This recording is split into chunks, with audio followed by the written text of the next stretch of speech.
money, this ain't no party music. Gang and them be thrilled to go sliding. Who car we using? Everything the plug drop is hot, I make arson music. I put a beam on a nigga head, give him the mark of booty. I make shit for niggas getting money, this ain't no party music. Gang and them be thrilled to go sliding. Who car we using? Everything the plug drop is hot, I make arson music. I put a beam on a nigga head, give him the mark of booty. The stink team be really getting money, this is not an illusion. Bitch, I like head and bread, so it's no confusion. I know you gave her money for some pussy, cause she gave it to me. Chain swinging, hopping out of spaceships, nothing major to me. Make sure you keep the camera rolling, it's gonna be a major movie. No, I don't want no pussy from you, bitch, you can say them cooties. Late night with a can of Ruger, got me feeling like Freddy Krueger. Street nigga in the jungle, tryna find me a famous cougar. Niggas lying, talking about they knock my teeth out, that's a famous rumor. All the homies had a session with your bitch, she's a famous tutor. I probably gon' listen to all my songs, cause they ain't no bloopers. How the plug get some money from your bitch and she ain't no chooser?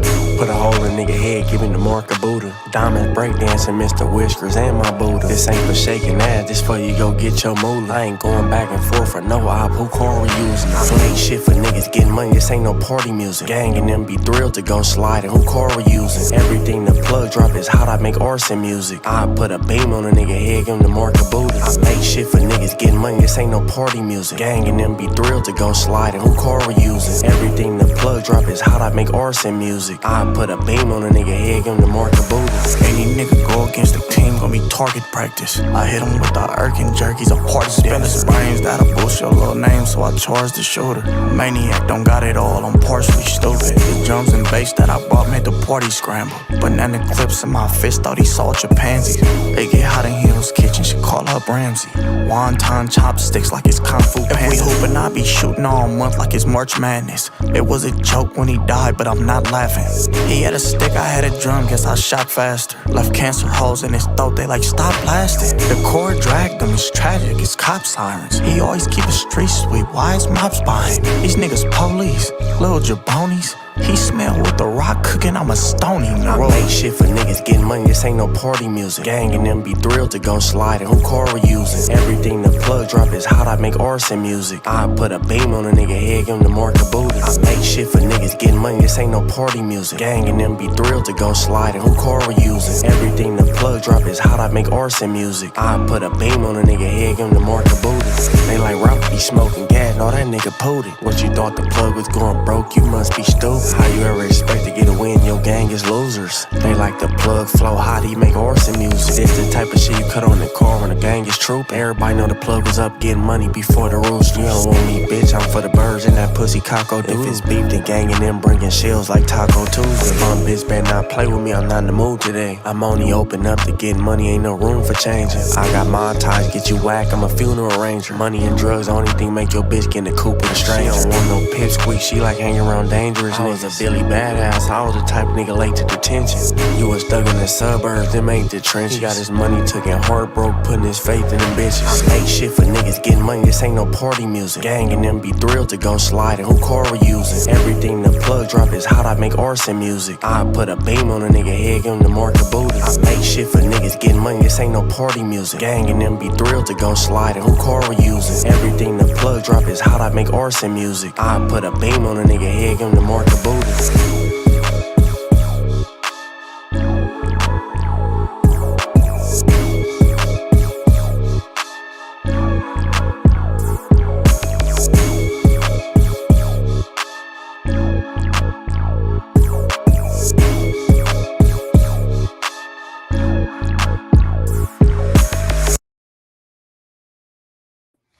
We yapping these still. You getting cooked in front of your family?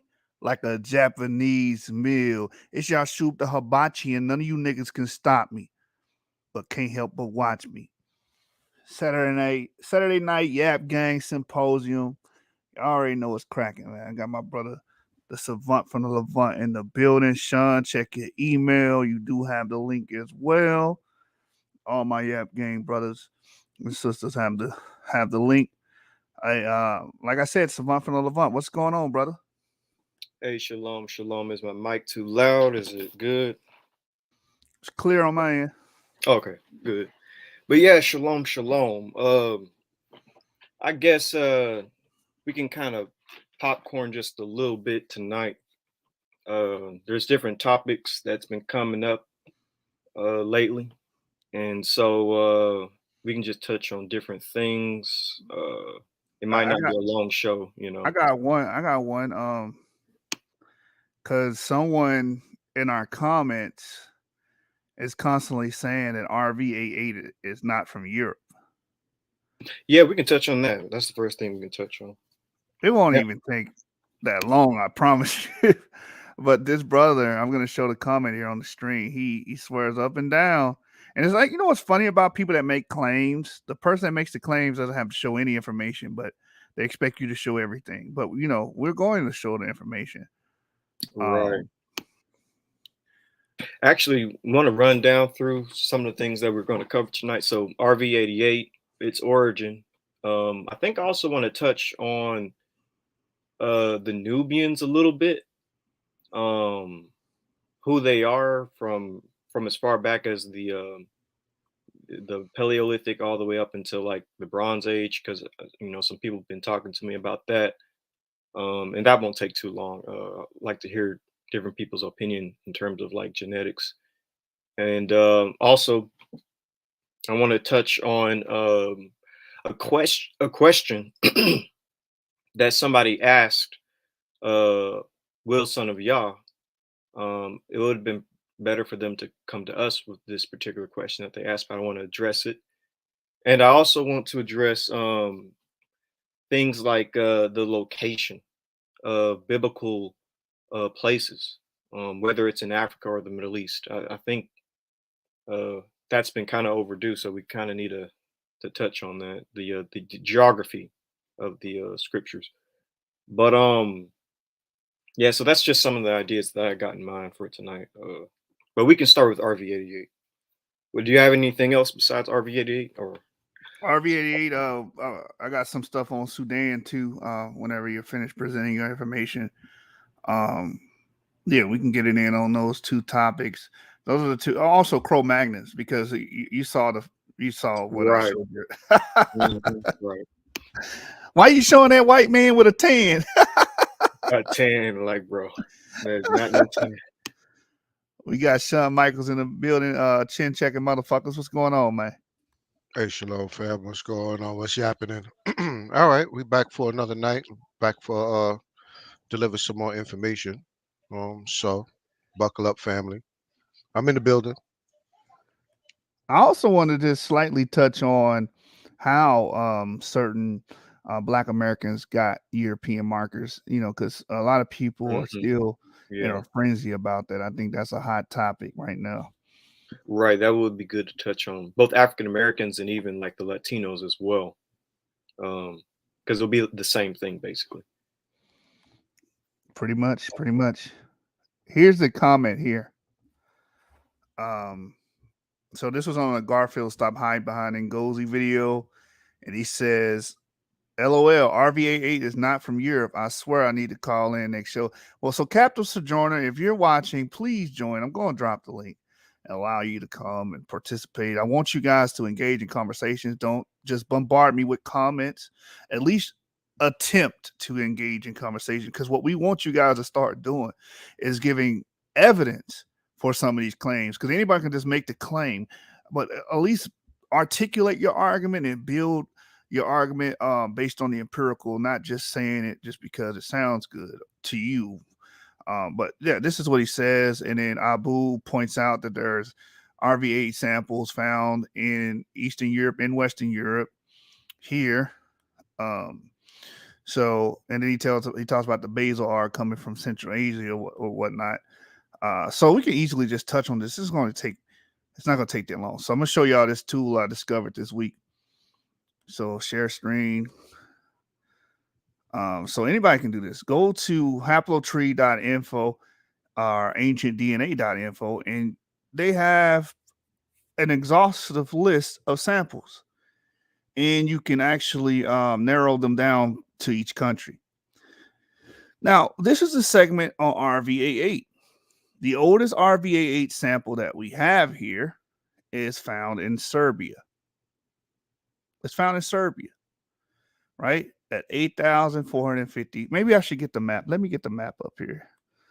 Look up world map on Yahoo. World map. So you guys know where these places are.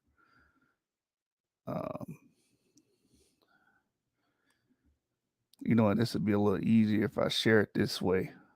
So if the sojourner was watching this video, you can easily go to haplotree.info.com and you can actually see, and actually they have their own mapping system. So let's just show the Chrome. Look, boom. That way I don't have to go back and forth. So let's go to Yahoo Map.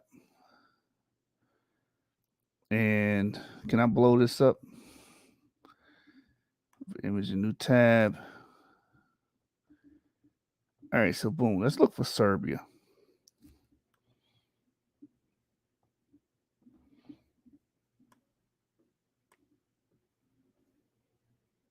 Well, if it navigates for me. Let's see. Is this Serbia over here? There's Poland. Shout out to the G twins. You got ancestry in Poland and you got ancestry in Germany. I'm thinking this is Serbia here. But we know all of this over here is Europe, right? Belarus. That's where the R1A marker that our brother Rajiv Khan has. His marker is in Belarus, right? I believe this is Serbia. Let's fact check that real quick. Because again, the brother, he made the statement that it's not from Europe. Serbia. Yep, that's Serbia. Map. And it says Serbia is next to what? Romania, Bulgaria, North Macedonia, Albania. And this map right here. Yeah, you can see Albania, Macedonia. Yeah, that's Serbia right there in Europe. Now, this is Eastern Europe, and we see this. So let's go back to Haplotree. Haplotree has it here. Serbia, right here. RV88 was found in Serbia 8,450 years ago. So that's about 6,450 BCE. So it's quite old in Europe. It did not start in Africa. I don't know why you guys have this weird way of thinking where you gotta like Africa is like the holy grail. You have to be connected to it. All these lineages that are there now have to be connected to it. No, you have foreigners that come in that are intrusive to Africa and not autochthonous. And this is one of those lineages. So we can see it in Serbia. We also can see it in Ukraine, right? We should all know where Ukraine is because of the latest, drama going on on that side of the earth. Ukraine's right here, right above Romania and Serbia and Bulgaria. That's Ukraine, Eastern Europe. All right, so that's two samples. Let's keep going. Where's the next sample found? And that's 7,000. That's 7,338 years ago and 7,158. So they found two samples there in the Ukrainian Neolithic. We also got a sample in Bulgaria, right? Where's Bulgaria? Bulgaria is right here. So they're finding it all in the same remote area of Eastern Europe. As you can see, Serbia, Ukraine, and Bulgaria, we're seeing samples there. All right, so what about this? What's the next one? Germany. Come on now. We all know Germany in Europe. Do I even have to show the map? We all know this. We all know this already. We know Germany is in Europe. There it is there. Boom. Germany. Right there in Europe. Let's see if I can zoom out a little bit. Germany's here. Right next to France. All right, so let's keep going. Let's keep going for the brother, man. Sojourner, if you're watching, I won't take too much of the time tonight on this, but okay. So we see Ukraine, Bulgaria, Germany, two in Germany at about 5,530 years ago. This is long before they get to, or right around the time when they start migrating south into Africa, according to which hypothesis you follow. Again, Germany. And we also see it in Spain 4,500 years ago. And then again in Serbia. Well, no. This is a different one. So all of the ancient clades we've shown that we have on record are in Europe. Every single one of them. Every single lineage is in Europe. And for shits and giggles, let's go to G.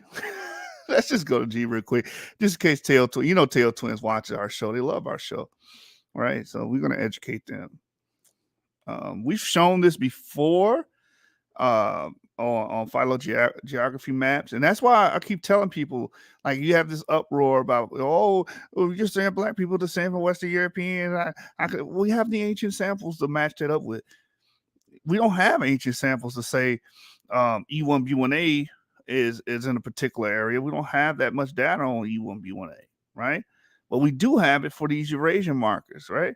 So look, shout out E1B1B. You see that E1B1A right there being found in Spain 1,000 years ago. Y'all see that? You better put some respect on the clay. So we go down. F. Let's go all the way to G real quick. We're going to be mentioning F here in a little bit. We'll get when we get to Cro-Magnons. G is found in the Neolithic Turkey. It's found in Hungary 6,743 years ago, and Turkey 5,632 years ago, and again 5,135 years ago. That's the basal G. What about G2? Let's go down. Let's go to G2. The twins have G2. They have a downstream marker of G2. Here we go. GL89, G2. Where is it found? In Hungary. Again, where is Hungary at? So if the twins are watching, Hungary would be right there. There's Hungary. Right next to Austria and Romania. So you're over there by the RVA8 ancestors as well. You're over here. That's where your ancestry lies, brothers. All right. Ain't nothing wrong with that. Look, you got another one in Germany, right? Europe, Spain. G2 was found in ancient Spain. That's more recent right there. Great Britain, Germany again. Germany 6,975 years ago. Turkey. We have to show stuff like this because when we make the statement that ancestry comes from Europe, a lot of people are getting upset, but that's empirical. That's empirical. We have the ancient DNA to show where these people were. Right here, Hungary again, 7,550 years ago. Again in Croatia. Where's Croatia? Let's go to Croatia real quick. Where's Croatia? Right there. Boom. Right below Hungary. Right here. We're still in Europe. We're still in Europe. Don't worry, guys. G eventually makes his way into Africa. But much later in the Common Era. Again, Hungary, France and the LBK culture, 7,000 years ago.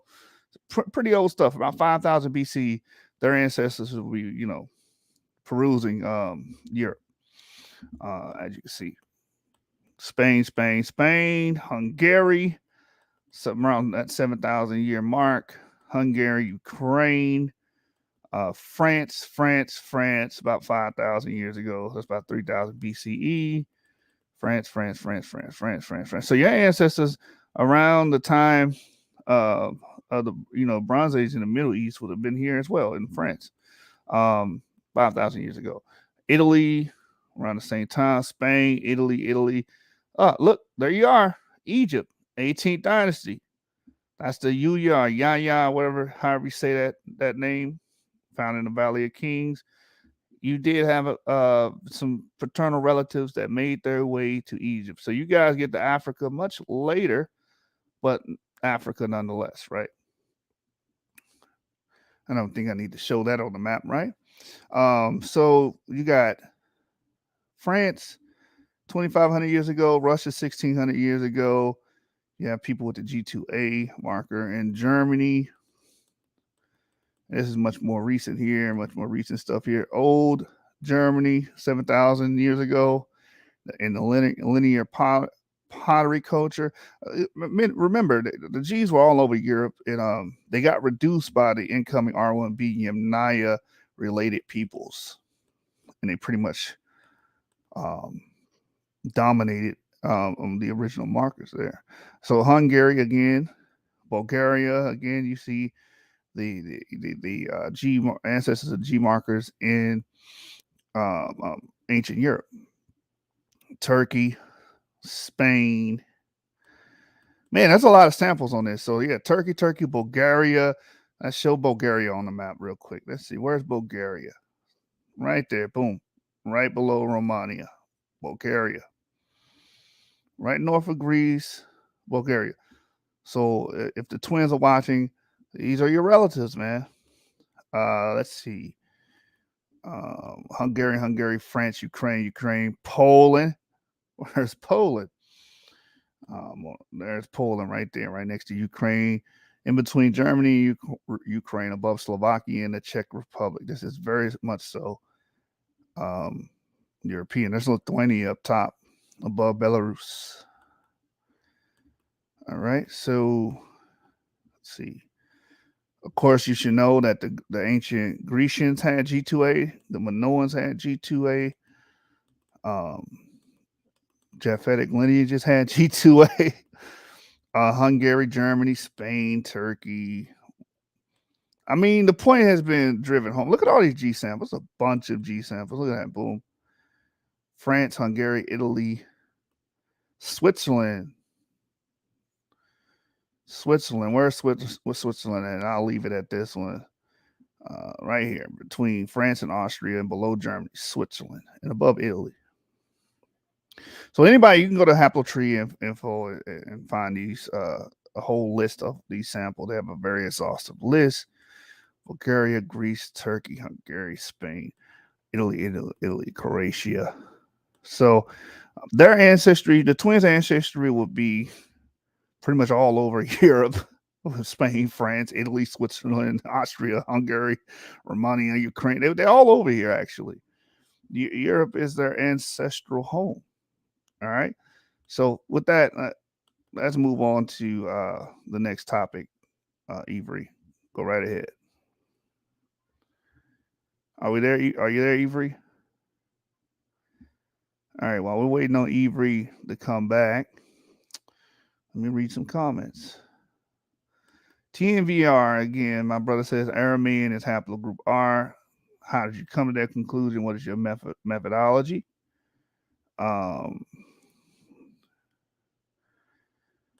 And a hybrid replace says R1B1 VA8 mutation occurred in southeastern Europe. I can see that happening again. All the early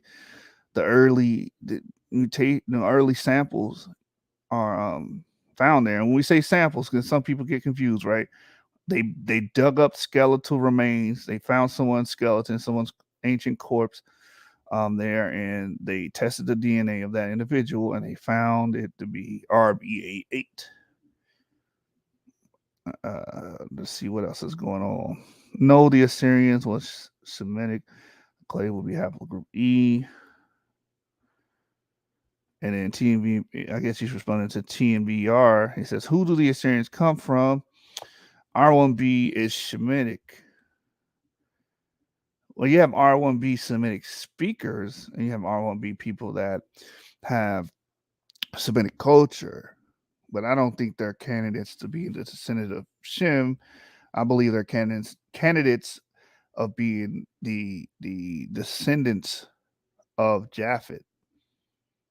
The work of Josephus, because after a bottlenecking event known as Noah's flood, the earth was repopulated by the three sons of Noah. Hence why we're so similar in our genome. 99.7% of humans are pretty much the same on their genome. Let's see. All right, sorry about that. I'm back.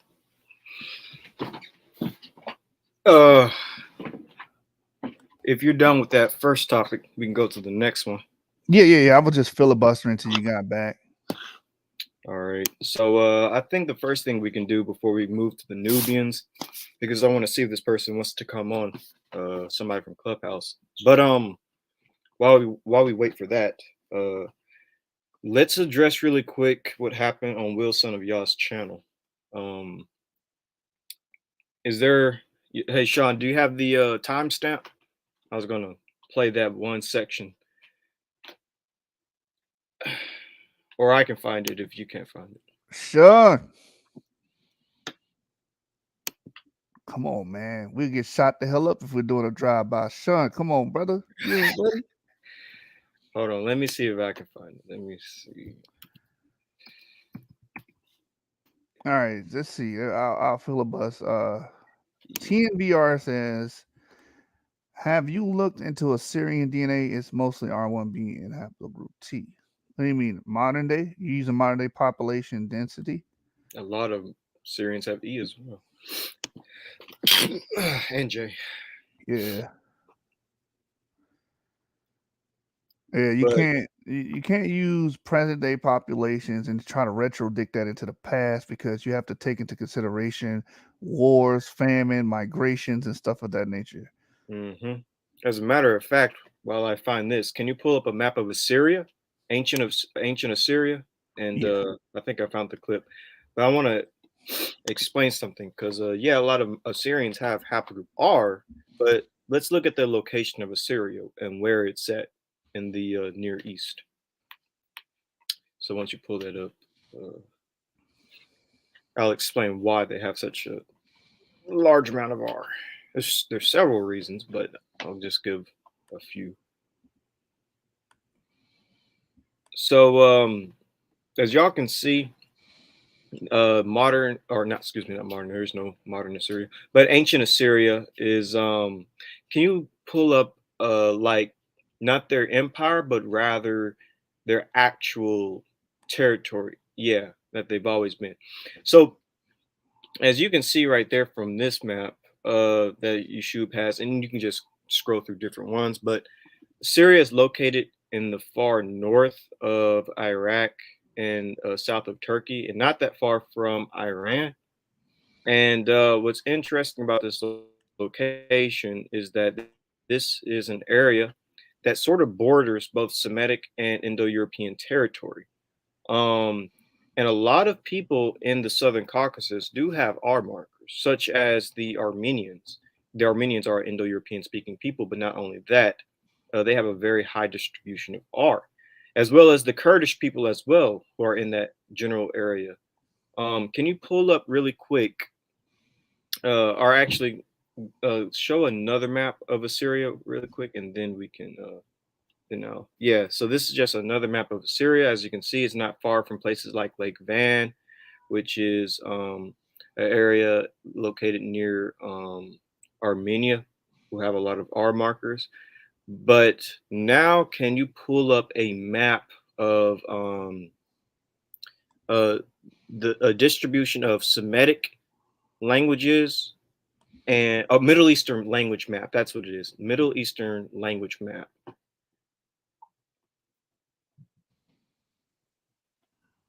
Basically, Assyria borders both Semitic and Indo-European territory, both in ancient times and in modern times. And as we know, most Indo-European peoples will typically carry haplogroup R. You can zoom in that area where Assyria would be. It'll be like near northern Iraq. Use You can use both of your fingers to like to zoom in.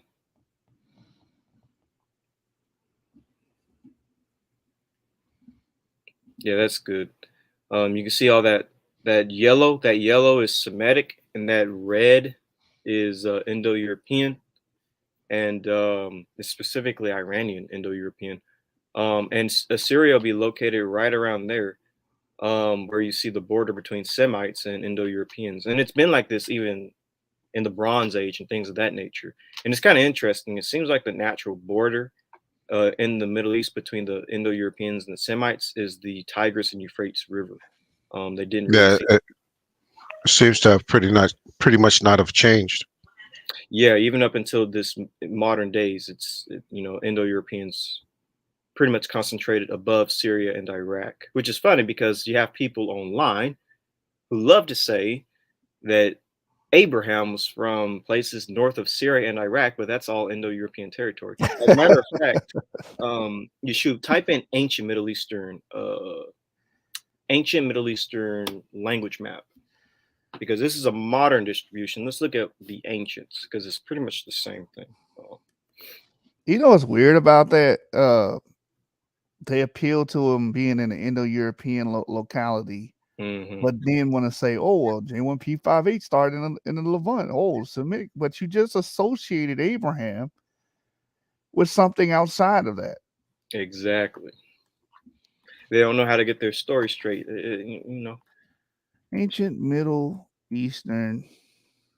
Language map, and it should pull up a very interesting map. If it doesn't, then we'll just say civilization because it'll be pretty much the same thing. Let's see. Might have to refresh it, or is that my screen? I don't know. No, it's loading. So there's a particular map. Once it's done loading, there's a particular map that. All right, there it is. So push that one right there with the. It's hard for me to explain. Push the second image. Let me put it that way. Push the second one. Yeah, that's it. So as you can see, it's pretty much the same thing. In Syria and Iraq, you have Semitic languages like Aramaic and Akkadian, Canaanite, etc. But right above Syria and Iraq, that's where you got Huru Uratrian, a Caucasian language. You have Hattic, you have Gutian, you have Kassite, and etc. etc. So even in ancient times, it says down below, most ancient languages of the Middle East, even in ancient times, these locations would be non-Semitic speakers, either Indo-European or Caucasian.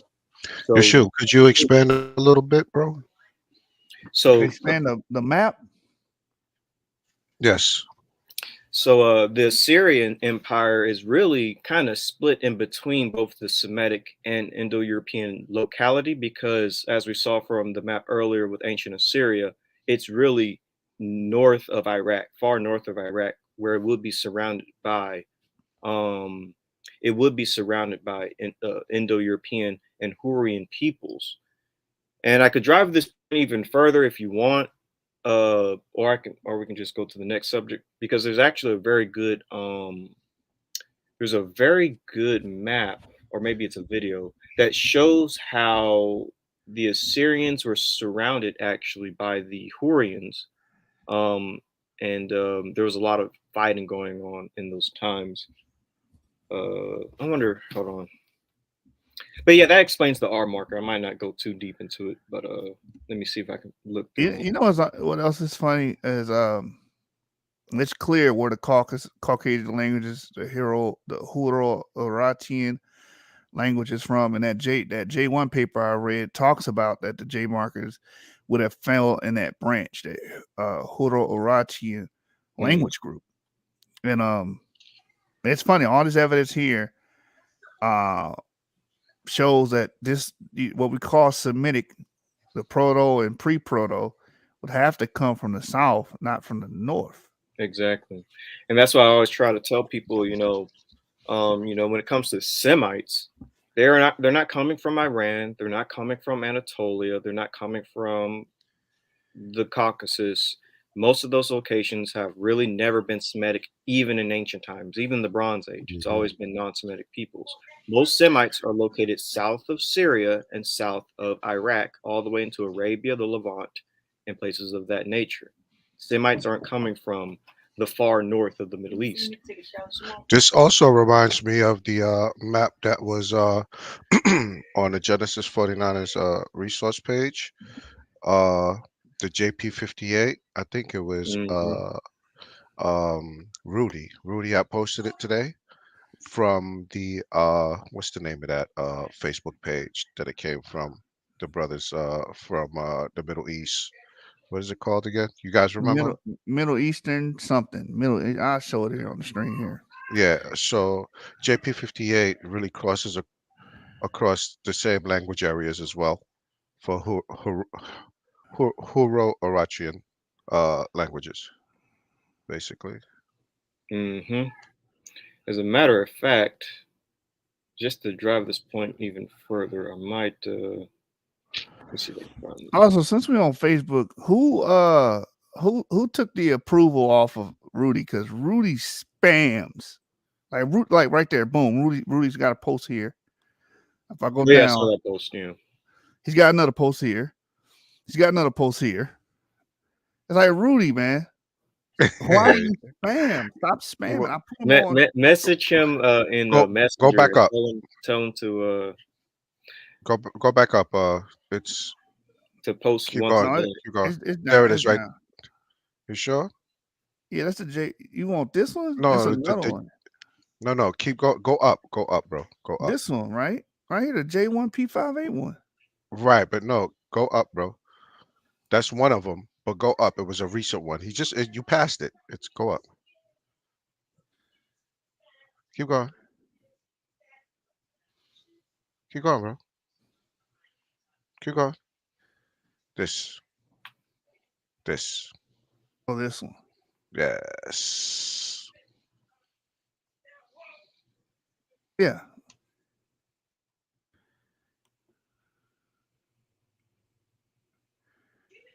Yeah. So JL620, the predecessor of JP58. JP50, right? And the languages, the map that we was just looking at, it showed a portion of this as well. So you know, right? Oh Oh yeah, yeah, the Hutterati. Harachin, Yeah. yeah, yeah. languages. So You should you should so type this in shows that Matani these map. people, to me, this shows that these people, they came out of this language is speaking people. It's evident that this is where they come from.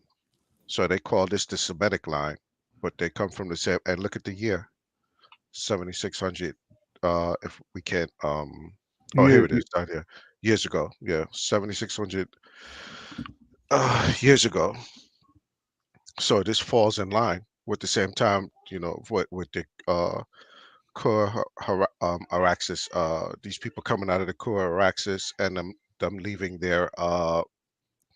them basically leaving their culture behind and coming into the Levant area, the Yeah, Levant region. that's what the papers say. Type in Matani map. Can I show? Can I I can show on the spell it. paper? Can I show on the MIT. paper real quick? Let me Yeah, show you this can do. paper Yeah, real quick, and I'm just gonna hard yeah. search it. I'm not gonna take too much time. GM267. Right. Where's the one? Oh my god, where's the latest one? J1 DNA paper. Can't remember the name of it. It's like J1M27267. Yeah, put the year too. If how recent what is? Put the year if you can remember the year the paper was. J1 DNA paper, and then put the That's why I year. like remembering the people who Actual wrote that. titles. Yeah. Wait, 20, what are you looking for? 2021. The JM267 paper. Ah, there it is. Origin diffusion. There it is. Boom. Oh, okay. I was thinking. So hard search. Huro. Ah, Oh, right here. yeah. That's There it is. It says the presence of ancient Levantine J1A, 1B, Z1A, 375 individuals in the subbranch composed by an Assyrian and Iraqi individual with Turkish ancestry, coalescing approximately 3.3 thousand years ago, may be explained by the suggested connection of the Hurro-Aratian languages with the Eastern Caucasian languages with the so-called Alarodian language family. a Caucasian language, by the way. So, where's that map? Hurro-Arati. This all makes sense. Right, and it makes even more sense if you type in this map. Type in Mitani, Mitanni, Mitanni. Yeah, and type in map, and we're gonna zoom in. Well, first we're gonna find the correct map, but so can you scroll down? There's actually a lot of good maps. Let's see what's the best. Go up a little bit and push the map that's in yellow. Or just look at this one for one quick second. Not that one. Go over a little bit, all the way to the end. Right there. So zoom in a little bit to the area that says Nineveh. Nineveh, as y'all know, was the capital of the Assyrian Empire. And as you can see, the Mitanni actually at one point had control over the area of Assyria, the Assyrians. And you can back out of there. We're going to go to another map, and we're going to wrap this up here soon. I just want to stress this point. But you can push the next map right there that says Matani, but it's orange. It's a yellowish orange. Go over right there. Yeah, but this is This is great. another I know map you that wanna. says, I know you wanna like show these like. I know you want to get out of this, with showing the maps and stuff. But this is great because we keep showing, you know, where this particular group of people and their language, where they originate from, hmm and it's map after map after map after map. right. I In yield. particular, right. In particular, we're focused on why the Assyrians have R and J and things of this nature, European haplogroups. You see right there, Assyria, Ashur, another Assyrian. I guess not capital, but no, I think Ashur is the capital of Assyria. So we see Ashur and Assyria covered by Mitanni, and you can back out of there. And there's just one more map I want to show the people just to drive this home. And then I'm going to just read a quick section with the Mitanni, and then we'll be done. So can you scroll down a little bit more, or I might just tell you to type in this particular map, or I type in this particular, or type in World History Encyclopedia Mitanni.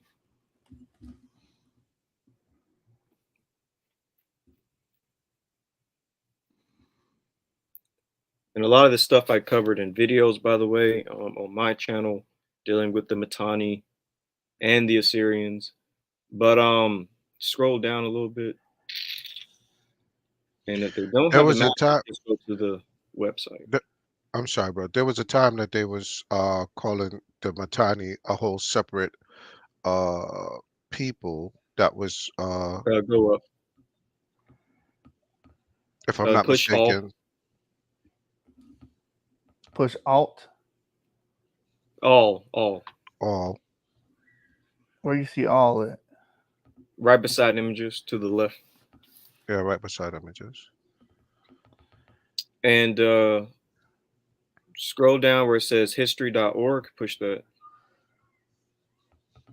Should show the map if we do it this way.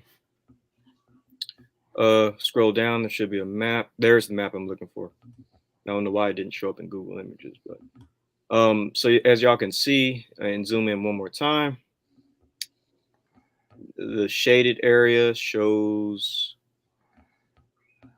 Nineveh and Assyria and Ashur covered by the Mitanni. Now you can go back to that very website that we're looking at where this image comes from. There's a section I want to read. So it says right there down below from the illustration, a map illustrating the changing fortunes of the Mitanni Empire and Indo-Iranian society from northern Mesopotamia with its heartland in the Kabul River region that excuse me that that at its height in circa 1500 BCE extended from the Zagros Mountains in the eastern area Assyria to the Levantine shore of the Mediterranean Sea. And again, this is an Indo-Iranian society. A lot of Indo-Iranians typically carry haplogroup R. They also typically carry haplogroup J. And Indo-Iranian is part of the branch of Indo-European peoples, Proto-Indo-European peoples. You can go out one more time. There's a section I want to read from here, and then we'll be done. Hard search in this article, hard search Indo-Aryans. All right, so it says the Mitanni Kingdom ruled over the northern Euphrates Tigris River region between circa 1475 BCE and circa 1275 BCE. The early people of the region have been variously identified as migratory Indo-Iranians or Indo-Aryans. And skipping down a little bit, it says scholars have attributed to identify excuse me, not attributed. What am I saying? Scholars have attempted to identify them with one or another group based on the deities' names invoked in a treaty with the Hittites, but both Indo-Aryans and Indo-Iranians, once part of the same migratory band from Central Asia, venerated gods such as Indra and Mithra and Verna, among others. And obviously, we hear those names in India because a lot of those Indian gods come from the Aryans or an Iranian people. And down below, it even talks a little bit about the Hurrians. Um, for instance, it says the Hittites referred to the people as the Huri and their territory as the land of the Hori or Huri and the land of the Hurrians. And so most modern scholars agree that they were Hurrians. That's dealing with the Mitanni. So the Mitanni are a mixture of Indo-Iranians and Hurrians, basically. And this explains why the modern day Assyrians have some J markers and R markers because they were basically conquered by the Mitanni kingdom, and they were surrounded by it. And there's other sources that talk about when the Assyrians did become an empire and they fought back against the surrounding peoples, that the Hurrians were kind of forced to adopt the Assyrian language as well and the Aramaic language. So you had back and forth of the two peoples. Yeah, and there was a time where they separated, or they didn't even connect the Mitanni Empire with the Hurrians. Mm-hmm. So I guess we're done with that. Maybe, hopefully, that answered your question in a very long, drawn out way. But That's all right. That was very thorough. yeah. He So said, what? he said Aryans as in Assyrians. That's not what the word Aryan comes from. No, it's not. It's You know Indo-European. what? It's literally Indo-European. This dude is Um. a dilettante. So what's the next subject? Let's get into biblical locations. And we kind of just talked about that. Well, hold on. Let me text this person. Can you filibuster a little bit on biblical locations while I Yes. So text? Dublin said the Proto-Semitic language origin is claimed to be northern Syria, which falls into the boundaries of the map being shown. We discussed this before, but that map being shown, it showed the Hurul-Urartian actually clipping into Syria as well. Mm-hmm. And they had a whole nother language file on. European. Yeah, I agree with you. High be praised. Indo-European languages and cultures, Japhetic, not Shemitic. I agree. Yeah, 100%. Scythians. Oh, real quick. I'm going to miss this opportunity here. Aryan, as in Assyrian. No. Aryan. Let's get the etymology of the word Aryan. This is what happened to pseudos and dilettantes over here. And that's why when it comes to that J marker, I would say that it would come from the Hurul-Uratrian people in Assyria rather than the Semitic people in Assyria. I do want to point that out. So Aryan comes from the Sanskrit Arya, which means noble. That's what that word comes from. And it's also where we get the country name Iran from. Mm-hmm. Literally, so, Iran, Aryan, Mm-hmm. Iran. I mean, and I think they changed the name because of Hitler. I have to fact check that in a minute. I think it's a Hitler. It was around that time because they had that Yeah, they picked up. Aryan. Yeah, they picked up the the esoteric culture of the Aryan with the swastika. Mm-hmm. Uh, Let me type in why Iran is named Iran. I think it has something to do with Hitler, but let me see. Let me I check. think they originally called themselves Persia, and then they changed it to Iran because it was Persia in like I think like the 40s and 30s, something like that. The modern Persian name of Iran means the land of Aryans. It derives immediately from the 3rd century Sasanian Middle Persian Aran, where it eventually meant of the Iranians, but soon also acquired geographical connotation in the sense of lands inhabited by Iranians. there it is. Let's see, hold on. In both the geographic and then demonymic senses, Iran is distinguished from antonymic Iran, meaning none Iran.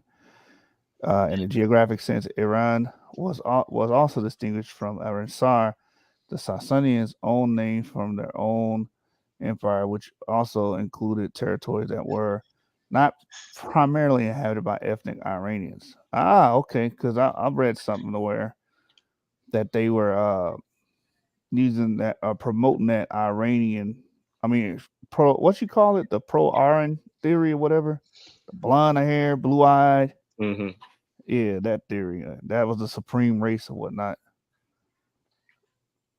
Uh, okay, all right. Yup. But I texted him. We'll see if he gets the text. Any What was more that word? questions? What Oh, was yeah. that word again? Demonymic. Dynamic. D with a where is it? Dynamic. I think Oh, that's with from an what? N. With an N. Dino, D. Hold on. dynamic. Dynam.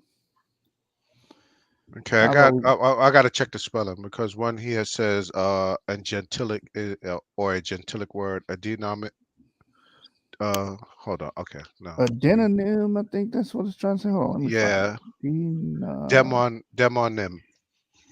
So a genetic, excuse me, a gentilic is a word that identifies as a group of people, inhabitants, residents, natives, in relation to a particular place. But yeah, like I gotta check the demograph. right.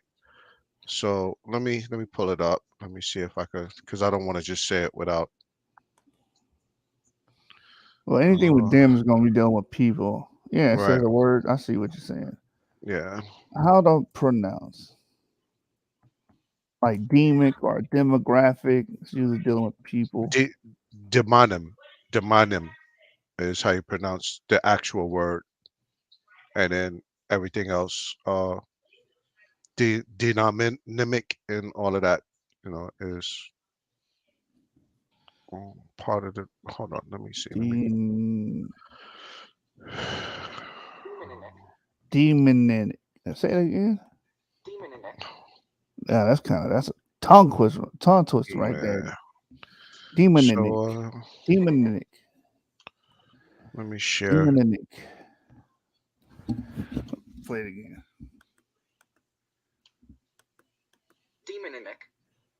Demonic. Huh. Man, that's hard. Demonic. That's so Yeah. weird, bruh. Let me I'm play it sharing again. it. I'm sharing right now. So if you wanna. I ain't gonna get hung up on this, but Yeah, but I'm just saying, just so everybody understands what the word yeah, means. demonic. Yeah, an ancient Greek, demos, people, tribe, and that's another Greek word, uh, onuma, Demonic. name, Yeah. yeah, or gentilic, from Latin gentile, gentilis, of a Yeah, which means clan or clan, family. Yeah. So when right, people say, "Oh, this person's a Gentile," bro, Gentile is a generic term, not a right, proper term. hmm It can be all right, applied so to anybody. It's just like saying nations. yeah, all right, we can stop sharing, I guess, but just wanted to show that real quick, just so everybody understood the word. All right, I got you. I got you, Ivory. I was just about to say, is there any more questions in the comment section or statements to address before we play this next this video, or is that all? I would like for this brother to come up. TNV, whatever. This dude's Every always week we hiding, try to man. every week we try to get this guy on here, man. These dudes always hiding. Like, Cube on the wants to show. get on. Let's let Cube. Who? Do we know him? Yeah, I know who Cube is. Okay. I put a timestamp in the video, by the way, when it all starts. But to give some context, were you gonna let Cube up before the video or after the video? How long is the clip?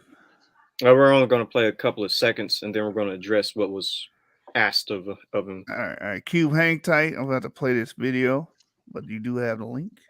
All right, just for context of this video, so Wilson of Y'all had a live stream today, and Second Exodus jumped on and asked him a question because it came from Teo Ministries dealing with the three sons of Noah, haplogroups, if all people should have the same haplogroup and things of that nature.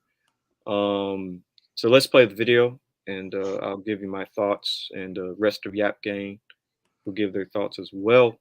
Yeah, I ended up jumping on this live today with the brother Will.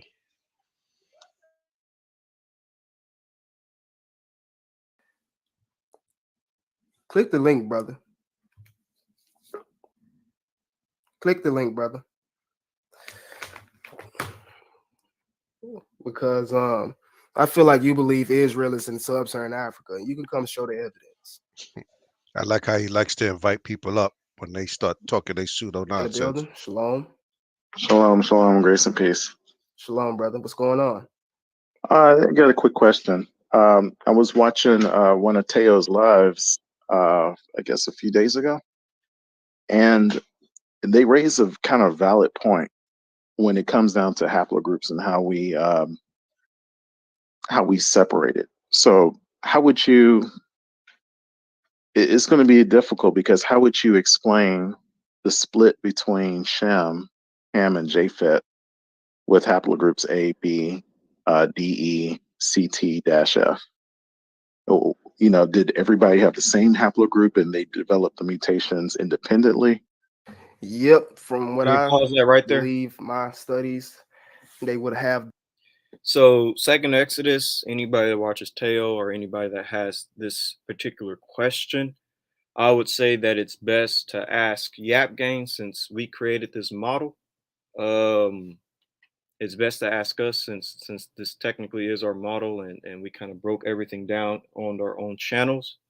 Um, that's just I don't know why going to other people who are still developing and learning the model, like ask us. We created it, so yeah, to get the full in-depth understanding of it.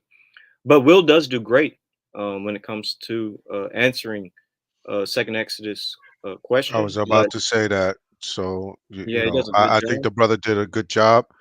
But at the same time, even though his model, well, the only reason why his model sort of matches ours is because the science leads him there. Anybody that's followed, just like Abu, who is outside of the Israelite spectrum. All right. So if you follow the science, and we're going by patrilineal line and what we do, the science leads you here. So I think the brother did a good job. Right, I he don't, did I good. don't want I don't want to down I don't want to make it seem like the brother didn't have a good answer. He did a great job. Correct, he did. But yeah, Second Exodus, we typically have lives on Genesis 49ers. You can ask us, but we'll answer it right now. But we can play the rest of Will's statement, and then we'll answer his question. These same haplogroups, and eventually, as those sons or descendants migrated off into their separate lands, they would eventually mutated off into these clades that we see amongst them today, or that we see today. So if I can summarize that, Ham, Shem, Japheth, for example, would have haplogroup A, all of them. They will have to have the same haplogroup. Right. And if Ham has haplogroup A and he stays in the continent of Africa, Japhet has haplogroup. I'm just using an example for simplification. Shem has haplogroup A, but he's in the Northeast Africa, Arabia, and the Levant. And Japhet has haplogroup A, but he's living in Europe and Asia. And those sons continue to have sons, but they develop special mutations among their groups and their areas. Is that what you're saying? Yeah, that's what I would say. They Because start off at the same haplogroup, and eventually those sons, like you just said, they will eventually mutate into their respective clades. Because the way the scientists make it sound like is that haplogroup A was first, and then those carrying haplogroup A had a mutation and became haplogroup B, and then somebody from haplogroup B had a mutation and became haplogroup C, and it just keep. No, no, that's not how it worked. He said E became C. No, Right. and But that's what he heard from Teo. This is how they conduct it. This is, they say they don't have a model, but this is what they do.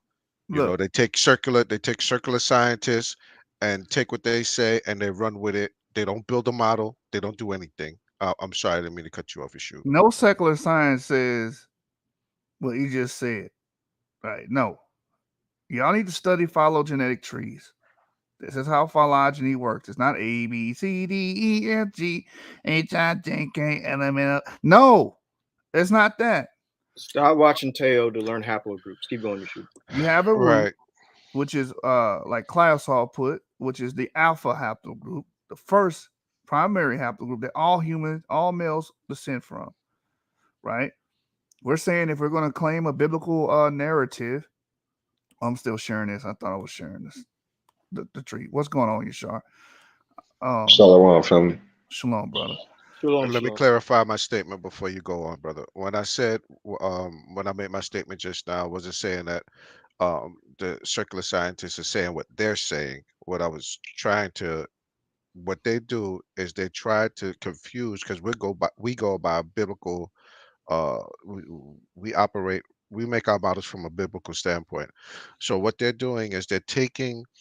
Yes, no scientist, no geneticist will say it's A, B, C, D, like down that line like that. But what I'm saying is they took uh what they're snipping from they're taking cuts of what the circular scientists are saying and then creating a narrative that this thing goes down a line A, B, C, D. We covered this before, but I'm sorry, I just wanted to clarify my statement.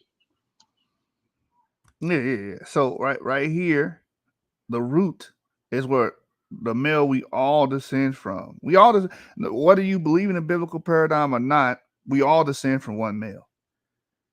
Right? That's why they say the adage goes: someone who lived that far back in time is either the ancestor of us all or not the ancestor of none of us, because only one lineage survived and it diverged into what we call Homo sapiens sapiens, modern humans. We all come from that male. We're saying that male would have been Noah, and no, he wouldn't have lived 4,000 years ago. We're saying he lived during about between 100 and 200,000 years ago is where they put this. And we're saying the children, when they came, all had that same primary haplogroup, right? Until they diverged and split off on the tree. Some split off and retain A and B markers. We say those are ham, right? Because we're merging the biblical paradigm and what we find in secular science. Those that got the BT marker and then downstream the CT, right? The CF branch, we say that those people would be Japhites because according to the legends of Judaism, the legends of Josephus, they say that those people, the first people to inhabit Europe after the flood, would be Japhites. And we primarily see those people that have F and C lineages, the Cro-Magnons, right, go into Europe. All right, so CF would then break off into C, as y'all can see on the left, and F lineages. And then F, the CF will be F, and then F will become GHIJK. Then that was split into IJK here. IJK was split into the J markers and the K markers, and the rest of these haplogroups come from K. That's R, N, O. They all split off from K. That's why you can't do no A, B, C, D, BS. Now we argue that the ones that the population that had CT that became DE would be the descendants of Shem. That's how we argue this, right? Exactly. Right. So can I ask you a question? Well, actually, it's not. It's a rhetorical question. But the three nodes could at some point could I was this just be about to say explained? that. Somebody Yeah, explain the three nodes so that the audience can understand. And if this gets out beyond the audience, because most of the audience do understand, but if it gets out beyond them, there will be like somebody like Second Exodus, somebody like the people that follow us that are still on the fringes of what we do. Can somebody explain the three nodes? Yeah, I was for just the about to. audience. Yeah, I was just about to get into that. So we do base some of this off of Nathaniel Jansen's model. There's a little bit of inspiration because in his model and in the science, when he was looking at the mitochondrial DNA, he said that it would seem like that there are three ancestral nodes on the female lineage that all women can descend from today, which would be the wives of Shem, Ham, and Japheth. And basically, we did the same thing, but with the male lineage, three ancestral nodes for Shem, Ham, and Japheth, and how all men can descend from them. And so you can check out Nathaniel Jensen. Just type in, three ancestral nodes, and all the articles and his entire paper will pop up. How all women today descend from three women in the past. Again, the wives of Shem, Ham, and Japheth. But we did it on the male lineage. All men would descend from three nodes, who would be Shem, Ham, and Japheth. And Ham would be A and B, and Shem would be D, E, and Japheth will be C, F. So that's how it all works, how it all started. Right. And Shub, you want to add on to that, bro? Please. I mean, it's simple. So the three nodes. A node is like a trunk of a tree, right? A trunk grows and it has its own roots. The three nodes split off from the initial root. And again, those that retain the Share my aim. screen, you shoot while you speak. Okay, Yeah, those if are we could get a 3-node, if we could get, because this basically shows it, but if we could get Yeah, I'm one just gonna pull it up that right now. creationists usually use. Yeah, I was gonna pull up mine, the one that I created. yeah. Because you pull up Jensen, you know what you gonna do, that pseudo stuff. Yeah, he gonna do this. He gonna do the switcheroo on us Yeah, like he yeah. did. He I'm pulling up mine. Yeah.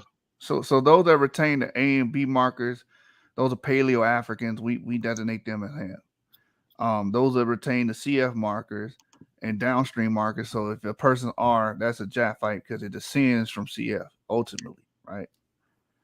Those will Share be my screen. Japhite, and they're the most numerous. They're the most numerous clade on the planet Earth.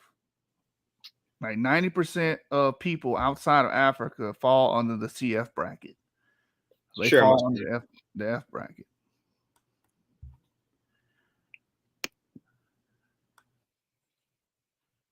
So this is the way we break it up. Noah, Y chromosome Noah, he's our root. He's the most common recent ancestor for all of humanity. And yes, I know people are thinking about, but what about Adam? Adam technically is not our most common recent ancestor. Noah is our most common recent ancestor. Um, so when it comes to the breakdown of Noah's son in terms of Y-DNA haplogroups, the three ancestral nodes, Shem, Ham, and Japheth, Ham and Japheth are YAP negative. So again, Japheth CF, Ham A and B, YAP negative. But Shem is YAP positive, which is DE. And by the way, YAP just stands for an allele polymorphism. It's this particular protein that only people that haplogroup D and E have, which is why I say it makes sense to just kind of have Shem as this YAP marker. And here's another way of showing it as well. If we're going to use the phylogenetic tree, here's just another way of explaining it. So you see A and B right there, that's Ham. We see DE, that is Shem, and then we see CF, that is Japheth. So if we were going to use the phylogenetic tree, that's the way we would have it. Right, that's our model. That's our concept. Because that's what the model does: conceptualize the information. So, and we're trying to go off this biblical model that you guys claim that y'all believe in. So you have to make it make sense. Also, to explain this picture, we're not saying that Noah had three sons with three different paragroups. No one's saying that. No one's saying that, oh, he had one son that was CF, one son that had haplogroup D. We're saying they all had the same haplogroup initially. As they migrated, dispersed, and became their own clans, they developed their own haplogroups. That's exactly how the tree works. Exactly how it works. Let's take the Bible out of it. You had an ancient man that survived around 100, 200,000 years ago. He spread out. He had family. His family had families. They had families. Some went to Europe. They had the C marker. Some of them had the F marker. Some were in Africa with the A and B marker. You had some in the Middle East, the North Africa region with the DE that developed the DE markers. So they all start off the same, and they diverged as they grew and they expanded. Exactly.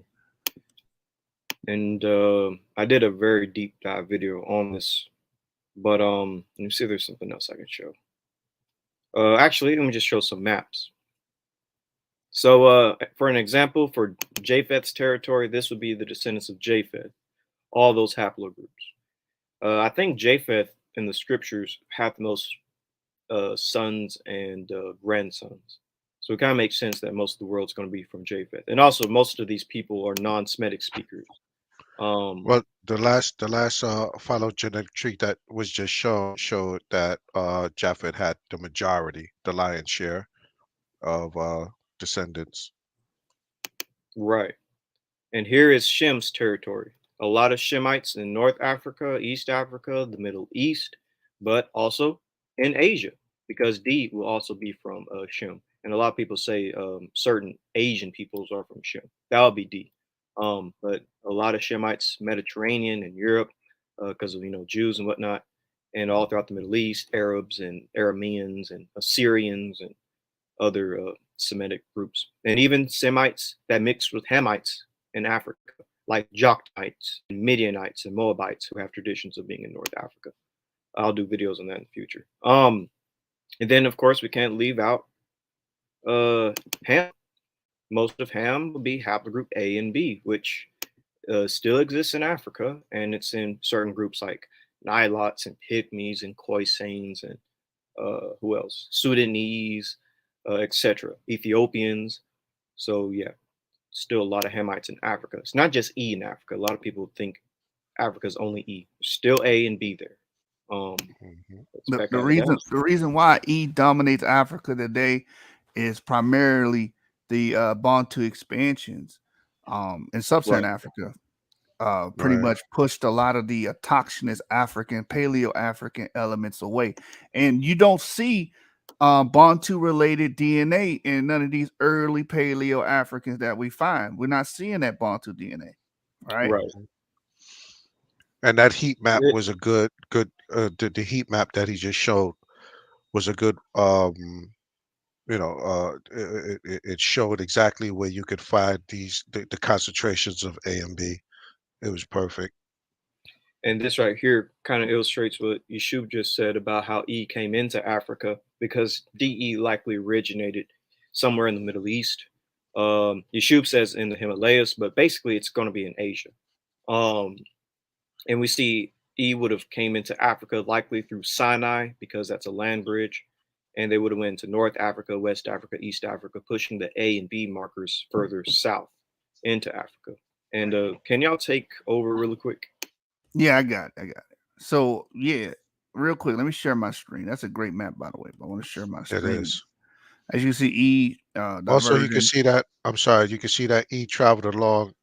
It's very simple to travel along North Africa. The coastline is here, the water sources.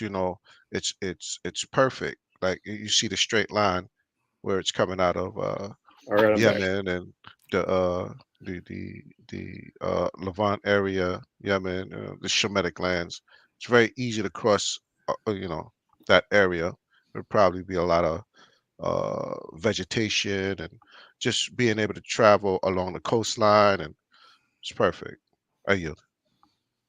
Yeah, and also you do have, oops, you do have, uh, was it phylogenetic tree maps that show that A and B is African. It's like true African, whereas E is more Afro Mediterranean.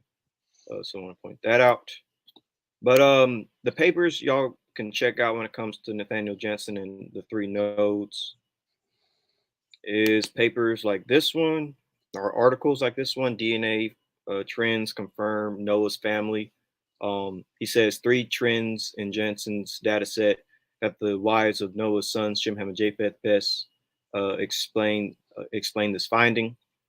You can read that article, and he even has a image that kind of shows how it would happen. This is his way of explaining it, and I'll probably make another one in the future that's kind of like this because I kind of like it. Have the three nodes where people split off from. I like that. Yeah. Um, Just know and that then he there's starts switching haplogroups at some point. Like he goes left on his original premise and switches and moves Shem or haplogroup E from Semitic to, or possibly Semitic to Hamitic. Hey, Yeah, click that Homo sapiens sapien dispersal map. Yeah, and this one I'm just gonna go over this real quick, and this is another one of his papers where he talks about it. But let me back out of there. Cover this as well. Yeah, so you This can is the see the paper that Europe. got us. This is a This good is the map because this is the map that I'm gonna let y'all explain it, but this is the map. I'm with Pac. Yeah, this is That where Pac said this I is was an where atheist. Yeah. and he doesn't understand what we were trying to get across about this on Facebook in the Rumble Room. And I tried to explain. I asked him if he wanted me to explain it to him and why this triggered us or why we would see this the way we see it. And he didn't want it, no parts of it. He just wanted to hold on to his premise that, yeah, this literally that's proves atheists. Yeah, that's atheists and this, that, and the third. But I'm gonna leave it at that. I'm sorry. this literally proves the biblical narrative. Like this shows that the ark would have rested somewhere in Asia, Eurasia, whether it's the Middle East or whether it's the Himalayas, because basically, let me zoom out a little bit. All the Exactly. shaded area is where it's said that Homo sapiens sapiens would have dispersed from. So it's either from the Middle East all the way to like China, where we could have came from. I personally say it's somewhere in the Middle East, but Yeshua and James put it somewhere in the Himalayas. But either place Right. works because it's all in the shaded area. But basically, the And ark would have rested somewhere within this territory, and humans would disperse from there, and the haplogroups as well. right. And you have people like the Pygmies and the Khoisanes coming into Africa, people like the Yoruba coming into Africa from Asia. This fits the biblical narrative. Nobody should have issues with it. Well, well, the funny part about this is that Pac was trying to, like, he kept alluding to Adam. We were like, this is doesn't represent Adam. This represents the bottleneck and you know the Adam-like person, which would be Noah after the bottlenecking, and where everybody dispersed from there. But he wanted no parts of it. It was like it triggered him, but we know why. Those who are in that deal with the science understand why Yeshua posted this in the biblical rumble room. I yield. Yeah, that's why I use the term Noah is our most common recent ancestor. Our most common recent ancestor. He's the last man that all modern current humans would descend from. That's why, But anyways, was there something you want to point out on this? Yeah, I mean, you did a great job explaining it, man. Look, as you can see, dispersals, but look what European markers are going. They're going up. They're going there. So this was include your GHIJK, your F lineage, your Cro-Magnons, which were dark skinned. Someone had a problem with me having a dark skin image of early Europeans. He says, "Why you got that image on there?" That's like, I'm like, brother, that's a Cro-Magnon. That's how the father of Europeans, of people we know as Europeans, look like. You want to go into that? We Yeah, can shift to that. So yeah, the first people to go into Europe, and again, I'm gonna, according to Jewish tradition. So these people want to say, "Oh, I'm a Jew. You're not a Jew. You don't follow the tradition." According to Jewish tradition, the first people to go to Europe after the flood would be designated as Japhites. That will be your people that descend from the CF lineages. That will be the people that descend from Cro-Magnons. That's related to Cro-Magnons, closely related, right? That includes your J markers, that includes your I markers, that includes your G markers, right? That's a Cro-Magnon right there. This is a Scandinavian hunter-gatherer. So this is what Scandinavians would have looked like. And of course, if y'all know what Scandinavians look like today, they clearly don't look like this, white with blue eyes, blonde hair. But this is what ancient Japhites would have looked like. They would have been dark skinned, surprisingly. And before Or you perhaps Afrocentric start saying that everybody's black and we're all related, we're not directly related to these people. no. They have a completely different autosomal breakdown, completely different Y Haplogroups, DNA, completely different mitochondrial DNA. Everything's different about it. We just share dark skin. That's it. that's it. Their skulls are even Caucasoid, more than likely. And then, of course, you can't forget our boy Chatter, man. That's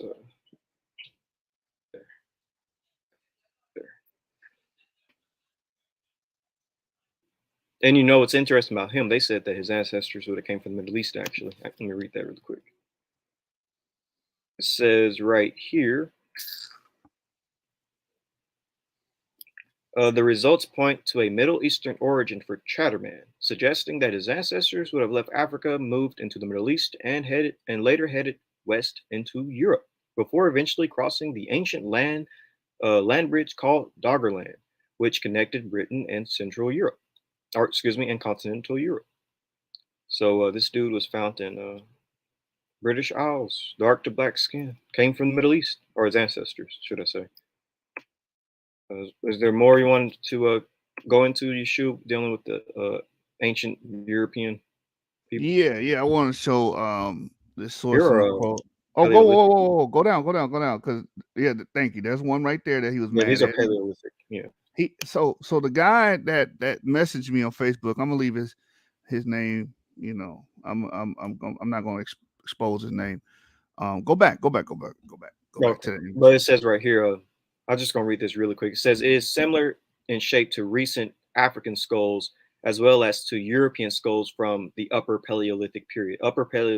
Basically, Upper Paleolithic Europeans had African-like features. But let me go back to this. Hmm. So images like this get a certain individual upset. He gets upset behind this because, um, first of all, the hair texture. The hair texture is straight, right? Stringy, right? And the skin's dark. And he, in his mind, he thinks that those are incompatible features. Even though there's East Indians with that, there's Iranians with that. You have Eurasians with these features today. Like this is not something Yes. alien to us today. Mhm. But these Cro-Magnons would have looked like these reconstruction that we're seeing. Dark brown skin, the hair texture like you see there as well. Right? They were the first I ones to think they're develop thinking blue like eyes. Cro-Magnon would have looked. I'm sorry about that. What were you saying? I think that they're thinking that Cro-Magnons would look kind of like monkeyish or something. Like, like they're not getting, what it is that you get what I'm saying to you? They would look kind of like what they would Like depict a brutes. Neanderthal look like, or yeah, you know what I'm saying? They think And matted they think core they don't get that this is all of this stuff is online. I'm right. sorry, brother. Oh, I just want to let me just they don't all of this stuff is online. Like you could find this stuff. All of this stuff is online. Like, if you're really into this, into this science, you could find all of these pics. You could find these things. These are Cro-Magnons. But people they're like Neanderthalish or monkeys, brutes, like, they're not, hominoids like we are today. And I yield. Go ahead, brother. I'm sorry. Yeah. A lot of times they where's the tight coarse hair? Like, no, Ngozi said this before. The tight coarse hair that we associate with sub-Saharan Africans, the tightly coarse hair is a lot younger than what we're seeing here. Actually, at the onset, you would have had a lot of Homo sapiens, early humans having hair texture like this. Um, Let me share this source real quick, brother. Let me share because you know what we do here. We source up, man. We show sources and we try to give you guys relevant information so you can understand, right? In this book, Ancestral DNA by Rain J. Herrera, um, I've brought this up and evoked this plenty of times. This is funny too because this is from the where's it at? Right here, a Venus figurine, Venus of Les Puig. Bro, them paleo European women were thick. There's a lot of Yeah. different depictions of Yes. So like thick women. So can I say something real quick? There's a documentary made by BBC, and I forgot the name of it. I'm gonna find it once you brothers start talking. I'm gonna share the screen and show.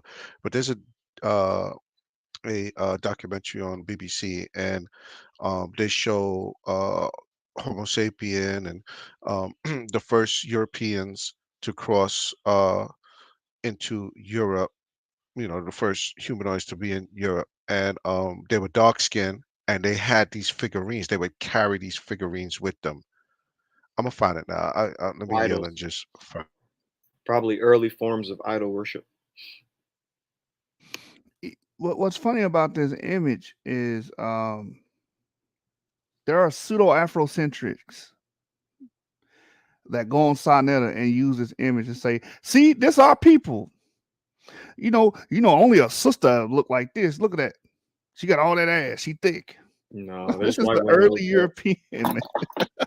There's white women with that. This is like early European, bro. That's Argnatian. So here's more images, right? Venus figurines from Paleolithic Europe. Most figurines were female with exaggerated breasts. However, some were male or of undetermined sex. These were small portable items brought to be icons, right? What were they created by? What? The Cro-Magnons, right? The Cro-Magnons, right? Let me see if I can find.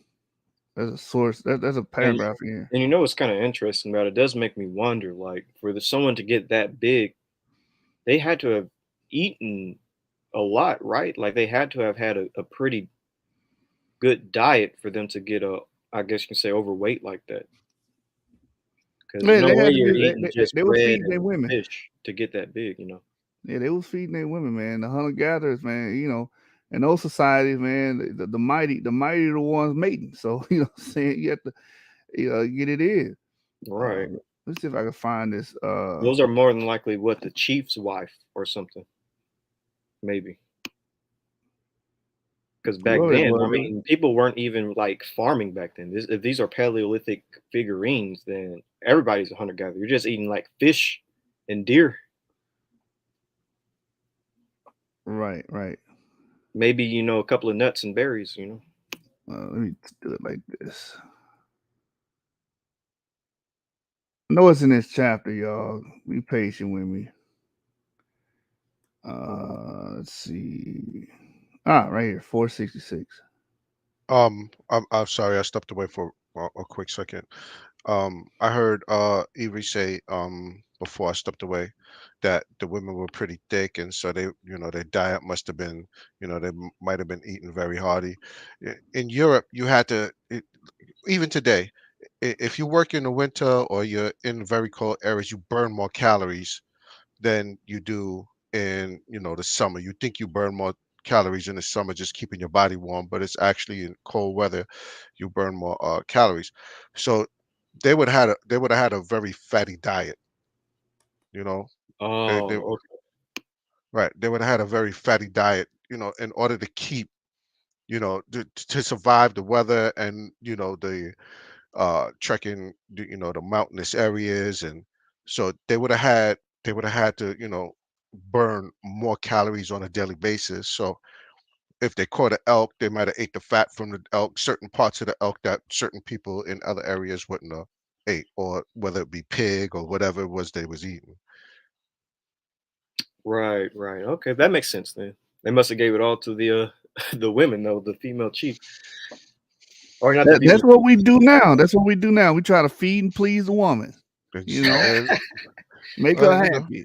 same thing with us too, but Yeah, the you're right. point is the point that I just made. Like, their fat, their diet would have been totally different because of where they had to traverse, where they was living. These dark skinned people. I'm sorry, didn't mean to barge in like that. Go ahead, brother. Nah, you ain't barging in, man. Bring your input when you want to bring your input. Anyway, this is page 466. And I was one page away from it too. I should just went forward and not backwards. But anyway, on this page, it talks about the early Europeans. It says, interestingly, these genetic studies also found that early Europeans had dark skin and brown eyes until the beginning of the agricultural revolution. And no, Man, I could have used Jacob that. Israel, dark skin does not mean less pale. Because you have this idiocy on the internet, man. These people that dwell, I'll call them trolls because they dwell underneath the bridge. Incels. Yeah. It's like, do you use any logic and reasoning before you speak and make these comments? No, these are not less pale people. These are actually dark brown skinned individuals. And But this is we why know when they Jacob is a Nazi, though. Of course, he's going to try to make them as white as possible. He believes in the Aryan. He's an Aryanist. Jacob, your ancestors were dark brown people. That's what they were. Anyway, interestingly, these genetic studies also found that early Europeans had dark skin and brown eyes until the beginning of the agricultural revolution between 10 and 12,000 years ago, when farmers from the Near East swept across Europe. As the farmers intermingled with the native populations, both light skin and blue eyes originated. Evidence for this admixture in the appearance of blue eyes in Europe comes from the DNA analysis of a male hunter from Villabruna, Italy. Blue eyes appeared in some Europeans around 14,000 years ago, while light skin appeared around 7,000 years ago. So blue eyes is actually older than light skin, right? And you don't see that light skin in Europe until about 7,000 years ago. So before that, these people have just been dark brown skinned people. The ancestors of the Scandinavians would have been dark brown skinned people. I know it's hard for you guys to believe because y'all think Afrocentric.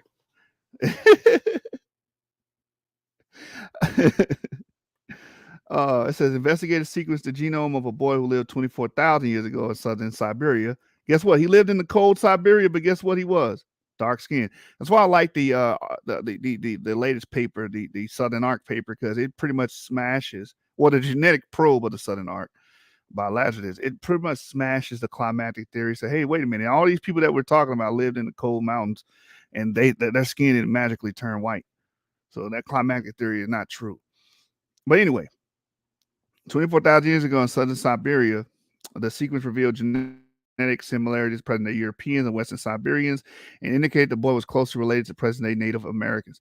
The data supports the existence of genetically linked upper Paleolithic populations extending from Europe into Central Asia, and the genetic similarities apply to present-day Europeans descended from these populations, these dark-skinned people, right? Let me go on over here. Let me see if I can get you the haplogroups. Here it is right here. Y chromosome DNA can tell us something about the dispersal of men in Europe.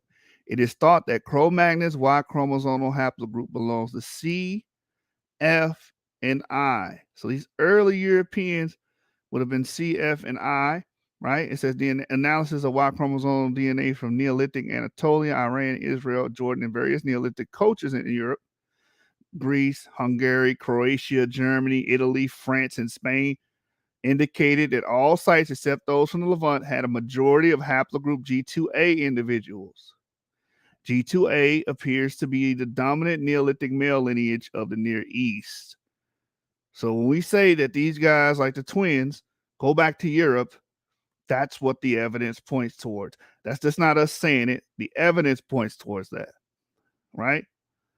And they descend from dark-skinned people, and then that European population over time, about 7,000 years ago, developed the white skin allele, and that became the dominant pigmentation of Europe. 7,000 years ago, it didn't start because it was cold. Europe has always been cold. What the hell wrong with y'all?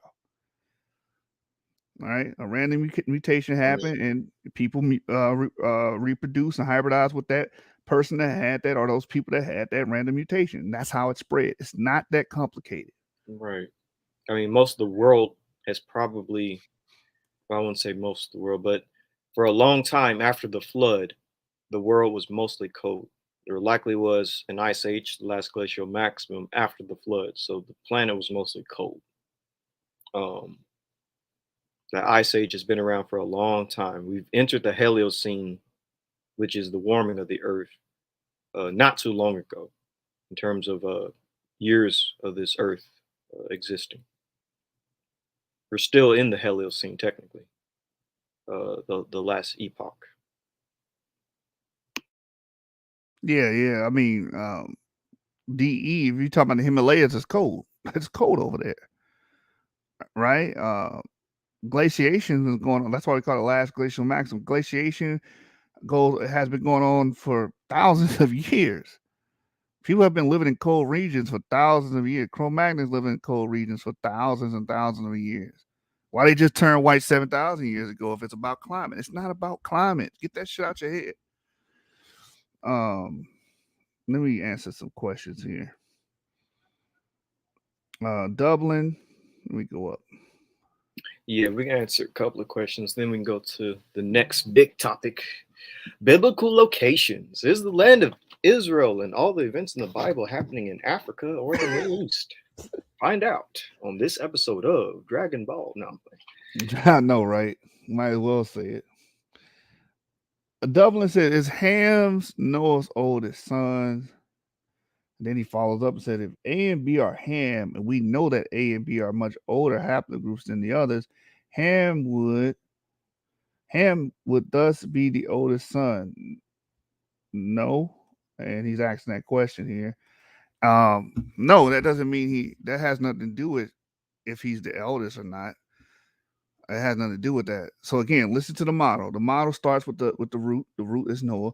Noah has 3 sons. His 3 sons disperse, create clans, create families, and those families spread out to the various places. We say the people that first got to Europe will be Japhet, which is congruent with Josephus, which is congruent with Jewish legend, Jewish tradition, right?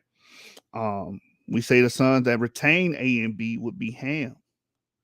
So we're not saying, oh, because A is the oldest haplogroup, it's Ham. No, we're saying those Paleo Africans that retain the A markers and B markers are primarily Ham. But those that mutated and carried the mutation CT and then downstreams of DE would be Shem, and those that came from CT to CF will be Japhet, based off where they disperse. That's how we made that model. It has nothing to do with the ages of the actual sons. So hopefully you understand our model more clearer now. Let's see what else was said. He's responding to somebody here. He says, "Shorty, if Japhet was the eldest and began reproducing first, wouldn't new haplogroups be established first from his descendants?" Not necessarily. It has nothing to do with who had sex first or had children first. This stuff happened 100,000 years ago, so the process took tens of thousands of years. Japhet was the firstborn, but if you say yeah, he was still all of them had the same markers. Noah at the onset. Yes, they would Dublin. They would have all had the same haplogroup at first, until they grew into large families and spread across the earth. And then after tens of thousands of years, they would have developed the separate branches we see on the phylogenetic tree. Yes, all haplogroups do diverge from haplogroup A. Let's see.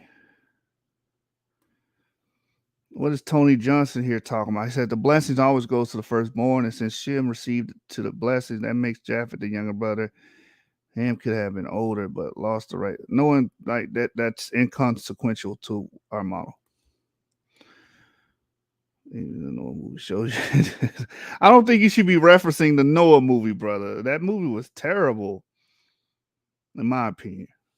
No, it was bad because atheists helped make it to be more what's the word, inclusionary or something? I don't know. You know the Hollywood. That movie was bad because it's like it lacked vision. They put some unnecessary stuff, like a son of Cain was a stowaway on the boat. And rock angels. Yeah, that was terrible, bro. Like rock angels, really? You could have did way better. I could have drew something way better. I could have came up with something way better for the concept of those, what they were trying to show. 100%. Like you could have just made the angels just giant humans if you wanted, instead of rock people. If they're going to be Nephilim. Yeah, that didn't make any sense to me. That was just terrible. And also, then, they should have put a little bit more color in that movie, like Noah. And they all white. Everybody white. They all pale, even though that was a rare. That was rare in the Middle East. I know, right? Like you could have been a little diverse, like. Dublin said Noah was a garbage. Yeah, and also the world was so just dull. Like everything was like set in a post-apocalyptic desert. Like yeah, I was like, why is it barren? Yeah, like isn't it supposed to be lush and beautiful? Or at least, and where are the kingdoms? Like, aren't there supposed to be kingdoms? Like these pre pre-flood civilizations, but everybody looks like they're living as hunter-gatherers and like what? Yeah, they could have went all out. They could have went all Yeah, out. I imagine pre-flood world would be more like Lord of the Rings type stuff, massive kingdoms and stuff. yeah, they didn't. Their imagination was limited. I would have had that joint popping. You hear me? Like, that was just crazy. Like they live in a barren land, and then like this these random creatures. Like you didn't even do right with you should have had a whole bunch of creatures. Exactly. You know what I'm saying? If anything, I would have had dinosaurs in there. Fuck it. Dinosaurs, Tyrannosaurus Rex, Stegosaurus, you name it. All of them. But yeah, they I don't know. They drop they get these multi-million-dollar budgets for what? For nothing, bro. Dubba said also no one looked like Russell Crowe at that time. That's true too. But I wouldn't be as bothered if they would have made the film at least enjoyable to watch. I wouldn't care, you know. But you know, it is what it is. It wasn't even enjoyable. Like, I think Ham had to have sex with his brother's wife for his kid to be born, and then he would have to. It was weird. It was some weird dichotomy where, because only one of the sons had a wife. It was Shem, but Japheth and Ham in that movie didn't have wives. They did. So I think one of them. Or were they too young in the movie? Wasn't one of them too young? No, they were all of age, but one of them had to get with like the niece. And I was like, that's a little weird. Yeah, they it's like some things you can't mess up. Like you can't mess up boiling water, but they found the way to do that. If as if the Bible isn't like already cool enough, like you can make a really great story in the scriptures without adding a bunch of weird stuff, bro. Like it's already. Yeah, you know how much Jewish mythicism out there, and I mean jubilees, and they could have sprinkled a little bit of Enoch. Yeah, they could have sprinkled all that stuff in there. They could have had that. That would have been a smash. Who did that movie? Was it? I gotta look it up. Let me look it up right now. Was it Rupert Murdoch? Was it Fox? Rupert Murdoch? Hold on, let me see. Who directed it or produced it? Who directed Noah movie? Hold on. Hey, man. Ridley Scott did better with the Moses movie. Wasn't that good, right? But at least it was entertaining to watch. With not Russell Crowe, with Christian Bale, the damn Batman. The Exodus movie. Batman played as Moses. Yeah. Moses. This guy directed it. Yeah, fire him. Fire his ass. Like that was a terrible movie, bro. Yeah. Is there any other part of the video that y'all want to go through again? What video? You forgot what we was covering? Your son's video? Will, son of Yah. Yeah. Oh yeah, we're done with that. Yeah, we're done with that. Oh, okay. Okay. I think Yeshua was looking at people's questions in the comments. That's what we're doing. Then we're going to move to the topic of biblical locations. And we might not touch on the Nubians tonight because the guy didn't text me back. So he's not on Clubhouse at the moment. I'm still looking for this documentary, this BBC documentary, man. It was great. That all the Europeans was dark skinned. Man, I'm trying to find it. Yeah, and that makes people like Jacob Izzo stream at night. Mm-hmm. He'll wake up in cold sweats. He wake up in cold sweats. This was an excellent one. I don't know, maybe other people seen it in the chat, but I can't remember the title, but I'm just trying to find it. So that's why I'm so quiet.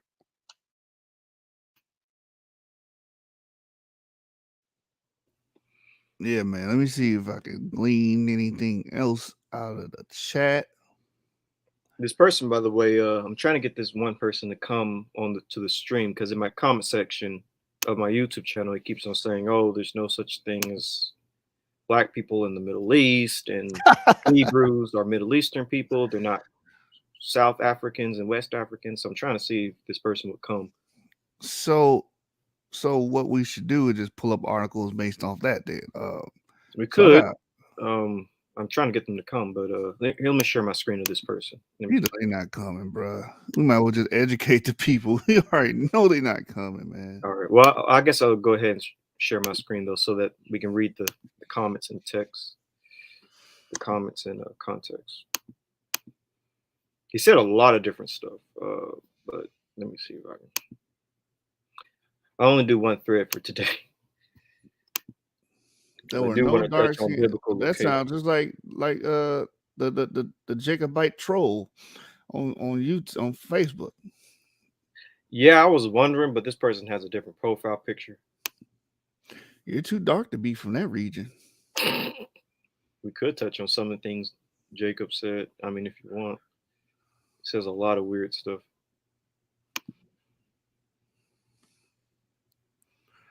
So this is to my video, parallels between Natufians and Genesis, and he made this comment. So he said, Middle Eastern, Caucasoid, Eurasian, all the way. That's all he said. I was like, do you want to debate this? Because he's been saying this in other comments too. That I think, well, basically a lot of Caucasoid, Middle Eastern type stuff. And then he says the Caucasus Mount is in the east, and there are no.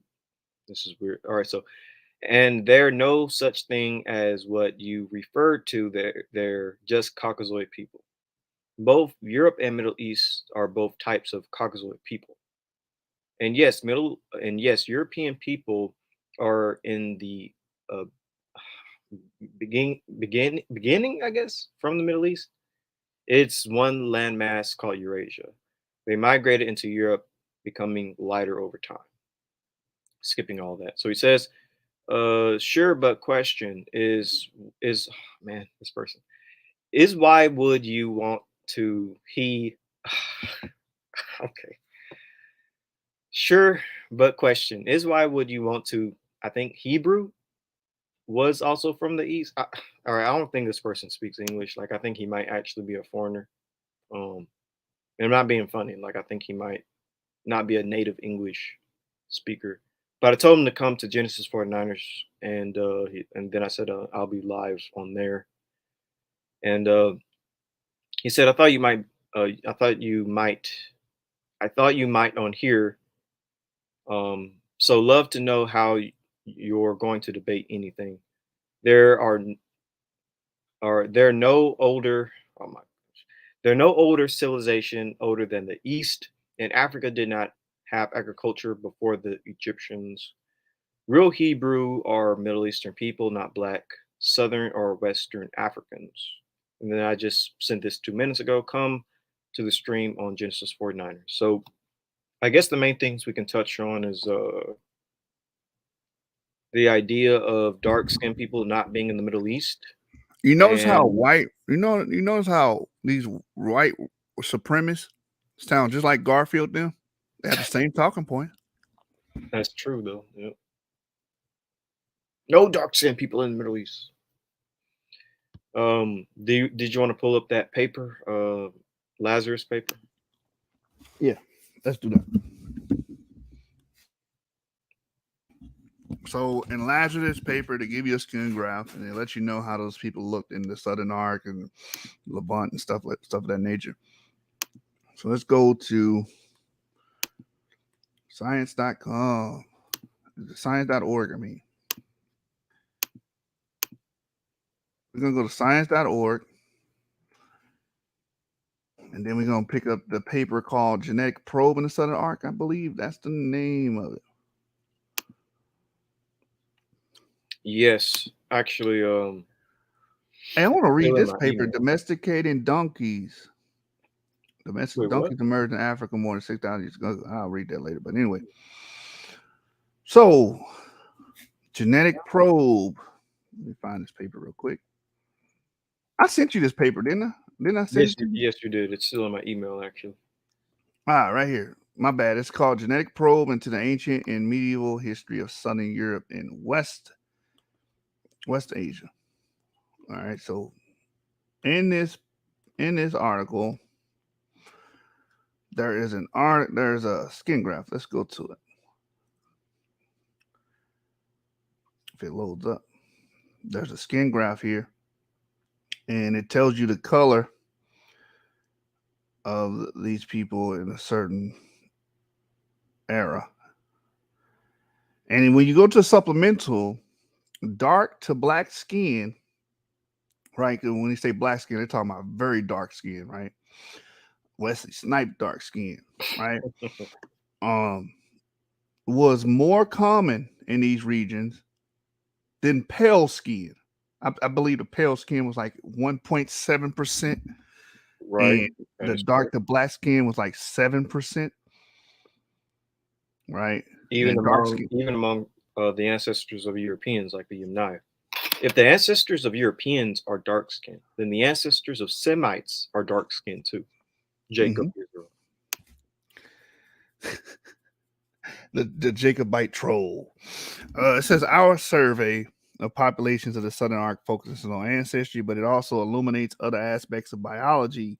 Superficial phenotypes such as pigmentation were remarked upon by ancient writers. We carried out a survey of predicted pigmentation and other phenotypes of West Eurasian populations across time to discover the extent to which ancient authors' perceptions, based on direct observation through accounts of faraway peoples, might correspond to genetic inference of their appearances. We find that the model phenotype of eye, skin, and hair pigmentation in ancient West Eurasians was brown-eyed of intermediate complexion and brown haired, even among Yamnaya steppe pastoralists. So these people will look like they'll have the skin tone of Yemenis, right? Yemenis, Arabians, Bedouins. You know, a lot of Hispanic people have this intermediate skin tone as well. So that's what these people. That was the dominant look of these people, right? If you can, type in Bedouin Wiki. There's a really good Bedouin family that I think is a good representation of intermediate. Or I can type it in actually while you read this. Hold on. Give me a second. It says, even among Yanaya steppe pastoralists, contradicting stereotypical characterization of steppe peoples as being blue-eyed, pale skinned, and light-haired. All right, so these wasn't blonde-haired, blue-eyed, pale-skinned peoples. All right, it was primarily intermediate. It says, note that when we use categorization such as intermediate of the continuous skin tone phenotype, we refer to the scheme adopted by HLRIS Plex S. In that scheme, intermediate skin tones are commonly found in present-day Mediterranean populations, and pale ones in present-day Northern European ones. So this is not talking about people that have not less pale skin. This is talking about people that have intermediate, that brownish skin tone, right? Light brown, right? It says a general depigmentation trend can be seen across time, meaning the closer we get to present day, we're starting to see more pale skin, right? But ancient times, it was mostly intermediate, and then you get to dark and black, right? It says, with a reduction of black hair and darker skin tones accompanying the increase of brown hair and intermediate skin tones. However, inhabitants of Southern Arc had significantly darker pigmentation on average than those of the North, defined as Europe outside the Southern Arc in the Eurasian steppe. Did y'all hear that? Did y'all hear that? Oh, we got somebody in the building. Oh, it's my brother Darvis. Oh no, bro. Let's. Darvis came in. I thought it was that other guy that you had coming on your channel, but that's Darvis. Darvis, did you just interrupt my data mining right now? I'm trying to search for something. As soon as I heard your name, I had to come back from the duat. I had to come back from the duat and see your face. Peace. Shalom. Shalom, Can you share bro. my screen really quick to shoot? Unless you're not done reading. I don't know. No. I just want the people to know what this just said. It says, however, the inhabitants of the Southern Arc had significantly darker pigmentation on average than those of the North, meaning people in Europe. They were darker than the people in Europe. Right? It says over all periods, which provides support for the identification by ancient writers of light pigmentation phenotypes as being more common in groups of the North, such as the Celts and Scythians. Another contrast made by ancient writers with the people of Africa, such as Egyptians and Ethiopians, who are said to be of a darker pigmentation. A comparison of people of the Southern Arc with their southern neighbors will become possible when genome data from people living south of the Mediterranean become available. When examining composite pigmentation phenotypes, we observed that although average pigmentation did differentiate between populations of southern arc and the north, light phenotypes were found in both areas at similar early dates, growing in parallel in the most recent millennia of history. So what that means, you don't get that pale skin or the lighter skin tones until we get to more modern times.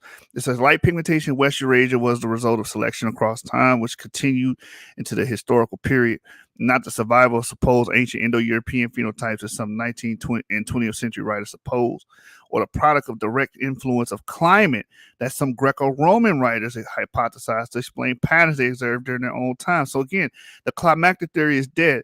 This has nothing to do with how cold it is. These people are living in cold, mountainous terrain, high altitude areas for years, and that had nothing to do with their skin. It didn't do nothing to their skin. Nothing. It says the malleability of human phenotypes across time and presence of diverse ones, whether dark, light, or intermediate across space, undermine prejudiced views of history that overemphasize superficial traits at the expense of the more meaningful aspects of human culture and biology. And then they give you the infamous skin chart. So about 12 to 13,000 years ago, dark to black skin was prevalent. And then you see a spike in intermediate skin about 14,000 years before present, right? But around this region, there were no pale skin people. You don't see that until about 8 to 9,000 years ago, right? Right here. That's that little bitty pink slit up top. It never was dominant in this region. To this day, it's still not dominant. Intermediate skin is dominant. But you see this light brown section, so it gives you a legend here to go by. The light brown is dark. The dark brown is dark to black. The lighter brown is intermediate, and the pink is pale. I also have a image that kind of represents intermediate. But first, I'm gonna let you finish when you're done. Oh, okay, No, you got it. You got it. But this right here is intermediate, I would say, which is basically brown. I kind of interpret intermediate to just be simply brown. And these people are these are Bedouins, and this is a good example how Israelites can look. This is a good example of how Middle Eastern people. Well, these are Middle Eastern people. So yeah, and I got family that look like that. Actually, my skin tone is that I'm intermediate. Well, I'm medium brown, but yeah. So if you ever read this paper that Yeshua was just reading, just kind of think of this. Is there anything you want to add to it, Yeshua? What you see? Yeah, I mean, Arabs, Bedouin, Mediterranean people, a lot of those people have this coloration of skin, intermediate, very, very light brown. I mean, it's not no secret. They still got it today. Exactly. Yeah, we would definitely have this today. I was about to say that we would definitely have this today. You know. So I wondered to Jacob Israel, are these people too dark to be Middle Eastern or Semitic or Israelites? No, he wouldn't say that. He would say he would accept this. It's when we start going West African, nappy head, ashy feet type. That's when it's a problem for him. We need airplanes to travel, in in the Bronze Age from Europe, from Eurasia into West Africa, or from West Africa into Eurasia. This dude is 100% pseudo. Even though we have people with this skin tone within our own family and within West Africa. Hey, is this the brother here? Open the knowledge. I don't know. Even though we have people. Nah, I'm somebody new. You gotta turn down. Yeah, one of them you gotta mute. Yeah, let me turn my TV down real quick. All right. But did you want to see what the people on the panel have to say, or move to the topic of the location, biblical locations? Hold on, I wasn't done with that map. Oh, you wasn't? Okay, my bad. Because from there, I want to go to the supplemental. And Sean, you give him a way out. Ain't no way out. The brother said your skin too damn dark. That's what he said. Basically, exactly. He said your skin too dark to be from that region. That's exactly what he said. Even though if you look at Sean, he's literally the skin tone of those Bedouins.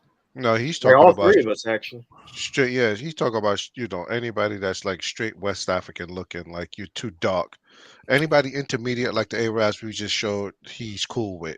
No, But no, no, once no, you no, no, start, no, no, no, no, no, no, okay, no, all no, right, no, all no, right, all no, right. nope, nope, we're not doing that, Sean. We're not doing that. We're not giving them no. We ain't giving No, them no wiggle room. no wiggle room. The man All said right. your skin too dark for that region. That's what he He said. did. Yeah, he That did. graph we just showed said dark to black skinned people were there hmm and dominant 13,000 years Skin ago. too dark for their region. That's what he said. Yeah. Hey man, I Share got my screen, dog in here Steve. Turn the today. TV. Turn the TV down, Darvish. Turn the TV down. Share my screen. And dominant 13,000 years. Skin too dark for their region. That's what he said. Yeah. Darvish, turn the TV down. Turn the TV down, Darvish. Turn the TV down. Listen, I want to say peace to the panel. Hey, shalom. Peace, brother. Peace. Shalom, brother. Yeah. Hey, Yeshua, I wonder if these people right here are too dark for Jacob Israel. Yeah, they too. Yeah, he'll say they're too black. There. Literal Bedouin. That's Wait, what no, he'll not say. them. I'm sharing my screen. So, my bad. so, I thought hold talking to up. people on the You panel. stereotyping screen. us now, right? No. The person we're talking about. All right. Yeah, so it's a racist white dude on Facebook that he makes statements like that. You too black to be from here or there or whatever. Yeah, I know. He got about 5 different YouTube pages. Oh, you know about him? Oh yeah, I know about y'all too, man. Y'all be on Garfield and all that, man. You know what I mean? Yeah. All right. Hey, Darvis, I had a question for you, man. I want you to. Hey, hold up, Genesis 49er. Before you ask Darvis a question, let me ask you a question. Not ask you a question. I want to tell you that I respect your point of views the other day when you was on the show with Ngozi. Because everybody know who you are. You are the DNA genetic haplogroup researcher of the Hebrew Israelites. Out of all the Hebrew Israelites that I look at, you one of the top researchers when it come down to haplogroups. Now, I'm not taking nothing away from the Hebrew of Israel or either Sean Harris, but I know you, Yashu, you know what I mean? I know you are one of the top that they respect in this conscious community. And you can say you part of the conscious community or you can say you're not. But as far as when we bring information to the world and it's trying to open up and spread knowledge and it's whatever you take from it, then you're part of the conscious community. Am I not right? I mean, if I'm part of the conscious community, I'm the kid that didn't want to go to family reunion, but my mama said she's gonna beat my ass if I don't go. You know what I'm saying? So I had to go. Hey, I'm here because I'm here because I have to, not because I want to. That's what I'm trying to say. Well, then that's not no different than a parent making a child go to church. Yeah, same concept. Right. Our grandmamas told you ain't sleeping in this house on no Sunday unless you go to church. Yeah. Or Bible study or Sunday school or something. Facts. Right. So I just wanted to give you that respect, man. You know, that's all. And everybody else on the panel, Hebrew Israel, Sean Harris, and Darvis. You know what I mean? I just want to give y'all, respect. Thank you, brother. We still working on Darvish though. Appreciate that. We appreciate that. Word. Thank you, brother. We still working on Darvish over here. What y'all working on him about, man? He got knowledge, man. I got Maybe one you can question sit down for with that him. brother. Wait, yeah. You could. I got one question. Darvish, you got that goddamn window closed. Program after this one question, bro. Darvish, don't open that window during this program. You hear me? Don't be doing no hand to hands out that window, brother. Don't open that goddamn window. Don't be trapping out there. Anyway. You go. He broke out. Man, why you run him off, son? I wanted to ask him, was Abraham from Buford? Yo. He gonna say, "Yep." Oh man, I, you I ran my man wouldn't away. after listening to him the other day, and when y'all was going through that, man, I wouldn't say he would say Abraham from Buford. But now, if you talking about lineage, and then he go all the way back to uh, when the whole world was together as one. So now, if you're going off of his theology of the planet being one and the earth being one before the flood, then yeah, you would have some intermixing, and you will have the same stuff that you will find over here in North and South America over there, and in Central America that you will find over here in North and South and Central America. You would probably find it over there in Asia. You guys are crazy. And Got a marvelous dog and double up. You see this shit? I mean, so I understand where his concept coming from, because he's going back to when the world was one. So I understand that too, and you got to respect everybody for their knowledge. Hey, Darvis, Yeah. I got one question, man. We're gonna go back to our regular scheduled program, man. What's that, man? I Was got my dog in the building today. Now, I mean, y'all boy be trying to gang up on me. I got my dog in the building today. Hey, man, Goose Creek up in this motherfucker. we're not Yeah, gonna hang yeah. up on you, brother. We ain't, listen. It don't really matter if y'all gang up on me. Now, I mean, y'all ain't nothing y'all boy can do with the truth, man. But anyway, back to what we about to say. Go ahead. Yeah, man. So, does Abraham come from Buford? Abraham. Yeah. Father Abraham. There's a bunch of niggas people named Abraham, but Abraham don't come. The Abraham y'all talk about don't come from Buford. But I would say he came from this land, the Americas. I thought you said we all go back to Buford. Remember you said that in one of the No, shows? nigga, I said you come back to Charleston. Most of y'all family go back to the Carolinas. That's what I said. So the Abraham go back to the Carolinas? I don't know. But what I can say, he was from the Americas, though.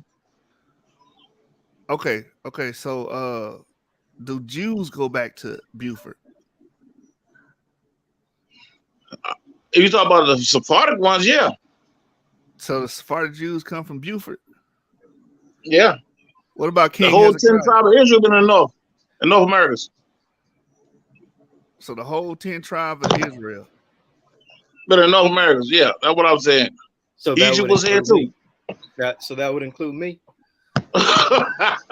Whatever dog right there. That's the Hebrew of Israel. Yeah, that includes you too, brother.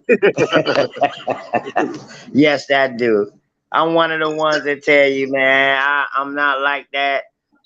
I believe that all men was created at the same time, no matter what pigment you are or whatever like that, man. I believe that everybody was born at the same time, and all men was created, all women was created on different parts of this world at the same time.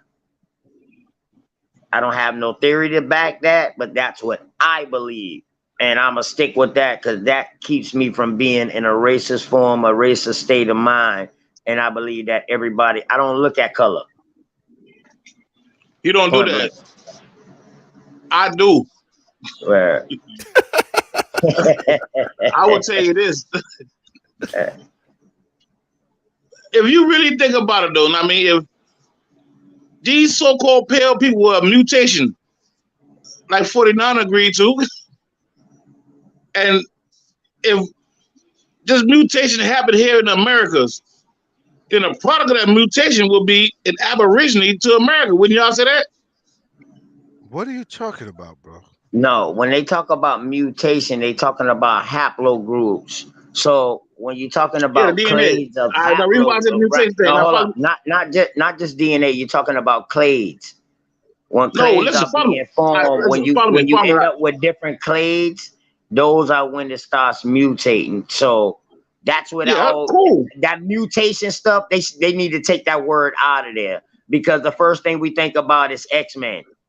And goddamn, I don't think about X-Men. I understand it's a mutation. I understand what a mutant is. We think about I think more like the Ninja Turtles. But anyway, the whole thing about mutation is also a form of evolving.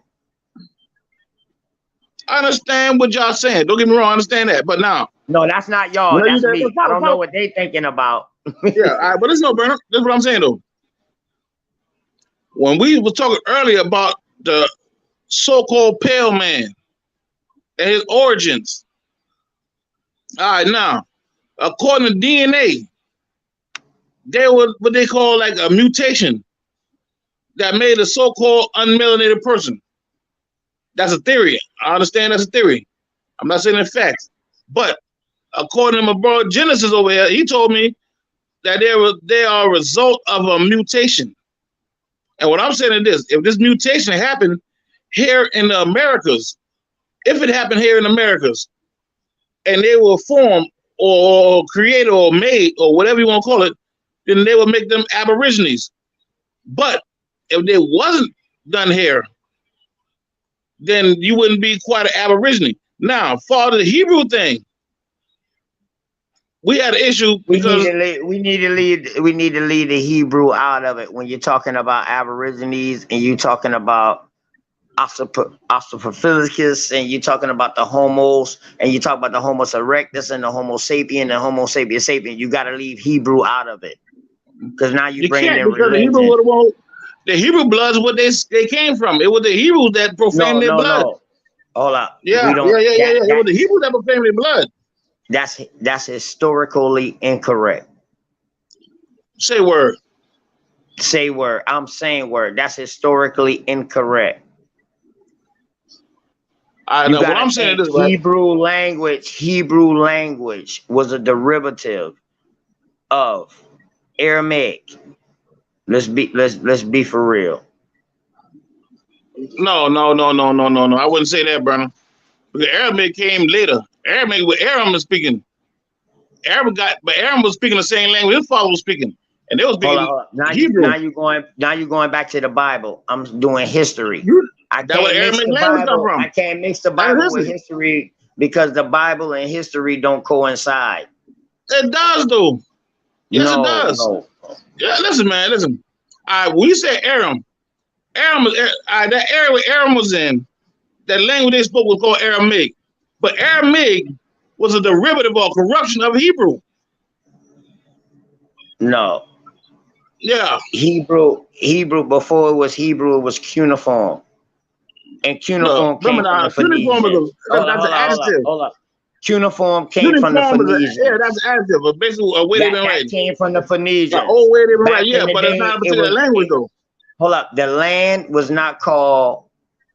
Matter of fact, let's go back to the matriarch.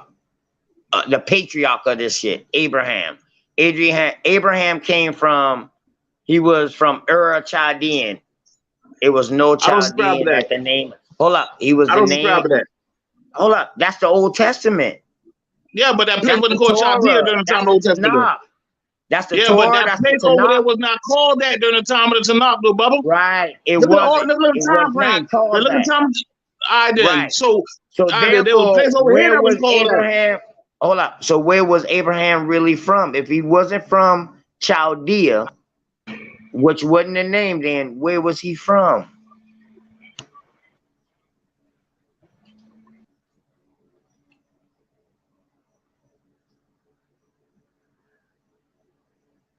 Yo, wait a minute. Did you just freeze his computer, man, with that question? Hey, listen, man. I'm a beast out here. Listen, and I'm an AME. I'm an African Methodist Episcopal. But you ain't African, though. You're not. But you ain't African, though. Listen, I'm going to tell you straight up. My family bloodline never said nothing about Africa. You hear me? Cool. You hear me, Dobbins? Dobbins. I already know your family bloodline. What you talking about? You got to tell me that. You're right. I know your family bloodline. Yes, you. Hold on. Both y'all brothers, hold on. Yes, you. Okay, my bad, Sean. You could drop. No. Y'all doing all right now. Hold on. I just want to talk to my brother real quick. Yeah, you could drop us back to the back and just moderate this so they don't talk over each other, please. All right? No, we not. We got total respect. We got total respect for each other. I'm gonna give y'all boy a backdrop of me and my dog Burner, right? Now, hold on Darvis real We like quick. really talking Hold over want on real y'all people. to quick. dialogue with us. Right, but Before the background, I want Darvis Darvis to like, answer that question that you gave him. Then his yeah. computer What's the froze. question? Say it again to him. Open the knowledge. Say it one more time. Abraham, Yeah, there you go. he was from Chaldea. If it wasn't Chaldea back then, where is Abraham from? Because all religion comes from Abraham. Whether you Judaism, whether you Islam, or whether you Christian. Oh, a matter of fact, let's put Catholic because Catholicism. Let's put Catholicism in there and Christianity. Whether you It's one of all the the same four, thing. It's cool. I understand. It's all the right? same thing. They all Abrahamic. They all Abrahamic faith. Where was Abraham from then? If it wasn't called Chaldea back then, where was he from? Place called Or. No, or of Chaldea. Cool, but listen, what I'm saying is this, right? That place they call Chaldea now is not the original Chaldea. Just like every Right. other name, once the British seen what was going on over here, these Right. Moors that call themselves the British Moors or whatnot. But anyway, these Moors went over there conquering that land, and they named that land Chaldea. They got the name from the existing land, though. Yeah, we are.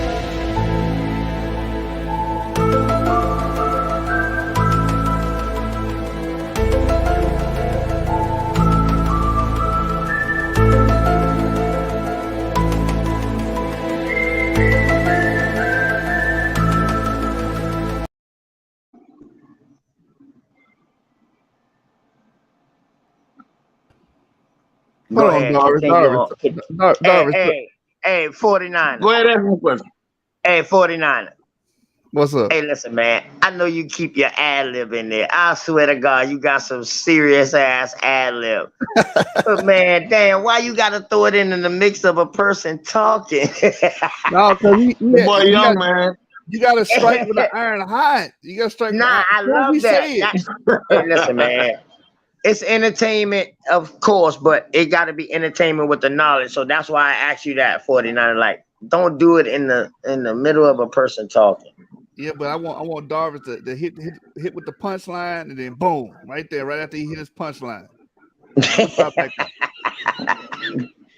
Hey man, listen, dog. I gotta tell y'all, boy, man. The truth is hard to accept, and you don't want to accept your brethren. Know what I mean? But I'm your brother, and I'm trying to tell you where the fuck you from. Now, let me give you a backdrop of me and my dog right here. Me and my dog Burner. Know what I mean? Well, open the knowledge. Know what I mean? Me and him from the same hood. All right, when you look at these Moors, these people they call Moors, and the Subject Freeman Act, his ancestor signed the motherfucker. So I don't know why he claimed he ain't no Israelite, but it is what it is. That's my bro. That was some of my bloodline. Yes, that was some of my bloodline. Yes, and that son. They signed that. They say they're Moors. Some of my bloodline. Yeah. Yes. But you say you African. But cool. But the name Moor. But you know, all right, Genesis 49. And let me tell y'all how this goes. This my older cousin. He's a Hebrew Israelite. He's a Moor. He believe in all that. I believe in all that too. But the thing about me is that I'm learning the book for what it is. Okay, I write poetry, so I'm able to. I was born into Christianity, and not Christianity. Matter of fact, I was born into Catholicism because I'm an. You can say that. We I was both born was. into Catholicism. So by me being born into Catholicism, I was taught in Catholicism ways. Even in Chicago, growing up, I was in Mass Church. Went to private school. New Hope my family down here where I am now, we are AME. All right, we own our own lands around here. Everything that he told you is not a lie. We own our own lands around here, but we only got 3 roads left. They done took damn near all of it, but we got 3 roads left, and I fight for county council member, State House representative. I speak to them. Vice President, Goose Creek Concerned Citizens. Got my own outreach program and all that. Just got our first park built around here. And me and him been around here. We 40 in our 40s, and we just got our first park built around here. So everything he tell y'all, man, when he was telling y'all, it really came from the heart, and he really was like reaching out to y'all for suggestions. But now back to this religion thing. We got our own skeptical point of views, and we battle every day. I always come to him like, yo, did you read this? Did you read that? And he'd be like, yo, did you read this? Did you read that? No. But we got our own point of views. I don't believe that I'm a Moor. I never said you was a Moor. Hebrew Israelite. I never said you were Moor. I understand you believe what you want to believe. Cool. All I'm saying is your ancestors signed that fucking act, though. Either. Your ancestors signed that act. All right, now, once we understand who the Moors were, these Moors that signed that were Israelites. They were Hebrews. Now, your family go back way before you or me.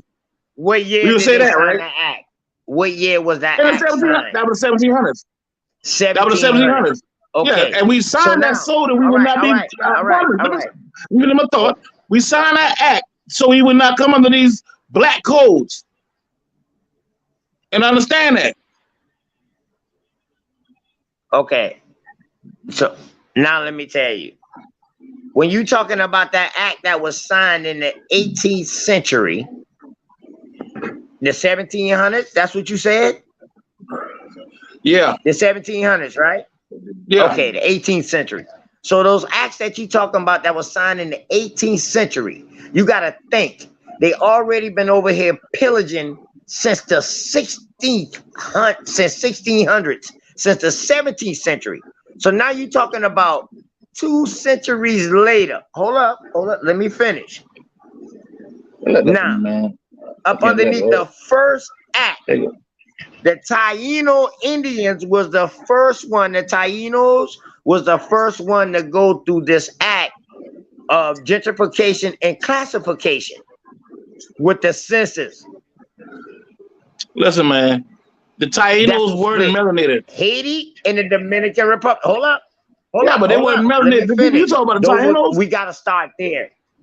They're not the beginning of us. They're not the beginning of us. Those Tainos, they got their name during the time of the Spanish conquest. We was here before that, though, Bubba. No. See, you're young, Bubba. I'm trying to tell you history, but you don't never listen to me, know what I mean? I told your mama the other day, I said, listen. I said, Miss Berna, mama, Berna don't listen to me. She said, you know what she told me? He said he got his own mind, and I'm not knocking that. And you right. My mama told you that. My mama told you that. So therefore, that already let you know. That's why I keep you on top of your fucking game. So, like I was saying though, before the census came out, it was different groups of people. So now that shit that you talking about in that century, dog, by the time the census came out, people going from Indian to mulatto to black or the colored. Cool. And it was classified underneath one fucking race. I understand that, but you gotta understand the history of the census. It would be hard to find. It would be hard to find 100% indigenous person on any land in America or North America, South America, no matter where you look at, Europe, Asia, it will be hard. Matter of fact, Europe and Asia, they might have 100% people over there because they stick with it, you know what I mean, they code. But over here, everywhere that got colonized, there's no 100% person no more. I'm gonna say you're lying. And that's because of the census. The census mixed us up. But listen though, when you start talking about the census, you talk about British colonization. When Britain came and colonized these areas and set up these companies. No. They started the census. So the British Empire will understand who all their subjects were. Whoa. But we were here before the census now. We were here before the census. You keep going to British. Chill, you got to start with the Sephardic Jews, the same one who you said but the Sephardic Jews didn't take a census. You got to The start with Sephardic them Jews. and Listen, I understand what the you're saying. Spanish. I understand what you're saying. But the Sephardic Jews or the Spanish has no census document of us. The British do. Yes, they So do. you look at the census. I mean, they started. Whoa, bro. Yes, they do. So in the your 1790s, research. The Spanish do got documents. It's just in Spanish. The problem is nobody reads Spanish. That's why I took up Spanish, so I can try to read it, so I can learn and it. what the Spanish census say then? What do you mean? What do the Spanish census say? Your people were before then. Hold up. My people switched from fucking Indian to mulatto to black. To Negro. But we do know that the Indian term came in the 1400s. To Negro. We understand that, right? We understand the Indian term came in the 1400s. We understand that, right? Now, Indian the problem is, indigenous. listen. Because the motherfucker thought he was in West Indies. It just meant No, the fuck he indigenous. didn't. That's a bullshit. That nigga know where the fuck he been at. He brought a whole law. He was brought here. The Moors brought him here. You ever notice? But Columbus, let me ask you a question. When Columbus left out of that place they call Spain now, when he left out of there, did he not leave out the same exact day that all the Judaism, the people that follow the Judaism had to leave? All the non-Christians left the same day. They all left on the same day. Whoa, bro. So you need to study online? history a little more. They didn't leave. They got expelled. That book for Christopher Columbus. They got kicked out. Listen, the Jews got kicked Yeah, I understand. out. I never said they didn't. I understand the Inquisition. I understand that. I'm not saying that. All what right, I'm saying is the time that they left was the same time that the Jews. Not the Spanish Cool, I'm gonna show you the Inquisition. source right quick then. Whoa. You know I got a source. I don't even know why you even playing me like this is Before live the fucking Spanish TV. Inquisition. Oh shit, my bad. No, before the Spanish Inquisition. Before the Spanish Inquisition, bro, it was a time before that where they got expelled, where they expelled all the Jews out, way before 1492. I think it was like 1490, 1491. I don't know. I got to go back and look at my books, but I think it was like when you go back and look 1490. at your It's books, way then you holler before at me. Christopher got Cool, expelled. listen, I'm not knocking that. When you go back and look at the books, and then you holler at me, we know we build on a regular basis. But until then, I'm showing you the sources we got when they left that place they call Spain. When they left that place they call Spain, according to the Spanish government, and the ark, at least according to the damn book, the Christopher Columbus that participated the Jews and the Moors. You talking about Christopher? You talking about Christopher? He left the same. Yes, he left the same day that the Israelites had to leave there. No, and everybody left the same, and nobody else went to roll with him. He couldn't get here without them boys. Bubba, he left the same year, 1492. He left the same year. You know what he did? The queen them didn't want to back him. He went to other motherfuckers to get the back him. Excuse my language. He went to other people, who were the people to back him. So when the who other were the people to back him? Hold up, 1,000 parts. I know, but to cut through all that there, you trying to tell me it wasn't the more to back him? Hold up. No. Brother, you know I got the book. You know I got the book right here in my hand. You know I got a highlight. You know I'm about to put it on the camera. So don't you lie on in front of these goddamn people. You my brethren. Go ahead. Go ahead. Man, go ahead. I'm gonna speak. My bad. The man I'm gonna make sure you understand that. The man had damn near 5. Hold up. The man had 5 to 7 sponsors, 3 to 5 to 7 sponsors that sponsored his first trip. Once he came back, and he came back here in 1493, that's when Queen them backed him. Man, come on, man. You dealing with a person who study history, man. Y'all don't read enough books as me, man. Yeah, you from the name same hood, man. Hey, 49er. Who's y'all? 49. I don't read no books. Are we saying your brother don't read no books? No, you read.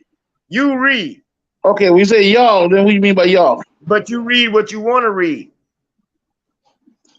Hey, I'm not a slave. I read what I want to read. Everybody read what they want to read. I'm grown now. But this particular book, though. Man. Matter of fact, I even let you use the book. The same book I let you get that time.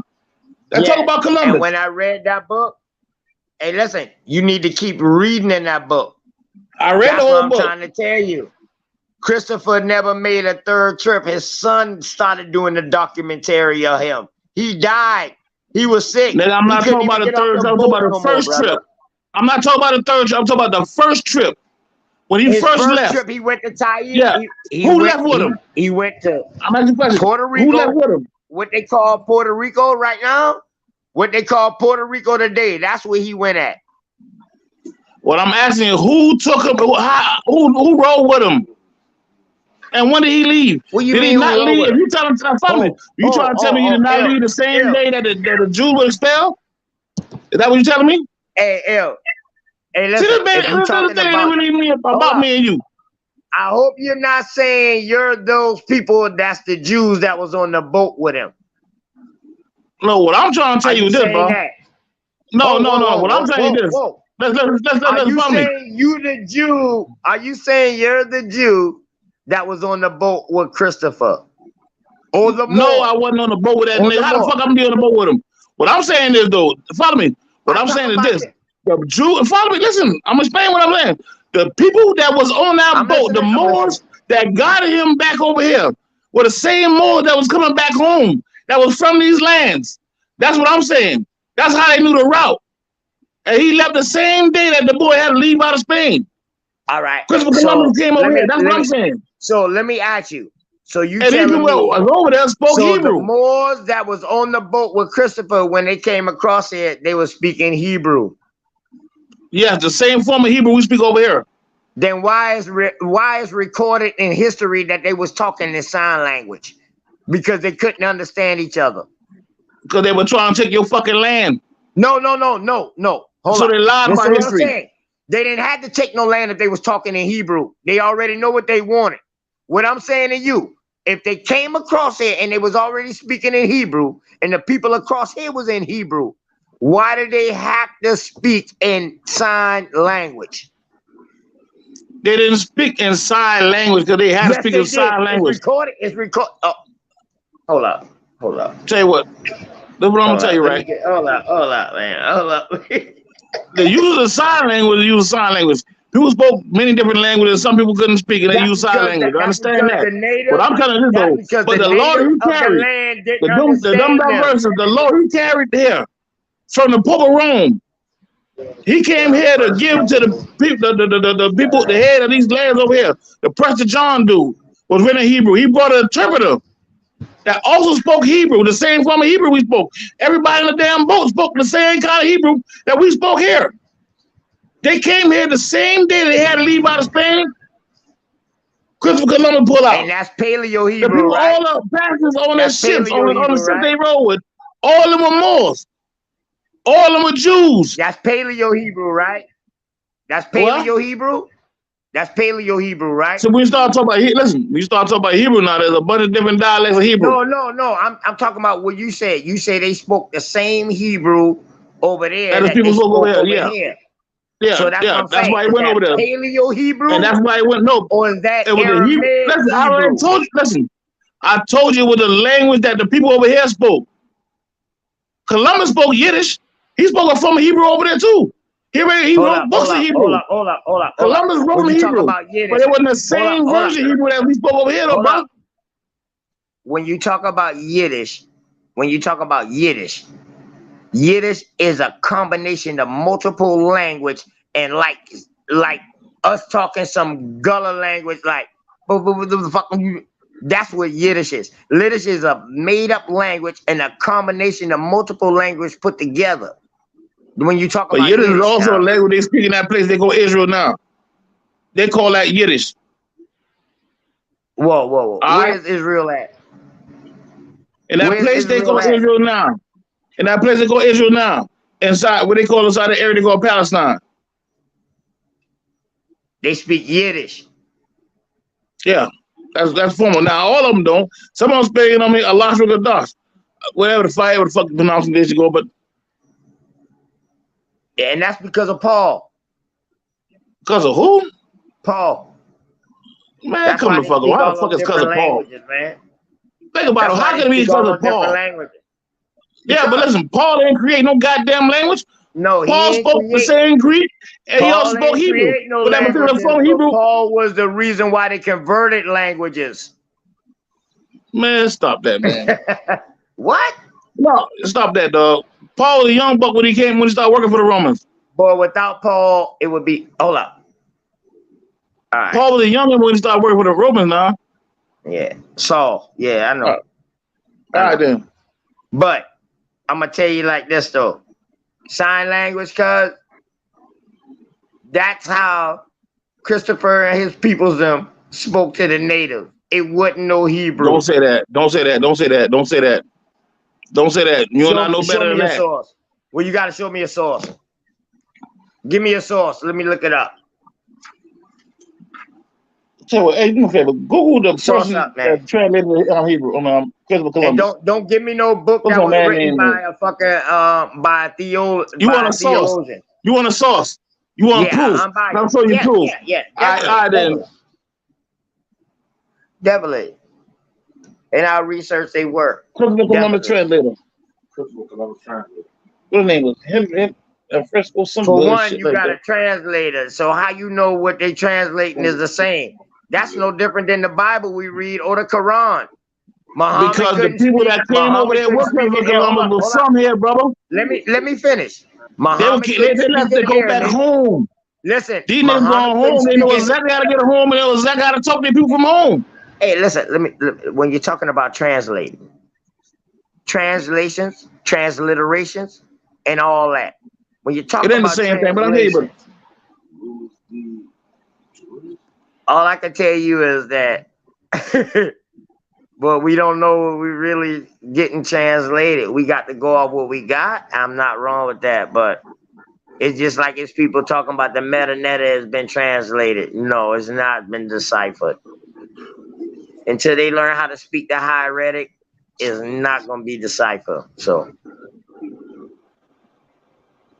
and I believe the same thing with any other language.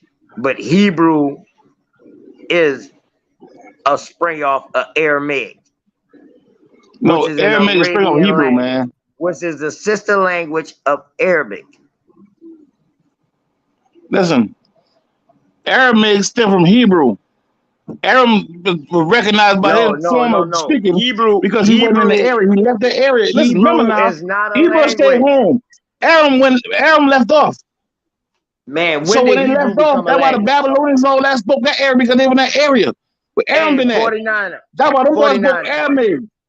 Hey, look up when did Hebrew become a language. Don't look up the Battle of Beaufort. Look up when did Hebrew become a language. Matter of fact, listen, man. This goddamn little thing was not supposed to be between me and you. Hey, hold on real quick. The people you jump inside this motherfucker head, I mean. Let me say this real quick. On some other shit. Y'all got nothing to do. We came. But man, that's what they put us on the spotlight though, so we got to let them know. No, they ain't put on the spotlight, bro. You did. You jump on the spotlight against your brother. No. I would never. That's why I let you talk when you talk because I got respect for you always. But we got to let them know that we got two different point of views, but yet we still together. That don't mean shit. I don't give a fuck if you with this or if you with that. But we still need to come together. I don't care about that. We still got to save our community. That's all what it's about. So my great granduncle, great granddaddy Wade, wife name was Sylvia Pinckney. We automatically gonna be together. We don't got no choice but to be together. And we go back a little further than that, the particular name Pinckney showed up in this goddamn sign of the Sundry Free Moors Act. And you that same Pinckney. Yeah, why are we debating whether you a Moor or not? Hey, but you know what? So why are we debating whether you a Moor or not? See, for some reason, we think that we can change who we are because we say we are. You are what your fathers were. You are what your mothers were. And your mothers and your fathers was that. So that makes you that. You might not want to claim it. I understand that. But you still that.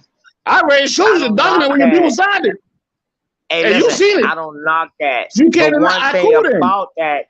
One thing how you say you ain't no more? Sundry, hold up. One thing about that Sundry Act and what you put in my face. Yes, Charles Pinckney did represent him. Charles Pinckney and Rutledge did represent him, but they never say that Charles Pinckney and Rutledge was a Moor. You put it in my head that a Moor got Who to the fuck is represent Newport another News? Moor, but it never said they was Moors. If anything, they was Masons. Brother, it was a Sundry Free Moors Prince Act. That Hall mean never said Masons it was at Moors. that. They never Man, said it was they Moors. fought for But that. the name of the act was They Sundry was Free the Moors Act. lawyers. Man, listen, they was the lawyers for that, and they was advocating for stopping slavery, man. I got the whole paper. Matter of fact, hold up. It didn't have nothing to do Let with me show slavery. you, man. I got the We were whole. trying to say that we did not fault. We were trying to stop them boys from classifying us under these black codes or applying these black codes to us. That's what it was about. I got the whole genealogy. I got the whole genealogy on my bloodline, of my Pinckney bloodline. You know what I mean? I got the whole genealogy, and we can go through this. You know what I mean? Hey, 49er, one time, you see that? Pinckney, we got the headstones and all. That's in Beaufort. You know what I mean? Anytime that you give me a chance, hold up, I can do a presentation on here, man. I have I even got census record. I even got that, and we can get more into detail with that. I got all that. I even got the plantation where we come from. And now me doing more in the research, I did more in the research, and I see that it's no Pinckney that come from Europe. So I'm wondering, where did Charles Pinckney, them boys, get their last name from? Their last name was something different. So one thing I found out is when priorities and hold up, I'm sorry, I can't get the prioriters or whatever. When they was coming across here and they was meeting people, they was taking their names. Like, I got death records, I got all that. I can go all the way back to the 18. That's Charles Pinckney, who you was talking about. That came at. You trying to tell me that white boy is your great granddaddy, nigga? Hey, that's is that white boy your great granddaddy? I'm gonna ask you.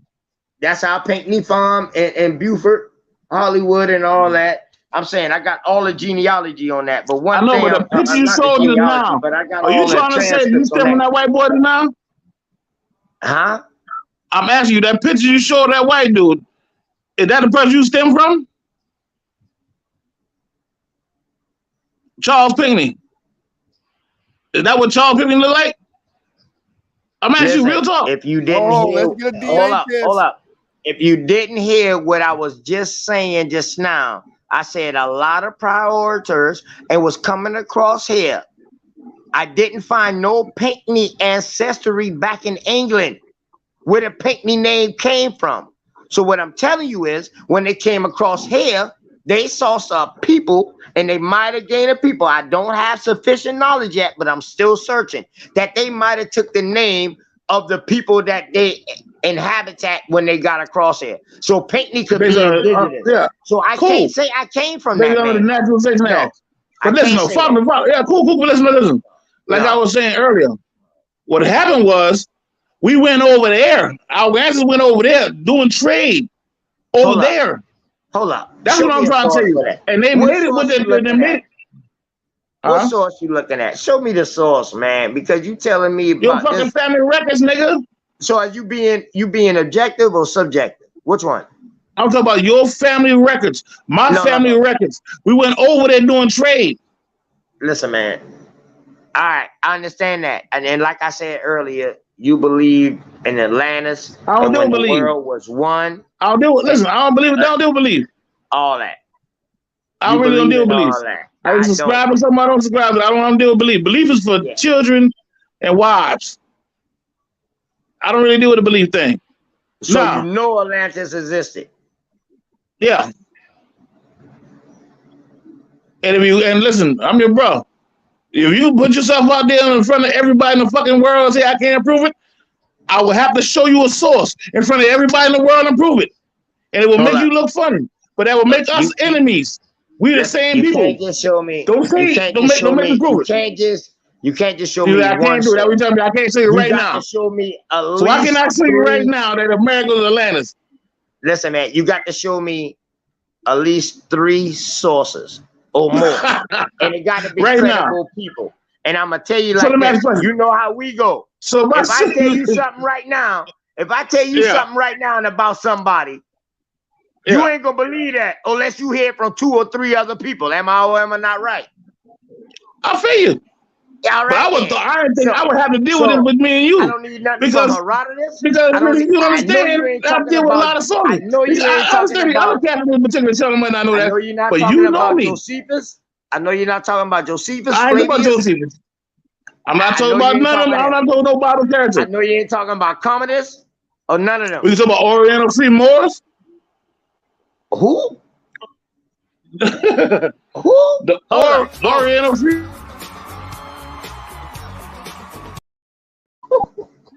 The Oriental Freemasons. Freemasons. Hold on, you said free Moors first. Yeah, I know, because that's the original term. But they wrote Moors out of history. So you the term Masons.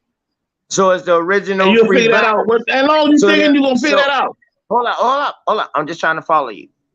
The original free Moors. That's what you said at first. Oriental free blacks. Freemasons. The Oriental free blacks. Hold up. No. The Oriental free blacks. They didn't call themselves black. No, Oriental Freemasons. More mean black. No, more don't mean black, man. Black is an adjective. I'm using more as a noun. God damn it, man. When I'm talking about words, right?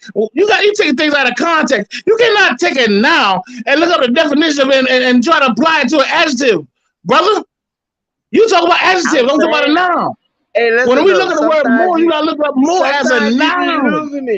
As a noun is a person, place, or thing. An adjective is a descriptive. I respect so you may have an adjective meaning dark or meaning black or whatever. That's an adjective. We talk about a noun. Right. When you look up more next time, look up the definition of it as a noun. You're right.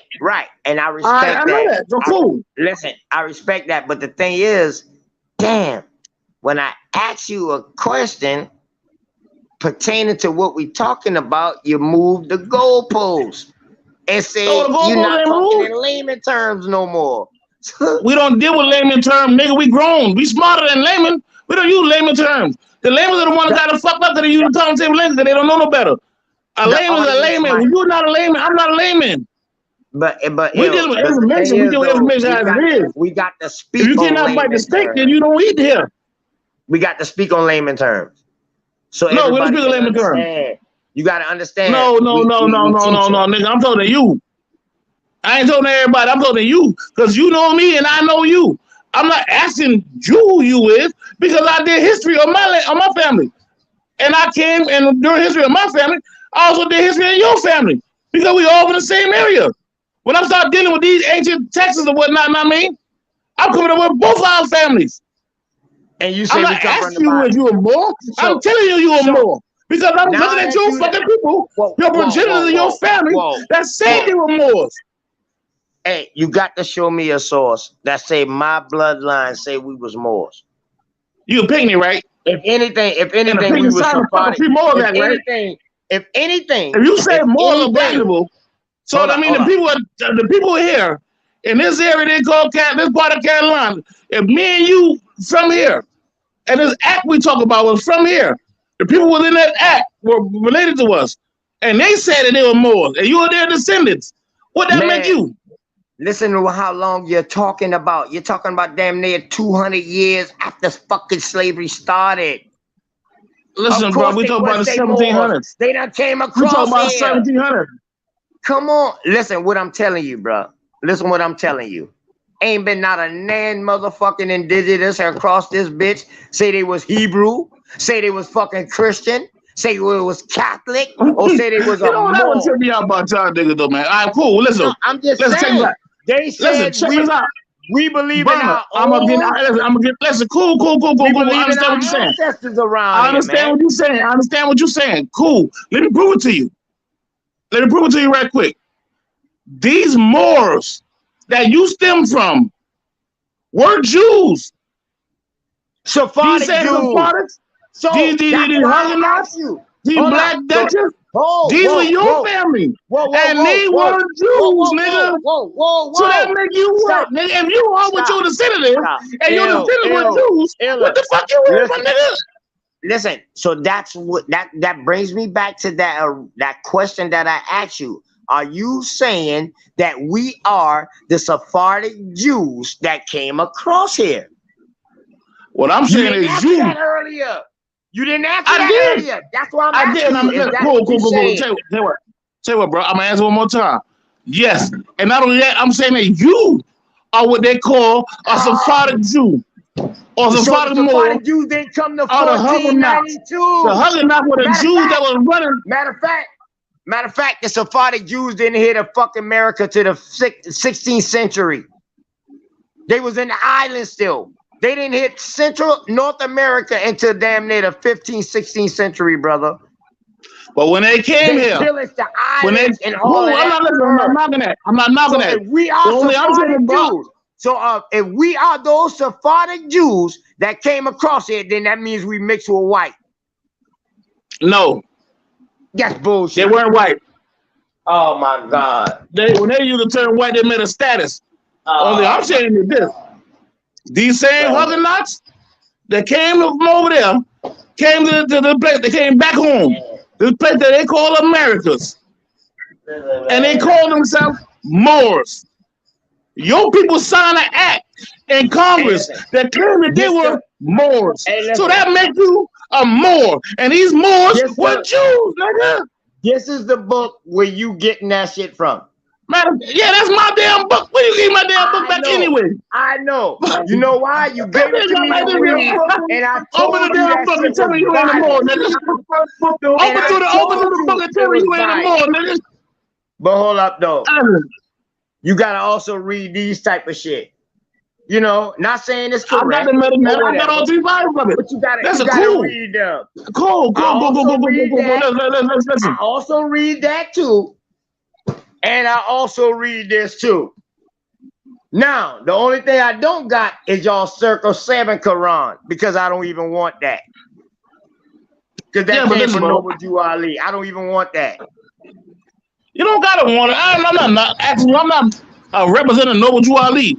But when you start talking about these Circle 7 books, the only reason why you don't got it, brother, because you don't fuck with your people. If you fuck with your people, you know you already got it. Listen, you know you got it already.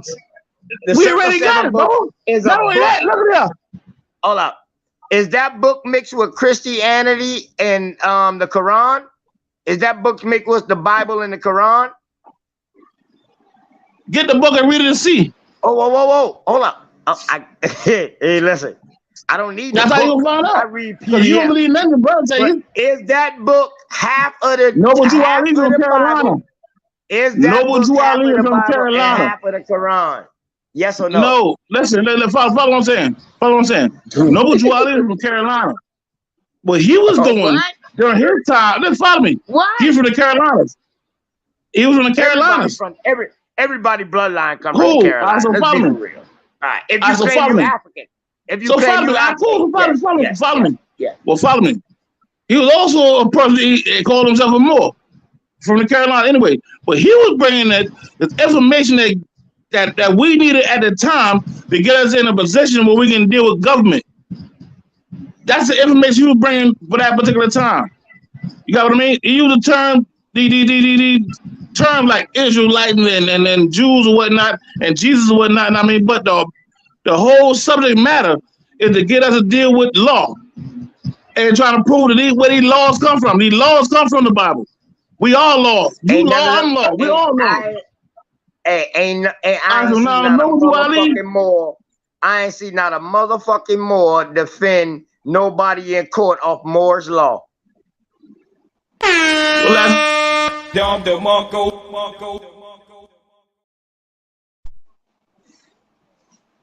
Name one. What? Name one what? More that use Moore's law to get somebody off the hook or even defend them. You ask me a question, let me answer. Our boy Buttons. I ain't gonna say his real name. You know what I mean by Buttons? Who Buttons is? Yeah, I got you. Yeah. Remember Buttons, and that you shouldn't have used Moore's law to get Buttons out of all that shit. This nigga was clearly lying. I'm lying, nigga. Was Bud's not walking around this motherfucker? Hold up. Sovereignty? What this nigga not on TV? Whoa. They got pulled over. Sovereignty. Change name. We ain't talking about sovereignty. We're not talking about sovereignty. We talk about law. See, I never really want to dig into it because it seems like some crazy shit. Whoa. But you should know, man. If anybody know, you know. I respect that, man, but I ain't know nothing about that. Nigga, stop that. If anything, that motherfucker should have been defending a bunch of people in the hood. The what? He should have been front line for us. I could have been broadcasting him. Yeah, you could have been. But you don't really fuck with people like that no more. Why? But you know you've been around it during that time. I fuck with you the long way. Yeah, all right. So don't say I don't fuck with my people So no the same more. thing I call myself, the same thing he called himself, the same thing we call you.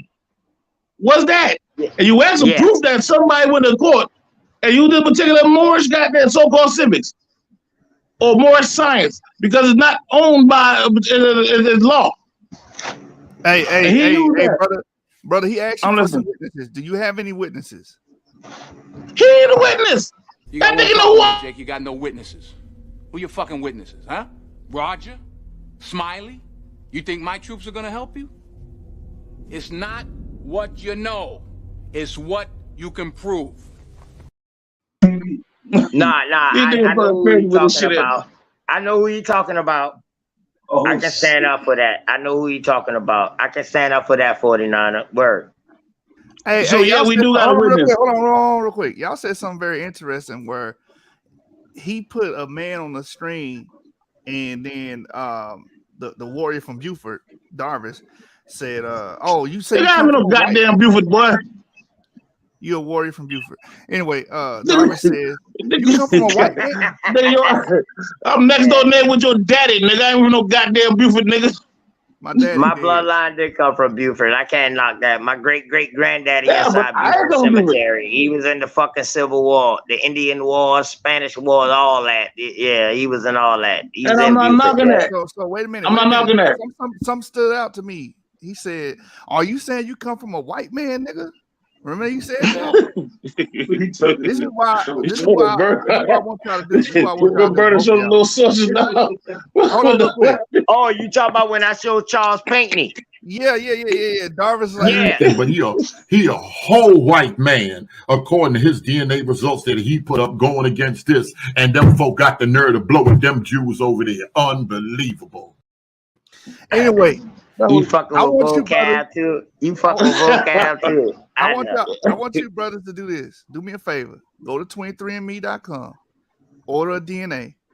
Nigga, that what got you fucked up now with that bullshit, brother Darvis. I'm not ordering no fucking DNA, nigga. I live around my people. I know who I am. That's for y'all niggas who ain't about your family. Y'all gotta go to these Jews and ask the Jews who the fuck you is. That's a theory, Bubba. That's why he fucking you up tonight, nigga. Yeah. Now how can you fuck me up, nigga? We the same people. Yeah. How can he fuck me up? This my baby cousin now. This was you, Darvis. This was you tonight.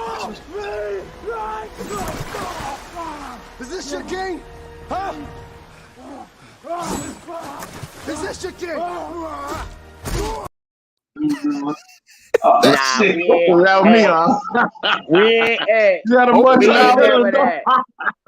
Hey, Genesis, you's a fucking clown, but we ain't never that. Nah, never that. You know, if anything, we like Rocky and a fucking Paulo. And then it was so crazy. Fall out the same time. It was so crazy. This Genesis nigga, listen, my dog Genesis, he around this motherfucker talking about he E1B1 from the motherfucking Afro-Asian. Yeah, what the hell you talking about when we is? You Afro-Asian, nigga. No, he's from the Congolese. I don't know what you are. No, he talking about you, 49er. No. I got you. What I'm asking is, I know my DNA, right? But he made an assertion that you came from. Do you know your family though? Darvis, you gotta listen more than you talk. Right? I'm saying he made an assertion that opened the knowledge descend from a white man. Are you questioning that, right? So my thing is, why won't you guys get some DNA tests and we figure out what your background is, and then we can talk about it. Listen, man, I don't need to do no DNA test. These niggas Gentile, dog. I'm gonna tell you like this. I'm gonna tell you straight up, Genesis. This is why. My genealogy, my bloodline, my grandmama, great grandmama, I was able to talk to. They never said nothing about Africa. They always said we was Indian and indigenous. Now, my daddy's side of the family, I do know for sure that they breeded into the fucking Europeans or whatever, the conquerors and the colonizations. They call the brass ankle people. You can look them up. They from down here. That's where my daddy's side of the family come from. So if I was to sit here and tell you I don't have no white in my DNA, I would be lying. But now, if I tell you that I'm from here and my genealogy say we from here on my mama's side and we ain't came from nowhere else, I'm not lying about that neither. Yeah. But the DNA may reinforce that. That's all I'm saying. Like, nah, but that only make up about the how much DNA was percentage. got you looking crazy in that fucking video the other day, my nigga. No. Let me explain why I said it'll reinforce it. So if how much percentage does that DNA make up? I got you. We 99.7% similar to all humans on the planet. Now listen to what I'm saying. On the father side. Oh, no, period. Mama and father side? Yes, all humans are 99.7%. All right. So why haplogroups only can contribute to 1% of your DNA? Because I think them boys say that's the 0.1% or the 0.3%. Can I answer it? Yeah, I'm waiting, brother. Because you have only one sex chromosome from both of your parents. That's Y and X. The rest of the chromosomes are called autosomes. That's what determines your skin color, your eye color, hair texture, genetic stuff. Right. Heredity stuff. Right. That's why. But anyway, the ones that trace your father's line and your mother's line is your sex chromosome. Now, you might take your test and find out that what your mother's is saying is true. You've always been here on your mother's side. Your female ancestors have always been in America. You might find out your father's side. You never know. You know what I'm saying? So, but all the I'm thing saying is, though, test may reinforce what you're saying. That's all I'm saying. How many native DNA clades that they got to compare to our DNA? They got a lot. How many? I don't know off the back of my head, but what's the oldest? And what's the oldest? And I'm not talking about 2018. And I'm not talking about in South America with her, because Lucy wasn't even Homo sapien sapien. You talking about Lucia? I got you. Right. She wasn't even a Homo sapien sapien, but she got a clade of our DNA. Am I not correct? No, she was Homo sapien sapien. Lucia was Homo sapien sapien, if I remember. You sure? Lucia. I thought she wasn't a Homo erectus. Man, all that shit was a fucking lie. I thought she was in the Homo erectus stage. I mean, man, all that shit is a fucking lie. Darvis. That come from these so-called Jewish people trying to prove they got a right to the land of Palestine. Now, this is what I'm gonna ask y'all to do, right? Google this for me. Let me finish my thought. Only the conquerors write history, so it don't matter. Let me finish my thought. I know y'all. Listen, I'm gonna step with a lot of toes. I'm hearing a lot of I understand all y'all niggas finally crackers up. But let me ask y'all this: how long can a body stay inside a coffin and still be there before it turns back to dust? A body in a coffin is not the same as a body in a mountain. Or a body that it don't really matter. A coffin will tell me more. If it's outside opening, how long the bones last before we get fossilized? No. When you're in a coffin, you're getting preserved.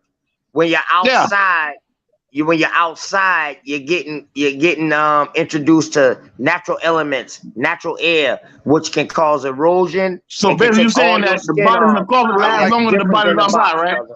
I like knowledge. So the body in the coffin lasts longer than the body outside. I rock with knowledge. I like bro knowledge. Cool. So how long can a body stay in a coffin and still be a bone or still be a fossil? Darvin. We A don't know 100 years. unless it's, Darvin. unless Google all that, your nigga. organs. After 100 years, what happened to the body in the coffin? Yeah. It turned Let to me dust. Darvin. These But niggas lying to y'all. Genesis, hold What on. DNA they got from them fucking Hell, ancient people them boys lived you know thousands what? of years ago? When you know damn well that these bodies, if they die, their body turn to dust way before 1,000 years. So what DNA do they got? Ruckus, Oh, no oh, whoa, whoa. relation. I want to sing y'all a brand new song I just wrote called Don't Trust Them New Niggas Over There. Sing along if you know the words.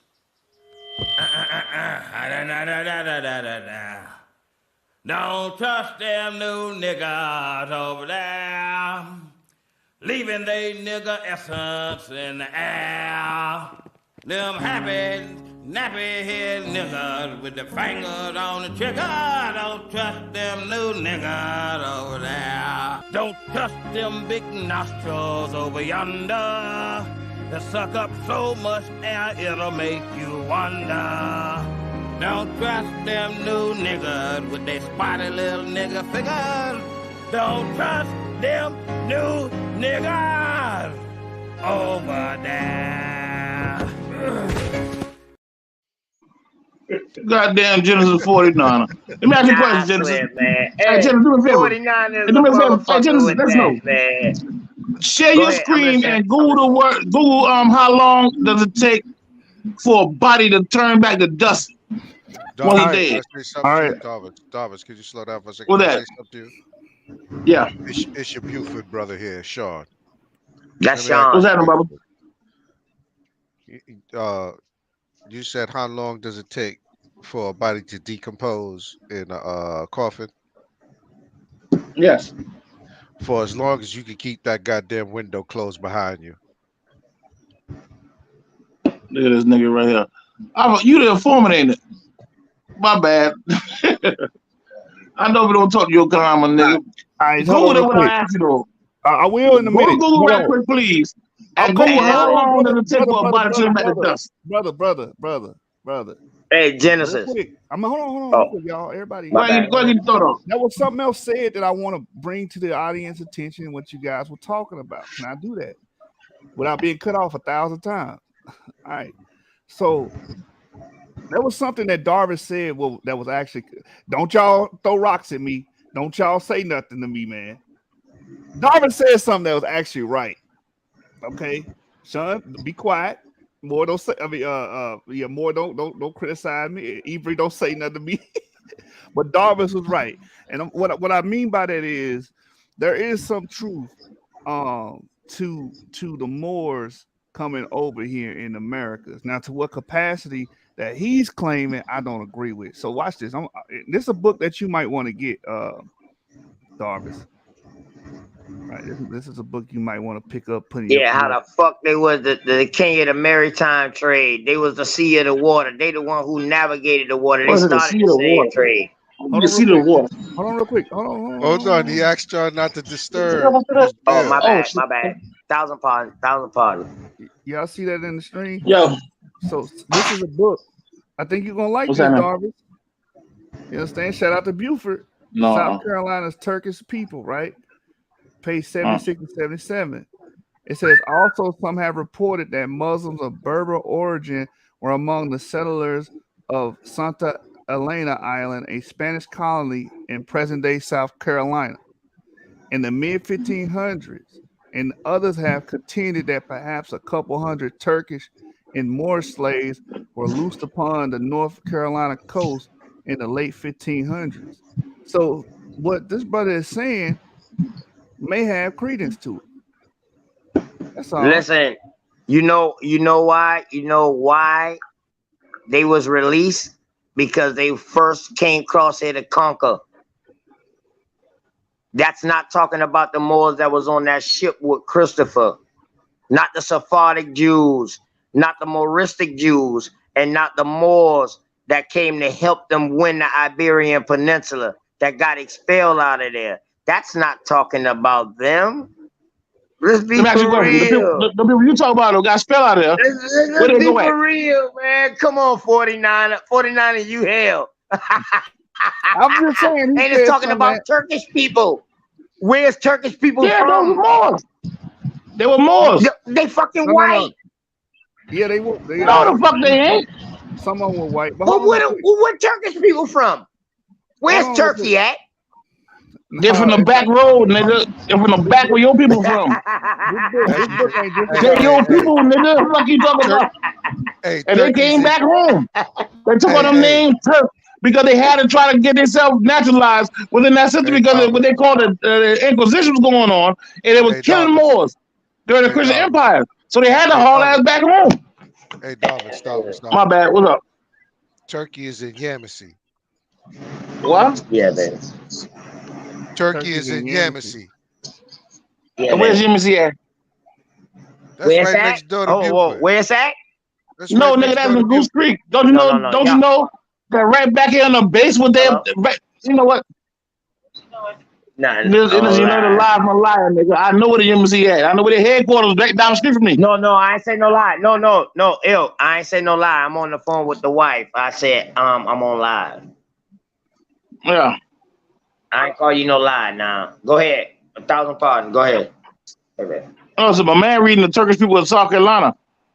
Yeah. Yeah, Turkish people. Yeah, Turkish. You know that Look book how right they there, the look. goddamn the Goose Creek man and the bull. Talking about the people that came across here as indentured servants. The Buckwheat plantation. And in servitude. And started colonizing. This is gonna blow your mind right here. Look. Yeah. Who? Me? Yeah. Check it out. Page 71. Yeah, man. I'll call you back, babe. They trying to fuck with me with this knowledge. They don't even study enough, man. I got you, babe. I'll call you back. No, I'm not trying to. I'm trying to throw some nuance in the conversation, man, because the people in the crowd were saying you was beating the black off Darvin, so I had to come in and say Nah. Ain't no beating, man. It's just this discussion. We take back from them old debate rules where we can debate without arguing, but still have common ground. And at the end of the day, we still brothers. And now we need to find out what the information that we got from one another, how we gonna use that for our community. What's that? You seen that movie with the Django? You remember old girl got beat? Somebody said that beating that Darvis got from Open the Knowledge was like old girl off the Django when she got whipped by her master. The beating that Darvis got removed.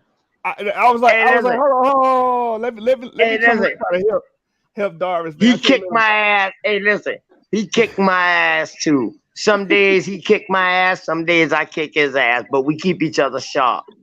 Where we got y'all two niggas don't different never kick my ass, man. views, Y'all niggas be trying to duck with the That's motherfucking it. history, man.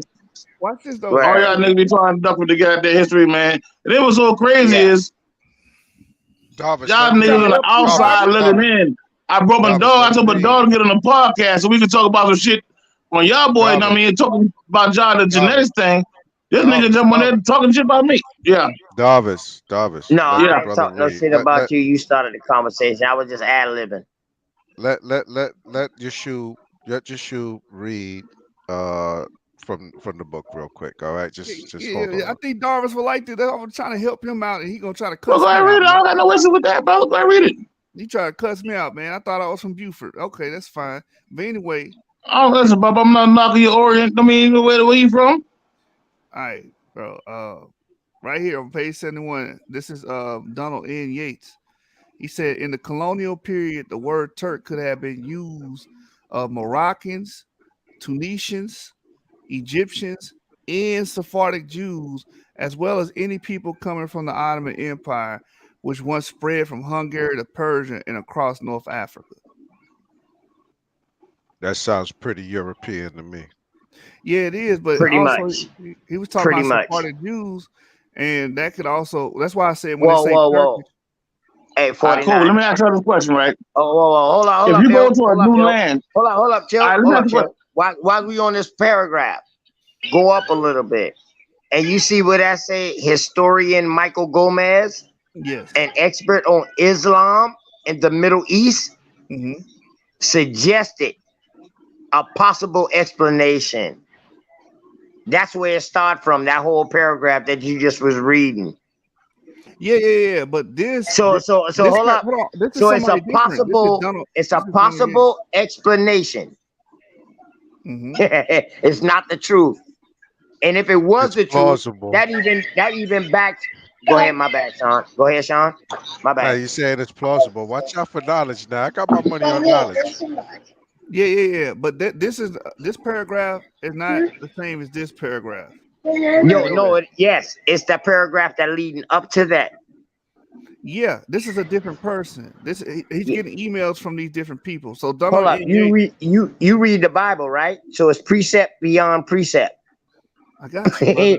So you got to read up beyond up in order to get the whole context. If you don't got no pretext, you don't get the context. Hold on, My bad. I know I'm giving you a little. I'm putting a little battery in your back, but your shoe is right. No, this is talking about another person. So I'm not nobody robot. I know none of that, dog. But I'm gonna tell you like this, man. I just read up before that, so that's all. Yeah, but from the jump, it came from somebody who was studying Islam. Yeah, that's the above that is the statement about that, right? What historical Michael Gomez, an expert on Islam and Middle East, suggests a possible explanation in an email message for these generalizations. Right. He said, right here, look. He said the outsider comprehension of the Muslim world was very limited in the past times. And here's the quote. We have to remember that Europe had a difficult time distinguishing between various Muslim polities in the 18th and 19th centuries. All right then, stop. They had a difficult time distinguishing between various Muslim politics. Right. So that the right next there the let next you know sentence is if dealing the with Sephardic Jews came across here. Oh, my bad. Pardon me. Go ahead. The next sentence is dealing with Donald Yates. Has nothing to do with Mr. Gomez. Right, but okay. But what I was saying is that the point is that it's talking about Muslim. They trying to distinguish between the various Muslim politics. Polities. That's a politics to me. No. Oh, that's policies. Oh, yeah, it's polities. Okay. Yeah. My bad. My screen's small because I'm still on here with y'all, man. I'm on a tablet. My bad. I apologize totally. But still though, it's still a hindsight of what they believe. And even if it still is the truth that the Moroccans, the Tunisians, the Egyptians, the Sephardic Jews, or the Ottoman, which is the Asians, or Persia, or all them, or with the Babylon and all that, what is all them? If those was the people that came across here, they was not in the slave trade. They conducted the slave trade. All right, cool. Now, let me explain myself because y'all obviously got me mixed up, right? When I said the Moorish Empire, we being a part of the Moorish Empire, I never said that everybody in the Moorish Empire came here.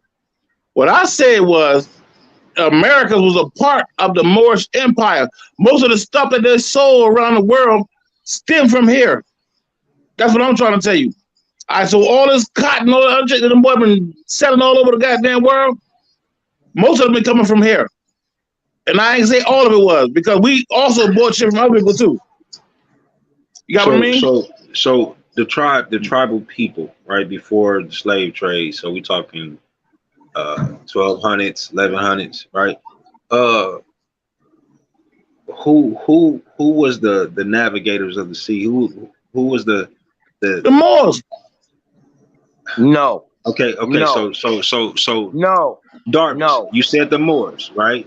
Yes. So at what point in time can I find a source that'll tell me or show me a name of a Moor that was in the Jewish pirates of the Caribbeans? But that's Jewish. Jewish that's pirates. Not a Moor. Listen, man, calm down. The Jews were the Moors. They're the same people, Bubba. No, these Moors you talk about, nigga, they were Jews.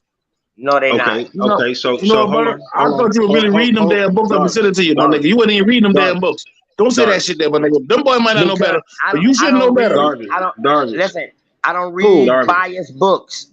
That's written by biased people. You know what? That's why you don't understand that then. I read objective books. That's open to everybody. I don't read subjective books. In that case, I can write. And that's why you don't know. You can, and I can say just understand that. But what I can say is this. Your people were Moors. Hold up. That's one thing we know for fact. That your ancestors were Moors. Hold on one second. Yasha, my bad. Yasha, go ahead, bro. Go ahead. When you say that the Moors are the Jews, can you elaborate on that a little bit? Yeah.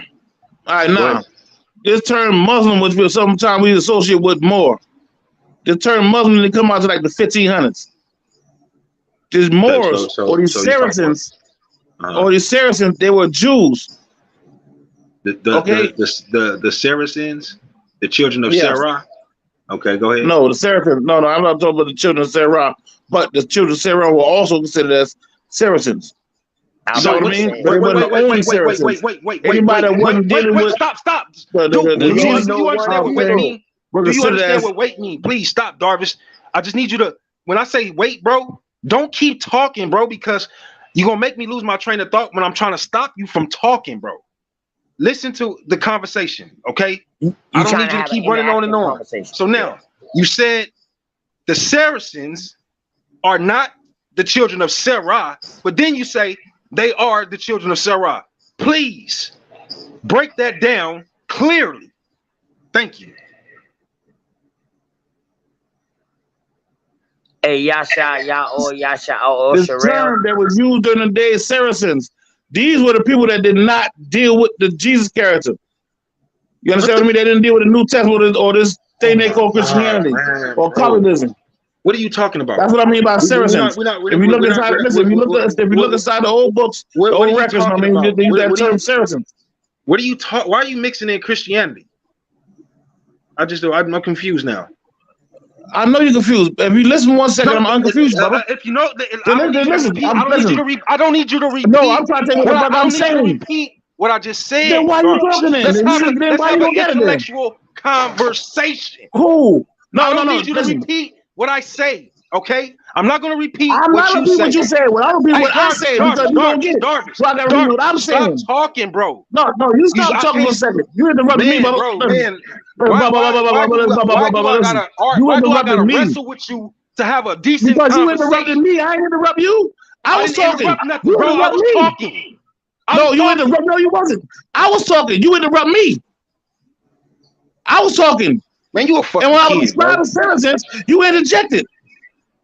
And when you interjected, I explained what I said. How you gonna keep talking when a person don't understand what you're talking about? Brother, we talk about a 12th grade lesson. If you ain't in the 12th grade, hey, listen, homie. I don't need you to say none of that retarded stuff. All right. All right, well then stop acting like that, then, brother. It's like this. Stop acting like this, man. It's like this.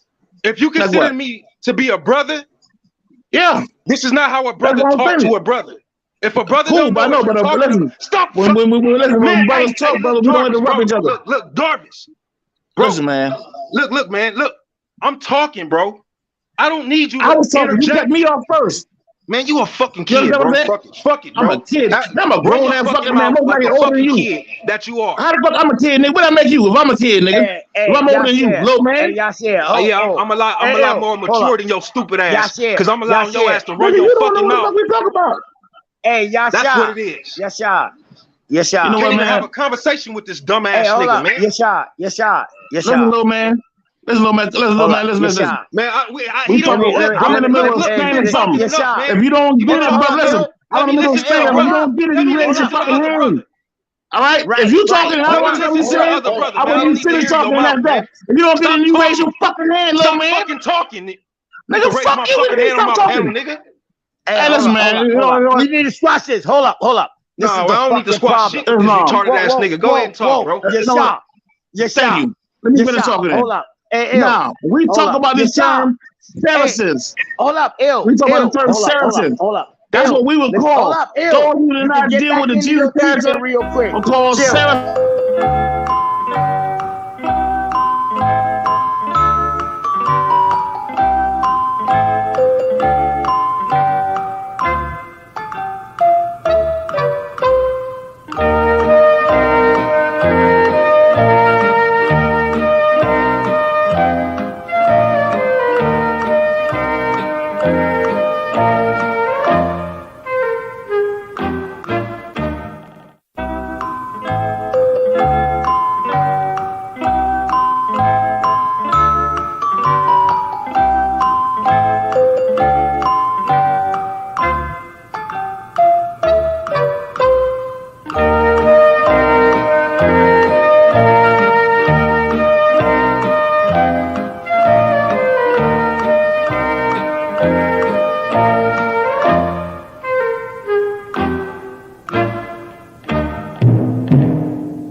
All right, y'all cool?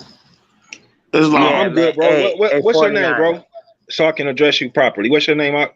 Yo. Who, me? Yo, yes, sir. Open it. You talking to me? Who was just talking to me? My name is Yashar, Ak. Yashar? Yeah, my name Open the Knowledge, man. L. You can just call me L, man. For sure. Knowledge. That's what's up, bro. Look, man. You know, I'm gonna let y'all go ahead and have y'all show. No, bro. Because Yashar. listen, man, I'm not here to deal with ignorant shit, bro. Because if I don't understand something, I'm gonna ask my brothers what they talking about, what in all of that. Every time I ask this dude a question, this nigga get all in his fucking feelings and start talking about shit that ain't got nothing to do with nothing, and then start over talking everybody. So look, I'm gonna let y'all have y'all show. Y'all continue to do what y'all do. So I'm gonna interrupt y'all going back and forth, bro. Yashar, hold up. We came on y'all show. All right, and I'm gonna tell you like this, man. One thing we all got to understand: we all grown ass men. We all got our own lives going on. We all got our own situations going on.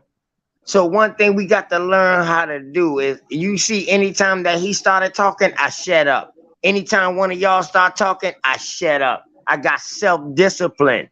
We all got to have that. When you start talking, I listen to your point, and when you got a break, then boom, I come in. Now, what we need to do is like, yo, let's have a conversation that's interactive. So when I say let's have an interactive conversation, that means don't go on talking for a long time. That means I ask you a question, and anytime while you're talking, I can ask you a question. You got to stop and answer that question. That's interactive conversation. Our thing is, man, our testosterone be pumping, man. But one thing we all here for is to spread the knowledge, to make people open their eyes. But man, when we start arguing and start doing stuff like this right here, all we do is turn people away. That's why I said I'm gonna let y'all go ahead and talk, bro. Different than what's on the streets that's going on, brother. I'm gonna let y'all go ahead and talk, because at the end of the day, no, your input. Listen to what I'm saying, Knowledge. I just listened to what you said, bro. Right. Again, I'm not the type that pull rank and do all that old weird ass shit. I came in again for a second time today. I was here, now I had to go. So I came back on to really show that I got my ancestry and my 23 and me. You feel me? Right. So that my brothers can understand that I'm actually doing what they asked me to do, because now when I do that, I'm able to input my information into the database so that we can clearly understand what it is and what it ain't, even though I already know what time it is, right? But this is just so conversation and actually confirming what my brothers is talking about when they talk about DNA, right? So I'm listening to y'all conversation, and the brothers start talking about what Yashub had up on a panel. So I'm like, oh, okay. So then he mentioned the Saracen. Okay. So I know a little bit of something about that. So are you talking about this? The brother said no. Then he said yeah. Now let me ask you a question, Knowledge. If you ask me a question and I say no, and then I say yeah, right in less than 10 seconds, am I contradicting myself, my brother? In a way, yes. All right, y'all got it, bro. Y'all got it. Yashir, yes. In a way, yes, you are right. But you still got to give that person a chance to let you know why they're saying that. Am I not right? I asked the brother, because he wasn't about to get an explanation on why he said that if I didn't stop it. He was gonna keep on running on about some other shit, Christianity and all this other shit that ain't got nothing to do with nothing. So I'm like, well, hold on before you go. And the brother just kept running his fucking mouth.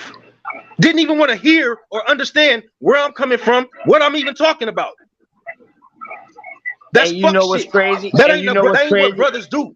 That's all I'm saying. So I'm gonna let the two brothers that know each other had a conversation, because the nigga, I guess he respect you, I guess, but he was talking over you too. So I don't know, man. That's not how brothers get out. I'm gonna tell you like this, man. I'm his younger G. You know what I mean? I ain't gonna lie to you. I'm his younger G. And I'm gonna tell you like this. I got a different approach to things. Some people don't have the approach that I have, man. You know what I mean? And I'm gonna tell you like this. One thing about men, and I was just watching a debate with Prince Asiel and Pastor Harden and Professor Walter Williams and I can't remember the Muslim name, but his last name was Muhammad. But they was in a room and together, and they was all from the same place, and they was able to agree but disagree, but in a fucking, excuse me my language, but in a way to where it's no hard feelings. Now check it out, Knowledge. You know why they was able to do that, Knowledge? Was because they respected each other's mind. Now one of them brothers would have dismissed or ignored any one of them brothers' questions and played them like they was stupid, and they didn't have no fucking knowledge, right? That's the difference between them and niggas like this coming on my panel, bro. But I didn't come at the brother wrong. Only thing I was doing was asking him. Listen, bro. Only thing that I was doing was asking this man for clarification on what's coming out of his mouth. And because I asked the question, you disbobble? No, you can't deal with the simple question. I was the one that was dealing with it, Knowledge. I didn't ask you nothing. I didn't ask you nothing. I'm talking about what I was dealing with concerning Darvis. Hey, listen, this not the first time this shit happened. I'm about to let y'all get back into y'all conversation. I'm cool, bro. Y'all go ahead and have your conversation, my nigga. Hold up, Yasha. Because listen, man, this conversation need to be had. If it didn't need to be had, it would have never came up. But one thing we got to understand, man, we got people watching. You got people that want to know this knowledge. You got people that know that need these This is why books. we started this panel, bro. This is why we call this panel the source. This is why we call this panel the source. Right. Because we bring sources. We don't just come on here talking. We don't do none of that. Right. Everything that we talk about is backed by a source. That's what we do. That's why this panel was started. So I know why this panel is here. I know why we get on here and go live the way we do. It ain't nothing new. It ain't nothing new to me. Yeah, I know, Yasha. I don't peep some of your work. Trust me. I don't peep some of your work. I don't peep some of Hebrew Israel work. I don't peep Genesis 49 of work. I know y'all on like 93. You know what I mean? I know all of this. Garfield hiding from y'all. I know all of this. You know what I mean? I ain't no regular dude out here with this shit. I study this shit. You know what I mean? I study y'all. And I'm telling you, man, you're the leader of this panel, right? Yes or no? No, we don't have no leaders. We rock together. We rock as one. All right. Well, I'm not saying like that. Okay. Well, you're one of the captains of you're one of the progenitors of this channel, right? Yes or no, Yasha? I don't like to do all that, man. But yeah, we started this together. All right. I'm not trying to take nothing away from nobody else. We have an intellectual conversation right now, man. You know what I mean? Okay, for you to be one of the progenitors of the channel, anytime that any one of us can make you come out of character, and when you fed up and you ready to say, man, I'm done with this, man, I don't need to talk to you. It don't matter whether the person talking foolishness to you or if they're not answering your questions to you. It's still a point of the matter, bruh. This your show. It's entertainment. You got to entertain. You know how much I'm not here for that. Hey, knowledge. First off, bro, if you've been watching this channel, hold on one second. Hold on, bro. Hold on 1 second, man. Because if you've been watching this channel, bro, if you've been watching this channel and you know about us, bro, you know for a fact, I don't entertain shit. I don't get on here to play nobody's strings. I don't get on here to talk so kind and so collective. So everybody is accept, man. I'm not that dude. I'm far from that motherfucker. Trust me. Right. So entertainment. And we go somewhere else with that. Hold on, bro. Hold on, man. So when we talk about that entertainment, I'm not it. We don't do that. You can't entertain, bro, We edify. But let me ask you this though. That's why we bring sources so that those brothers that's actually looking at our information, they can fact check our information and see that it's not we just running our mouths, giving our opinions on shit.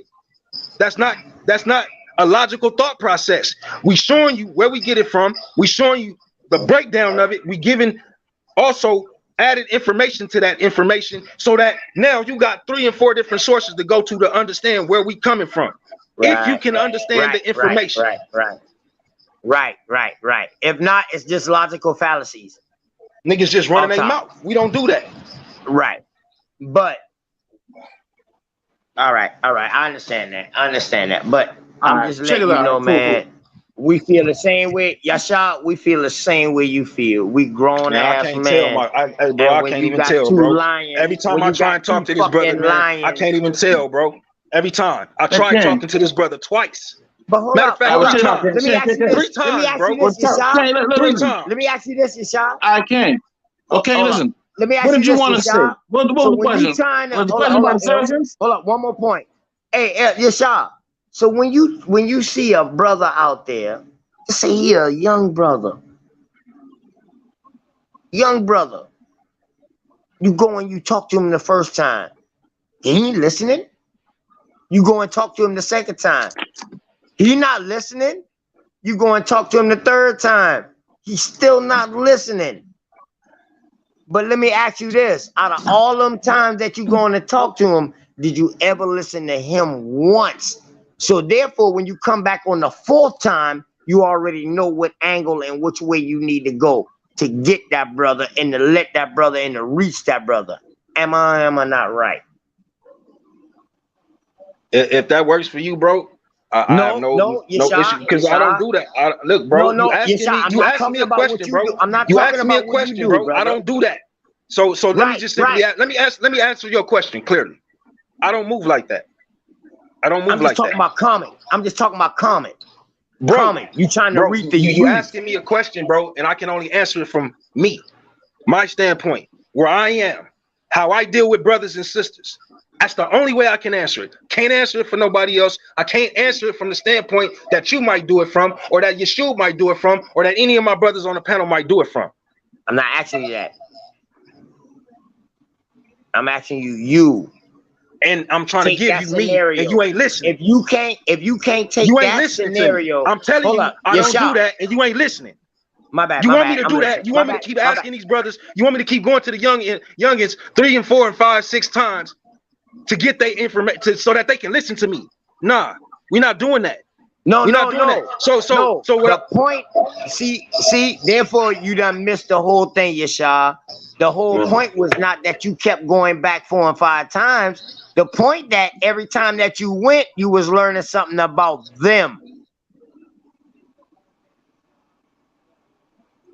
What do I need to learn about them, bro? You need to find out if you're trying to help and save them and help reach them. You need to learn about them. That's the arts of war. That's the arts of anything. In order that any person you deal with, you need to know who you dealing with.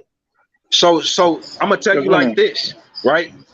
When I come to you as a man, yes, sir. Right? Yes, and I approach you as a man, and we have a conversation as men, grown men. Right. And I ask you a question, and you don't address that question. You ignore that question, or you ignore me, and have a whole conversation dismissing what I asked you. Filibustering. Right? So now it becomes a thought process, because now, since you didn't want to deal with that, and I asked you, well, bro, did you just dismiss my question? I shouldn't even have to ask. I shouldn't even have to stop that conversation to ask you what was your intentions on just ignoring my question. If a person is doing that shit, that let me know that we're not mentally on the same page. We're not on the same page. We're not on the same, because what's gonna happen is you're gonna play your game, and I'm not the one to play the game. And so now when I turn up, you're gonna be looking at me and everybody else on the outside looking at, oh, well, why you so serious, or why you treating a brother like that? No, it ain't no playing no brother like nothing. If you know me, then you're not gonna play with me like that. But if you don't know me, then you're gonna do whatever the fuck you do and act how you act with everybody else in the street, bro. I don't move like that. Whether we online or we in person. Right. You see what I'm saying? So if the brother's gonna do that shit to me in my face, my nigga, while he smooth talking, my nigga, he gonna be talking to my back while I walk away on my life. He can take it how he want to take it. All right, cool. Well. Let's get back to the subject matter, though. Yashab, ask your question again and chill. Answer the fucking question. Hey, before we do that, Yashab, answer the question, man. We need a dialogue, man. Your question was solidified. Right, so let's move on, y'all. I got a question. I got a question for Darvis. What's the question? Did Bud Ice originate in Buford? Y'all so fucking crazy. You know what I'm saying? Motherfucker don't drink Bud Ice. It's coming. To take cold. To take taste. To take smooth. To the extreme. Introducing Bud Ice. Now brewed to go beyond the others. To be an easier drinking ice. Take smooth to the extreme. Bud Ice. Now, y'all nigga be wondering why I don't have to address most of these questions. All I have to do is address the psychology behind the question. Why you ducking the question? Why you ducking? Go. I'm gonna answer the question. I don't know where the fuck Bud Ice come from. I don't drink Bud Ice. I'm from Charleston. You don't drink that shit around here. Nah. Like for that, like.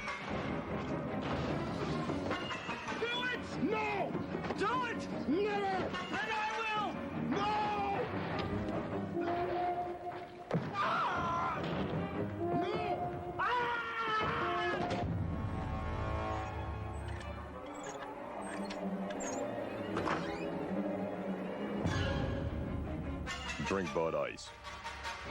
But beware the penguins.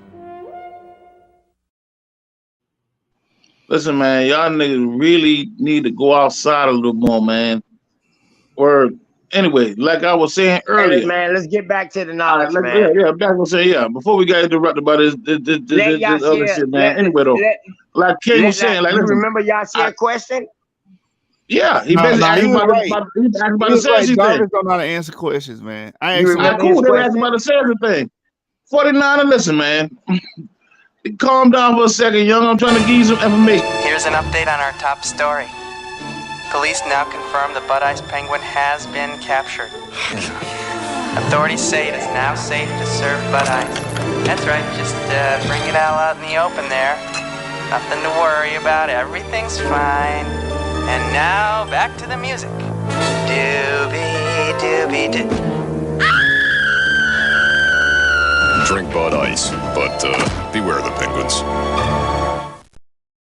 I don't know exactly what the fuck the correlation between us and Bud Light and whatnot. What this boy's a cheap bear, as if we've been cheap niggas or some shit like that. But anyway, though, it is what it is, man. Hey, 49er, please stop putting that Bud Ice shit up, man. We don't drink no Bud Ice, man.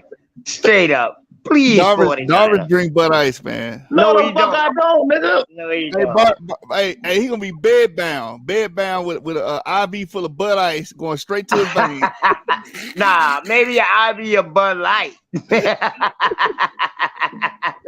Nah, man, we don't drink no Bud Ice, man. Stop that 49er, please, man.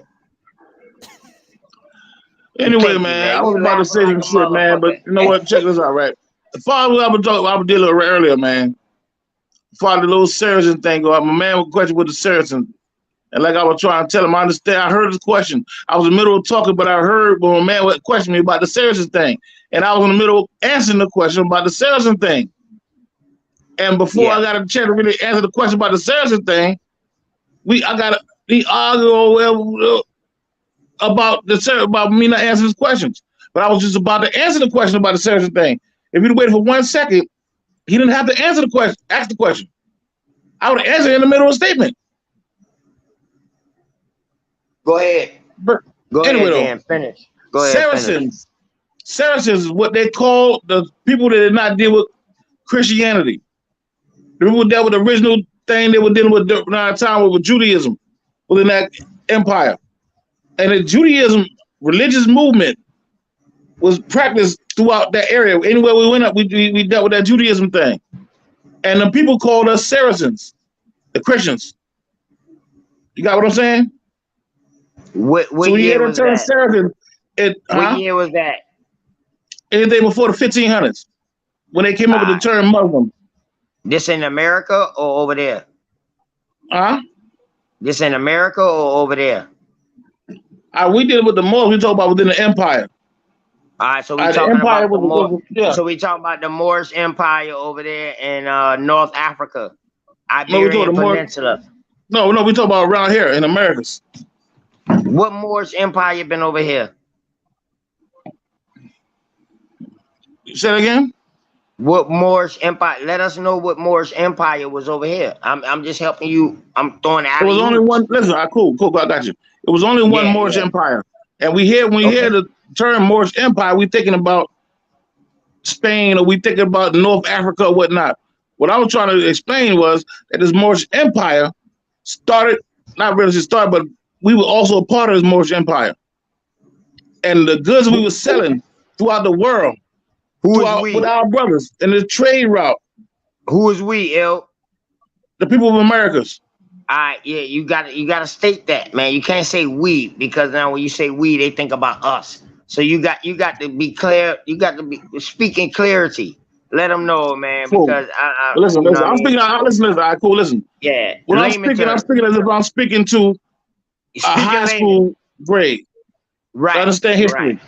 All right. Now, for those who didn't understand history, as soon as I finish, you can ask these questions and I can answer for you. You understand what I mean? But if I'm in the middle of an conversation, is that sometimes you get to a point, the motherfucker gotta ask you a question because they don't want to lose. That and I don't have no problem with that. So that's all y'all. I don't have no problem with that. Only I'm saying this right. When I'm in the middle of cool, I know, but cool. But listen, anytime you go to any other scholarly lecture or scholarly debate or discourse, a person's gonna get his thought out. Then you question his thoughts once they're finished. Right.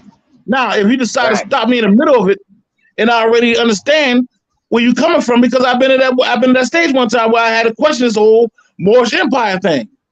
Right. And in the middle of so if I'm speaking about it, and I already know where the question coming from, I understand the question, question. Brother, you got a question with the Saracen thing. But if he was to finish listening to me, I'm going to explain all of that. That's why I tell bro, listen, I got you. The only problem the problem that Yashir had with you is that you said one thing 1 second, and then right then, and you turn right back around and say, yeah, those are the people. But no, that's not what happened though. That's not what happened. And if you feel like that, maybe you didn't quite understand what I was saying. That's cool. That's what and maybe you didn't quite understand what I'm saying now. That's where the whole cool. So if you don't understand what the lecturer saying or the person speaking saying, there's ways to deal with that. Once they finish, then you ask them a question. Right. But you ain't never asked that. I mean, when you ask the question in the middle of me explaining something, answering another question, and I can't stop answering this question to answer your question. And I understand you get frustrated or not, but I'm not a child. I'm grown. So if I'm speaking I'm answering one question. I mean, if somebody got another question, they're cool. I answer it.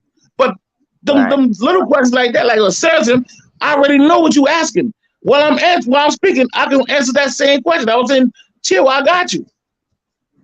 I'm about to answer all that. And that's where the whole discrepancy came from, because when you said one thing about the Seraphim, and then you turn around and said another thing about it. So he was just trying to get clarity from you before you went on.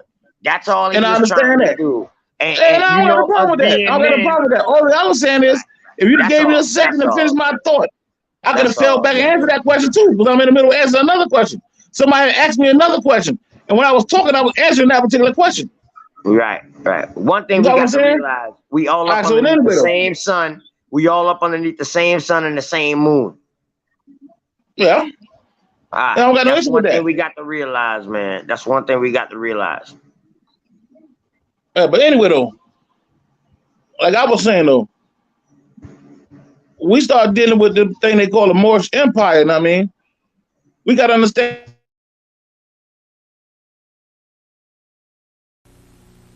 I'd hold you all night, any day of the year. The way that you taste, I love you, my dear. Bull, why don't you get into the groove? One sip will make it clear. The Bull's got more taste than beer. Bye-bye beer. Yeah. Hello, Bull. The Schlitz malt liquor Bull is top, so don't say beer, say Bull.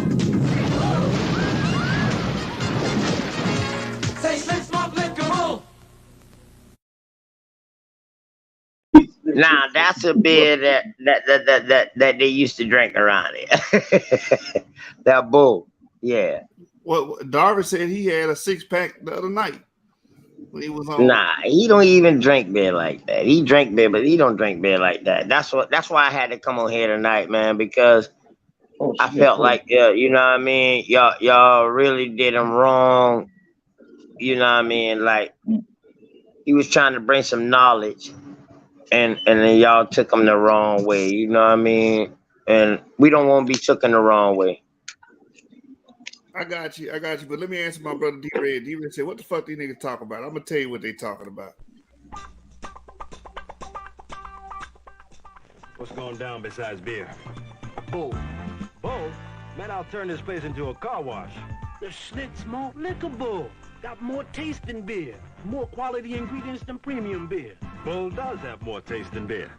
What is the brew that's got more taste for you than your beer, man? Oh! No one does it like the Bull. Hey, D-Red, no one does like the Bull. You see who all was in that video, though, right? Richard Pryor. And Yeah. all kind of famous people. Uh-huh. All right, then. Yeah, so why you play that? Sorry, I like to cut the tension. Y'all be trying to be taking No, ain't no tension. Ain't no tension, man. Ain't no tension. I was just trying. I wanted Yashir because what he was asking, he was going into a good dialogue with Darvis, and I wanted him to keep on with that, man. I didn't want them to stop that, man. That shit crazy, man. I don't believe in that. Y'all want to get back into information, right? Watch this. Hold on. You know what I'm saying? And after I show Darvis this, he gonna sit down and drink a Schlitz with me. The Bull. Can you see this? It's that same book from earlier, page 82. What Darvis at? Nah, I ain't see it. What Darvis? Oh, don't tell me Darvis didn't quit. He didn't quit on me, man. No, I ain't quit. I got some other shit going on, man. That shit really, you know what I mean? It's almost about, I mean, it's almost.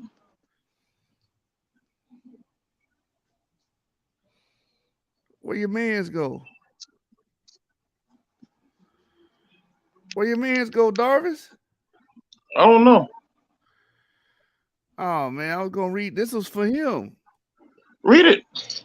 Yeah, that historian Herbert Klein. Yeah, he got some information for you. Right here. Yeah, Go read it out. Because he said it was no more slaves or something like that, he said. Yeah, but I already know what it was. Mine, I remember now.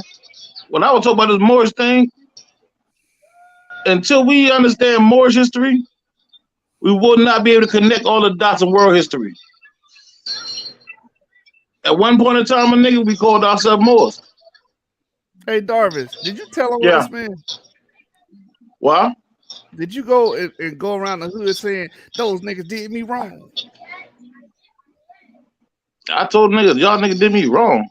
Yeah, because old boy said I came on here because y'all did him wrong the other day.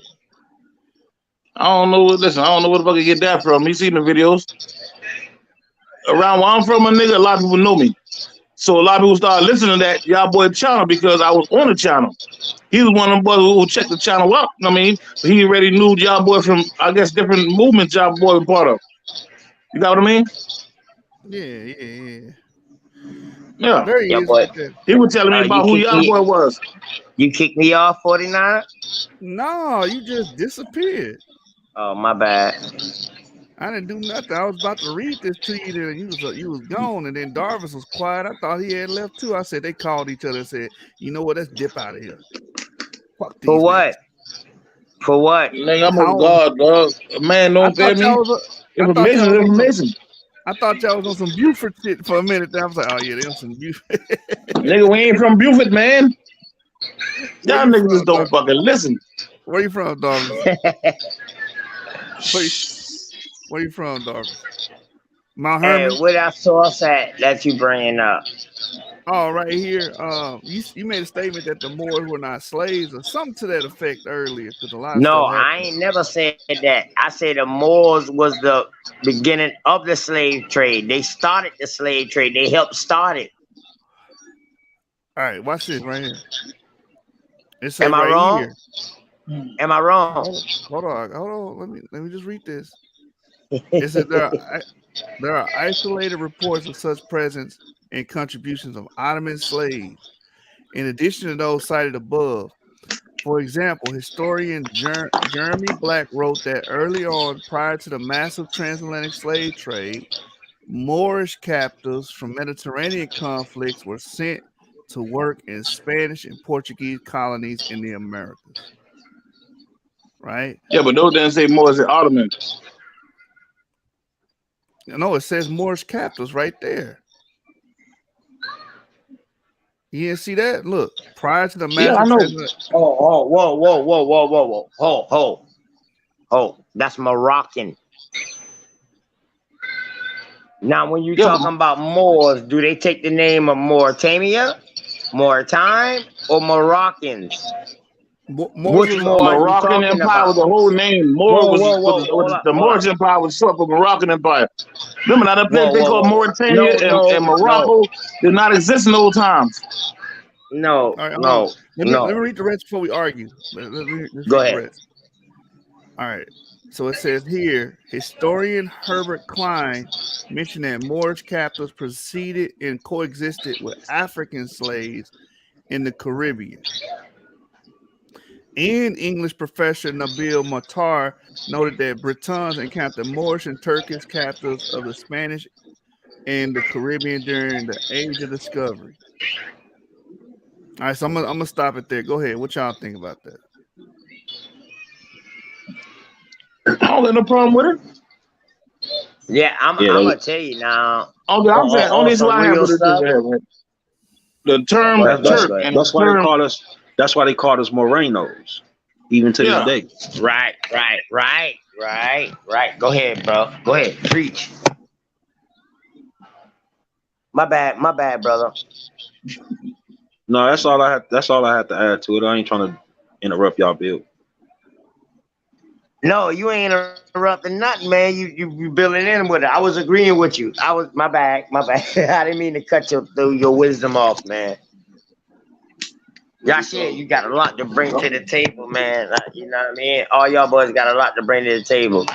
And I just trying to we just trying to build with y'all, man, so we can gain our knowledge further and we can collaborate. You know what I mean?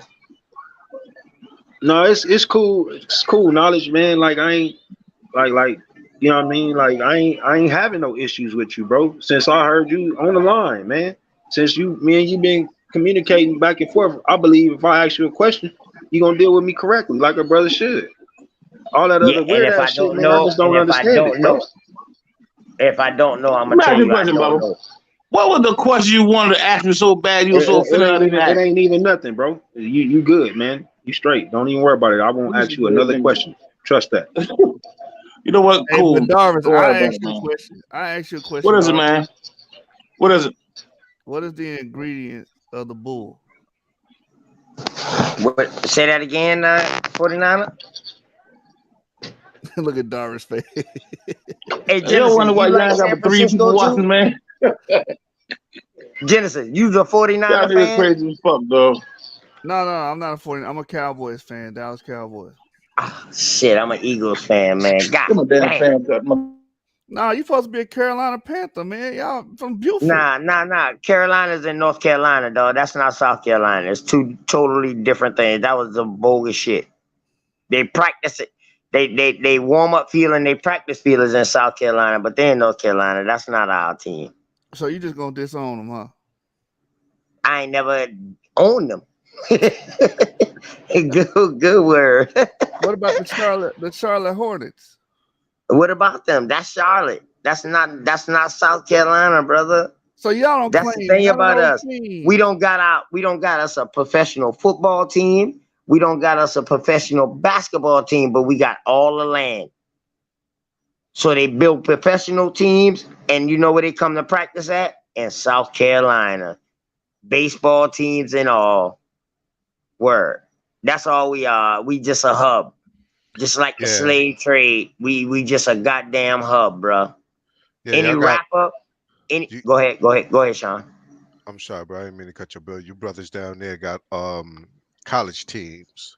That's it. South Carolina, and Clemson. We just started getting on the map with Deshaun Watson. Yeah. In that era. Right. But baseball, we heavy for baseball now, you know what I'm saying? But as far as that, bro, it ain't no different. You got to think this is the originated state of the cowbine. So if you, we're waiting on Darvish to get back, so I'm just gonna make a conversation off this. So if you were to get the money, right? They gave you the money, millions of dollars to start your own NFL franchise team. What would be the name, logo, colors of the South Carolina team? What would be the name?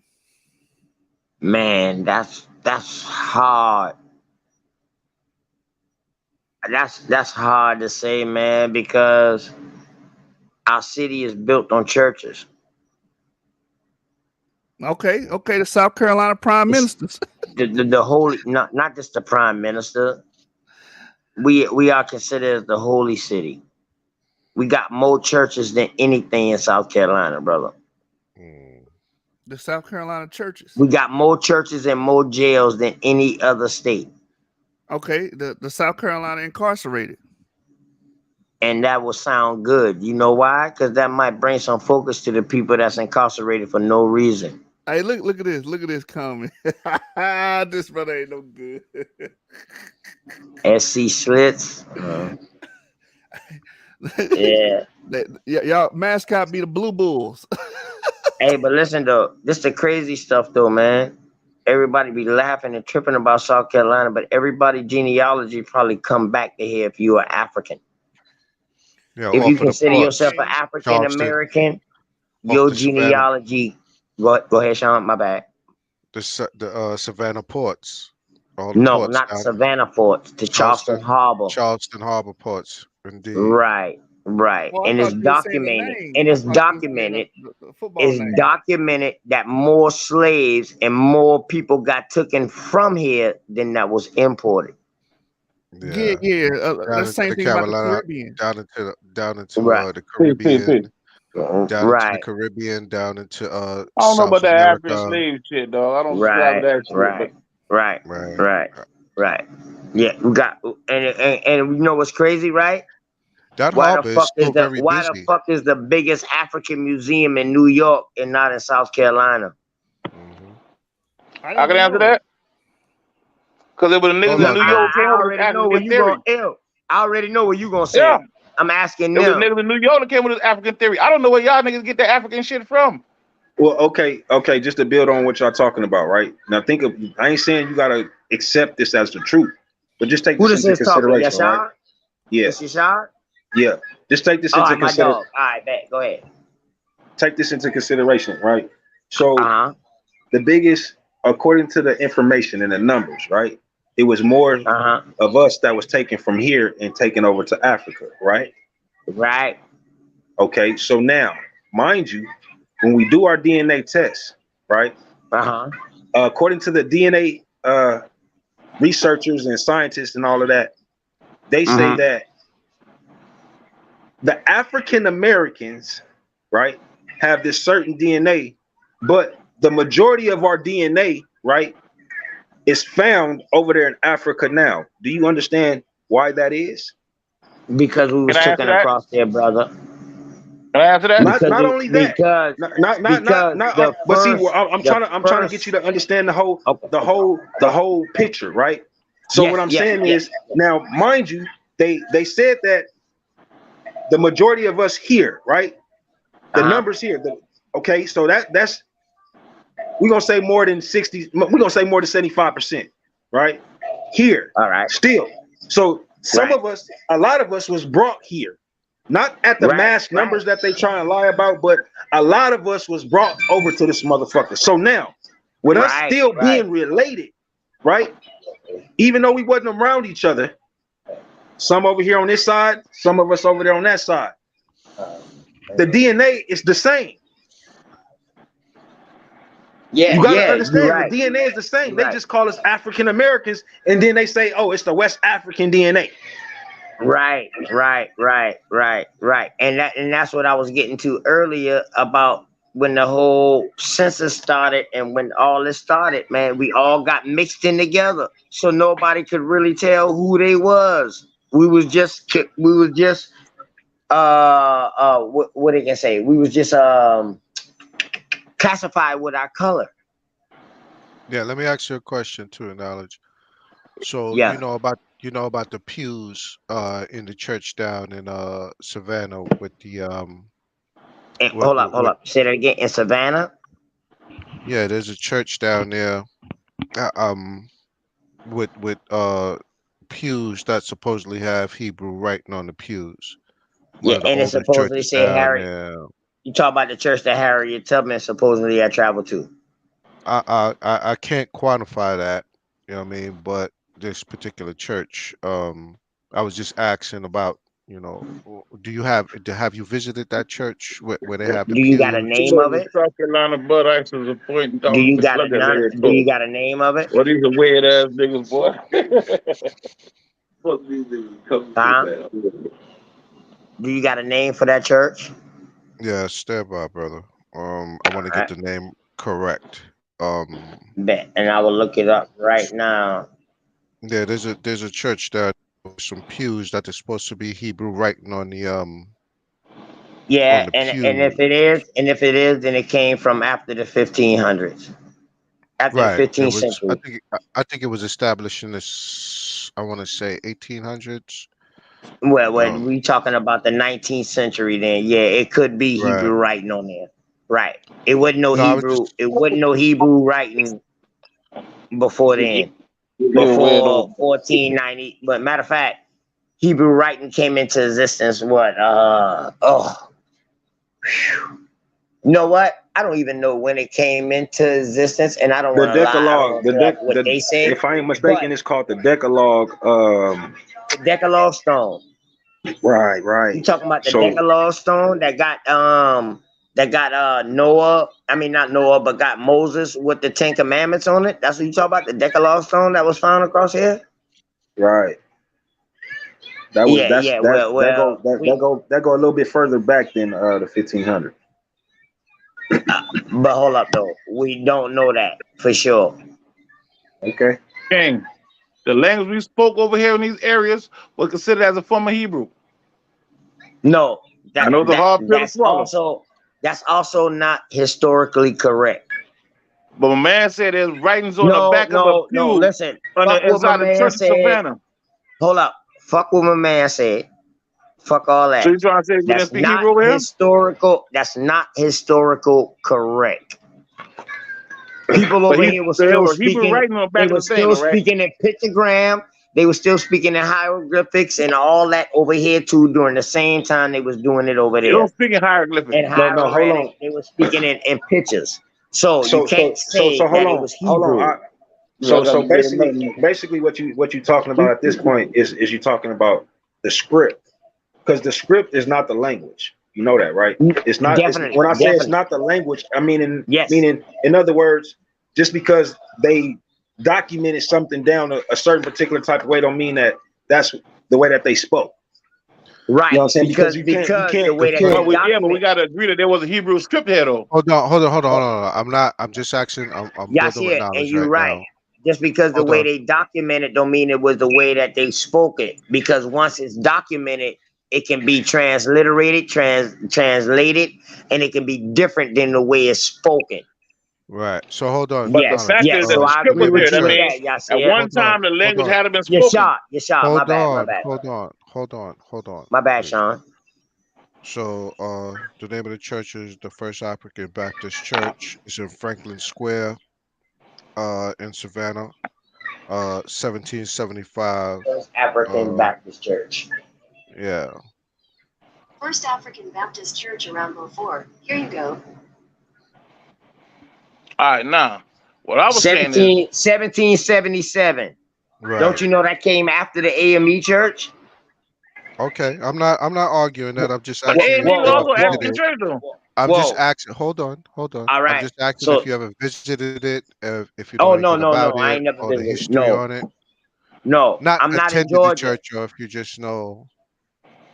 Nah, I'm not in Georgia, man. I'm close to the holy city, where Dylan Roof killed all our peoples them at. My family members them at the church at Emmanuel 9.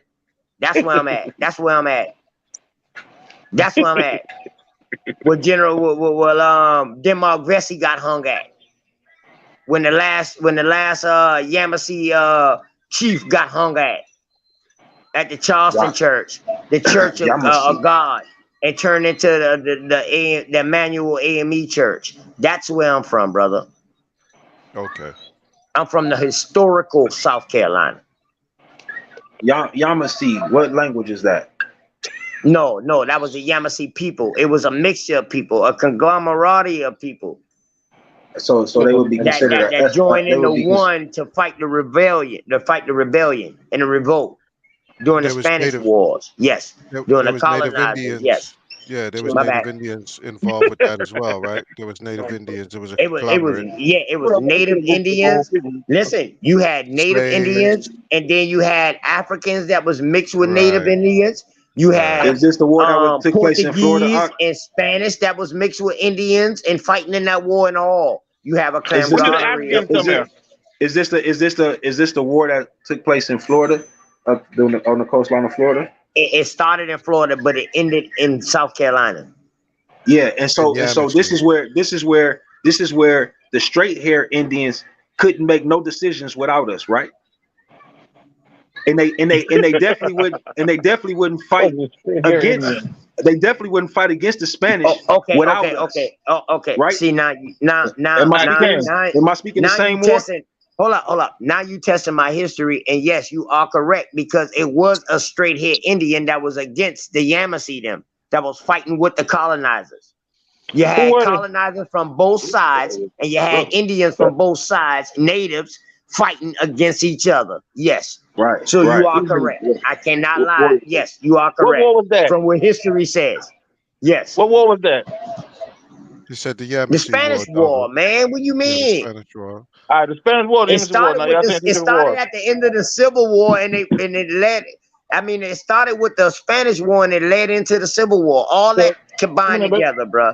The wars ain't never ended until they finished colonizing the South. Darvish, one more thing. Hold on. Wait. Whoa, Darvish. Are you going to let me finish building with Darvish? I'm listening. Can you allow me to finish building with knowledge for a second, bro, before you interject? Go ahead, you know what? Y'all go ahead, Bill, man. My bad. I'm about to mute my mic. Let y'all boys go do your thing, man. Y'all go ahead, do your thing.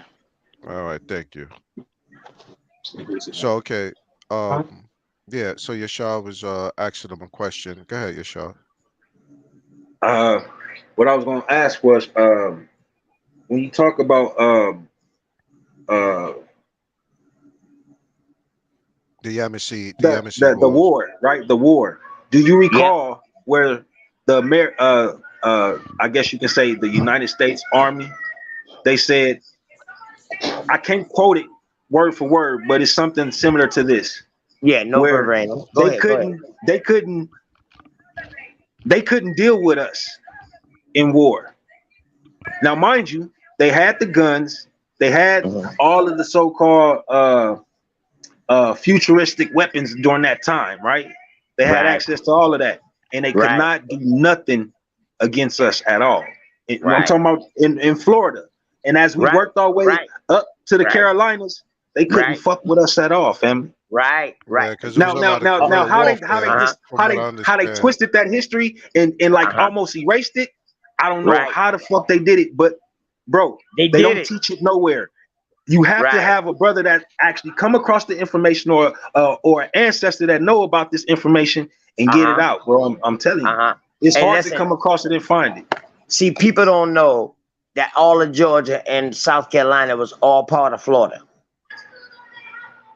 Let's be for real. All that was Florida. What Oklahoma part of that too? All that. Goddamn New Orleans, all that was part of Florida, man. Texas, all that shit was part of Florida. See, I got a bunch of Indian books. It's a dude at our flea market. It's an old white dude at the flea market. He about 80-something years old. He got a bunch of Indian books from the 1600s, 1700s, and all these. But it's books written by the Indians that went with the colonizers. Was you able to buy them or buy one? I got like 20 of them. I go there every weekend and I buy like 5 or 6 of them. Hey, bro, you want? Hey, you gonna have to come on here and share that information, bro. Shit at my house. You gonna have to come and share that information, bro. But I guarantee you, I will show you. I'm not knocking that, but I'm saying, me and you people, when you get a chance, once the little discover over, when you come back in the hood, let me see it. That's what I was talking about, man. Yeah, I will bring you them shit, man. I got a bunch of them, dog. I'm talking about illustrations and all that, and this shit coming back from way back in the day.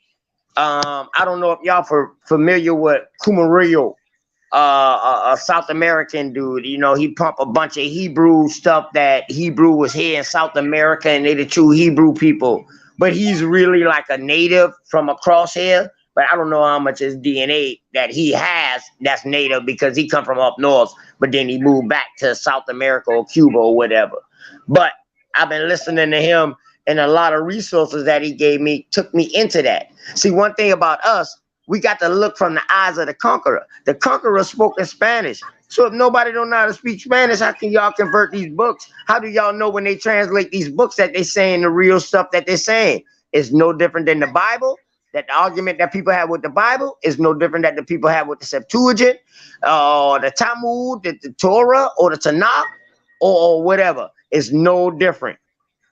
We don't know until you can read that language. You don't know once we get our interpretation.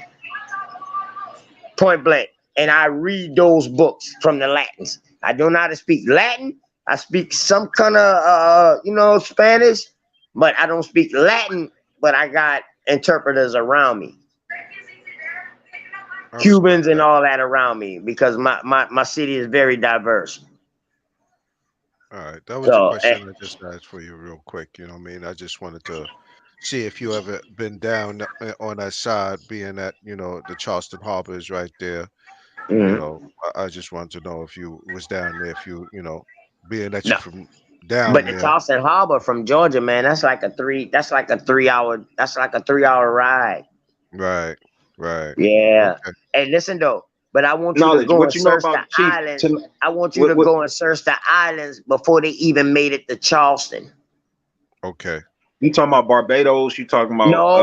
I'm talking about no Barbados, because they try to say my the Geechee Islands. He talk about the little Geechee Islands across. Right, I'm talking about them islands that you right Georgia, before you even get here. Yeah. Gotcha. I don't know nothing about 20 islands. If y'all come to South Carolina, y'all can get a tour on the water, and they'll take y'all to all these islands. Yeah. What you gonna see on those islands? My pops is still down there in Beaufort. No, it ain't so much. Go ahead, Sean. My bad. Yasha, I'm gonna answer you real quick. Go ahead, Sean. I'm sorry, I just interjected. I was just saying my pops is down there still in Beaufort. So yeah, I traveled a little area. I'm a northern boy, so I can't even front. You know what I'm saying about but historically my family is down there. So when I go on visits and stuff as a child, I would hear these stories and stuff. So I'm just your firsthand knowledge for me in just as a person living down there. Yeah, rice fields, like.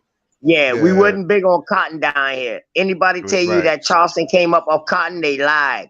Charleston came up off of slaves, indigo dyes, and goddamn rice. Yeah, because they got like rice From paddies down Georgetown, there, just from like in China. Georgetown all the way to Beaufort was rice fields, brother. All the Yeah. battery in Charleston, all that was rice. So the same kind of rice paddies, that you would see in Asia, you know, back in that time, they would make the No, because not Asia, not Asia, not hold on, Asia, wait, not let me Asia. finish. Let me You finish. might Let me see in finish. India. Okay, No, my let me bad, my bad, finish. my bad. Go ahead.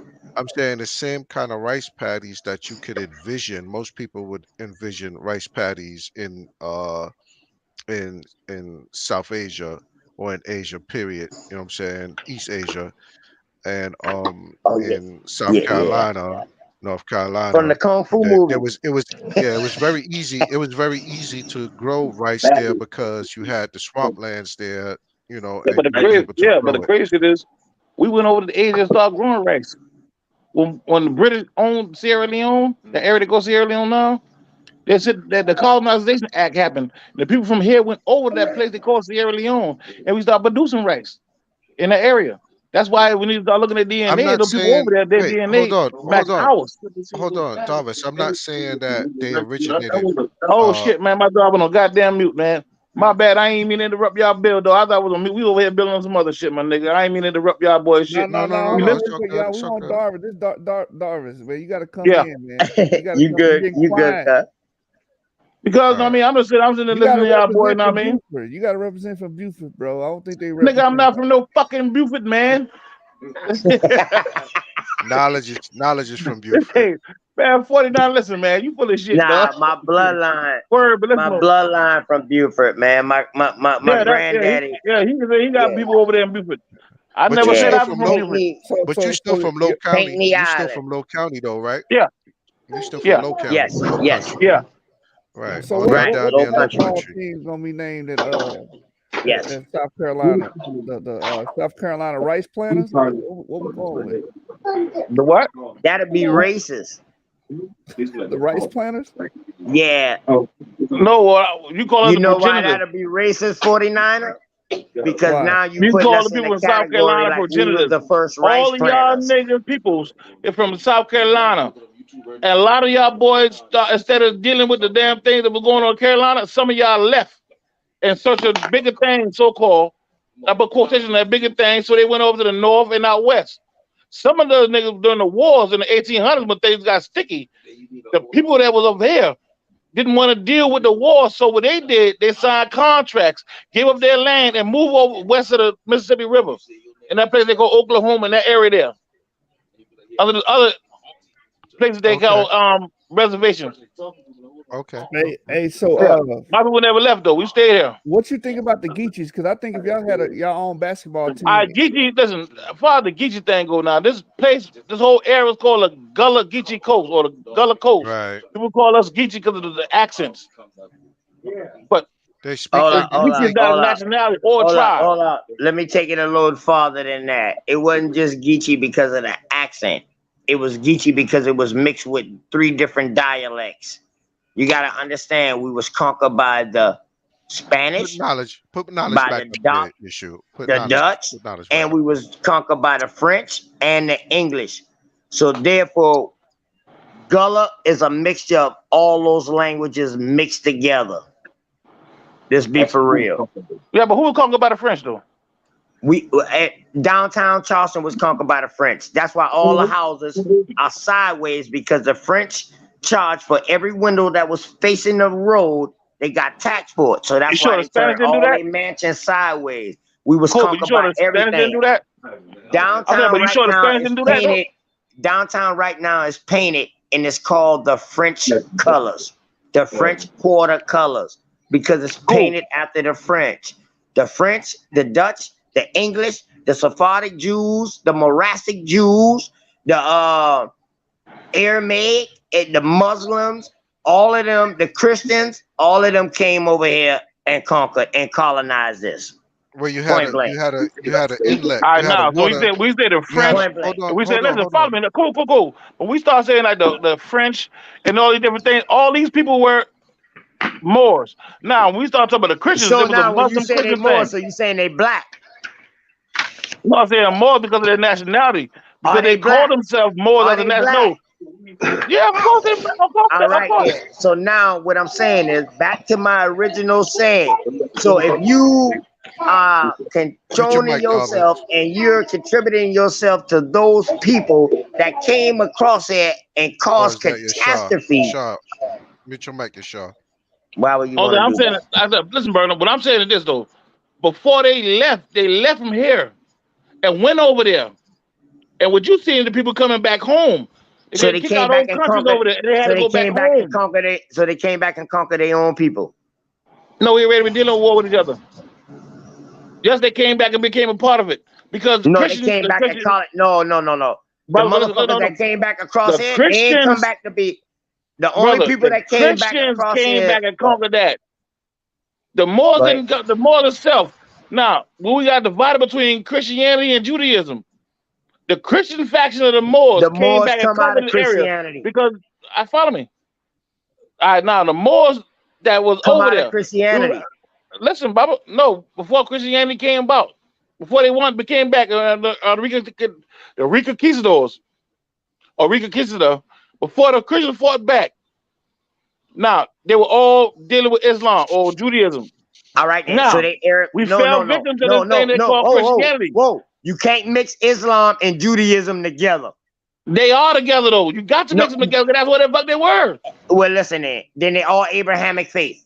Exactly. Yeah, I'm not knocking that. All right then. So then they're one and the same people. So Under they the one and the term same Christian people, is right? what they came by. Yeah, no, but under the So term Christian is what they came back and conquered that. Because no, after the Oh, when the Christian Moorish is Empire fell, the listen, Christian follow is 1 the second, Brandon. offspring. Brandon, follow 1 second though.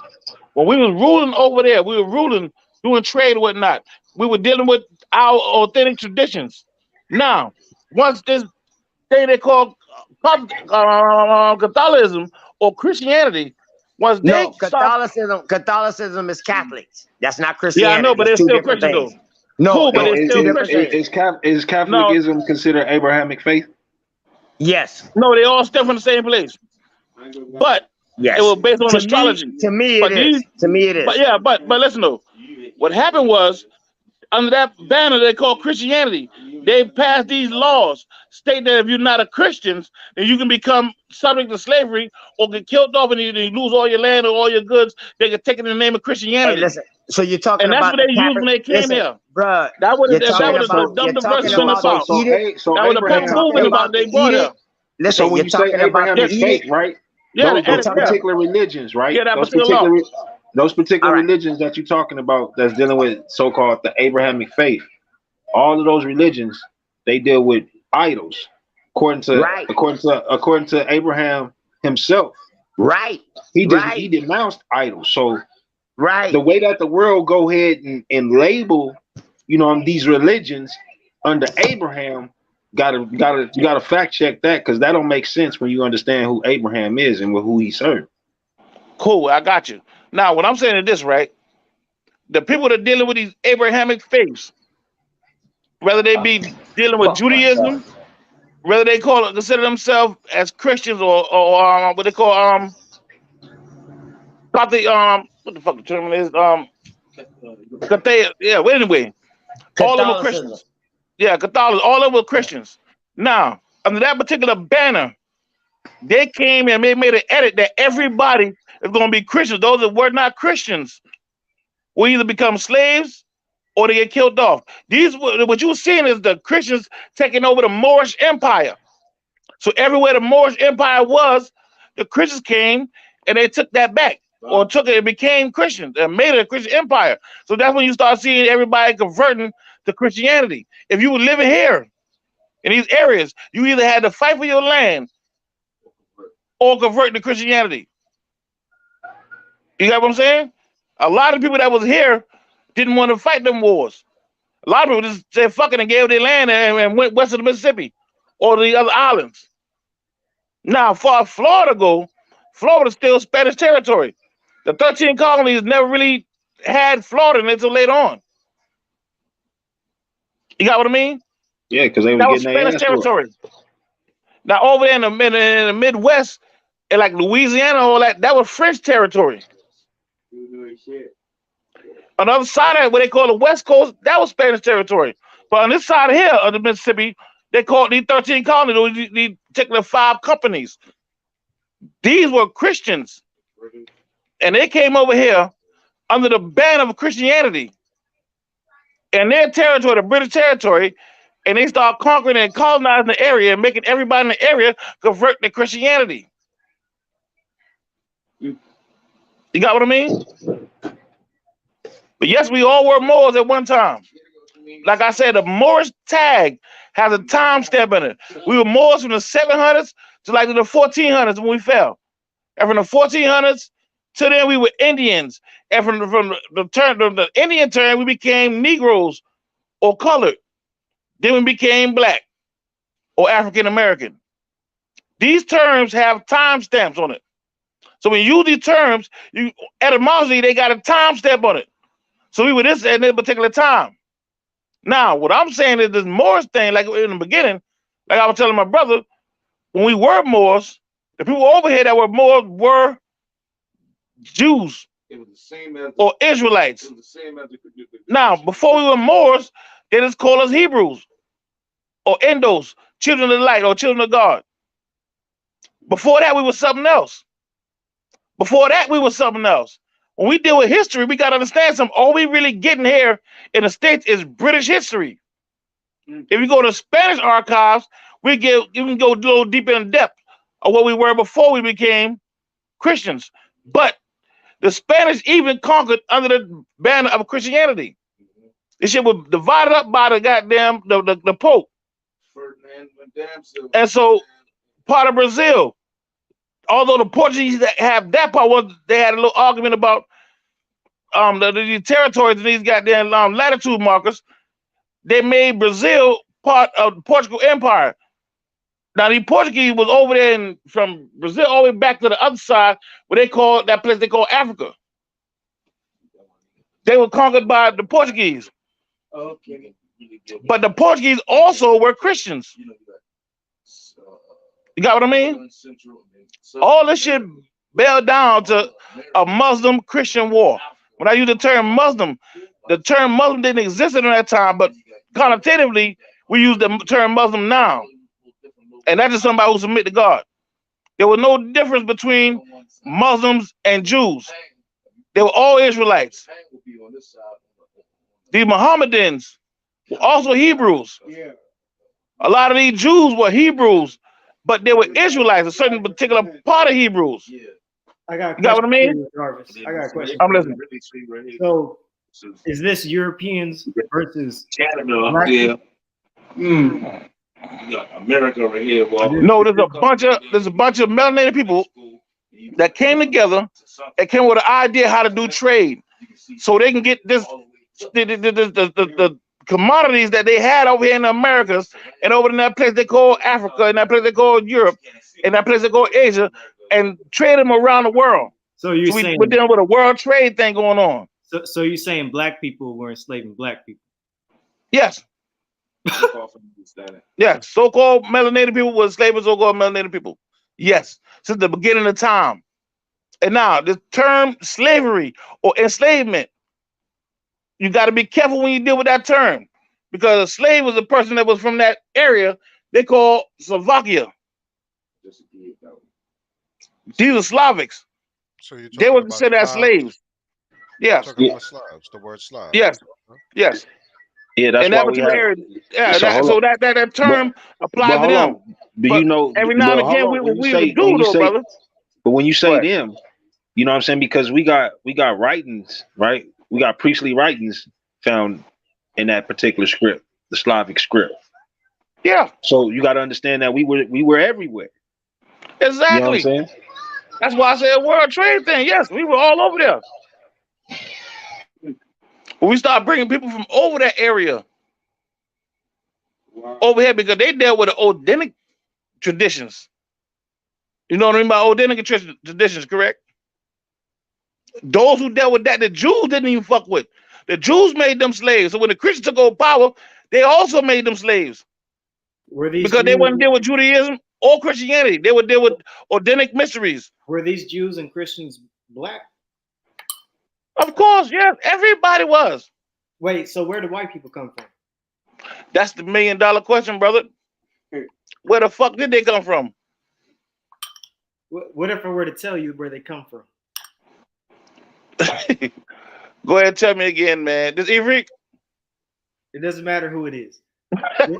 Where they come from, brother? White people come from Japheth, son of Noah. There you go with that shit there. Yeah, that's the same thing as white people come from Japheth.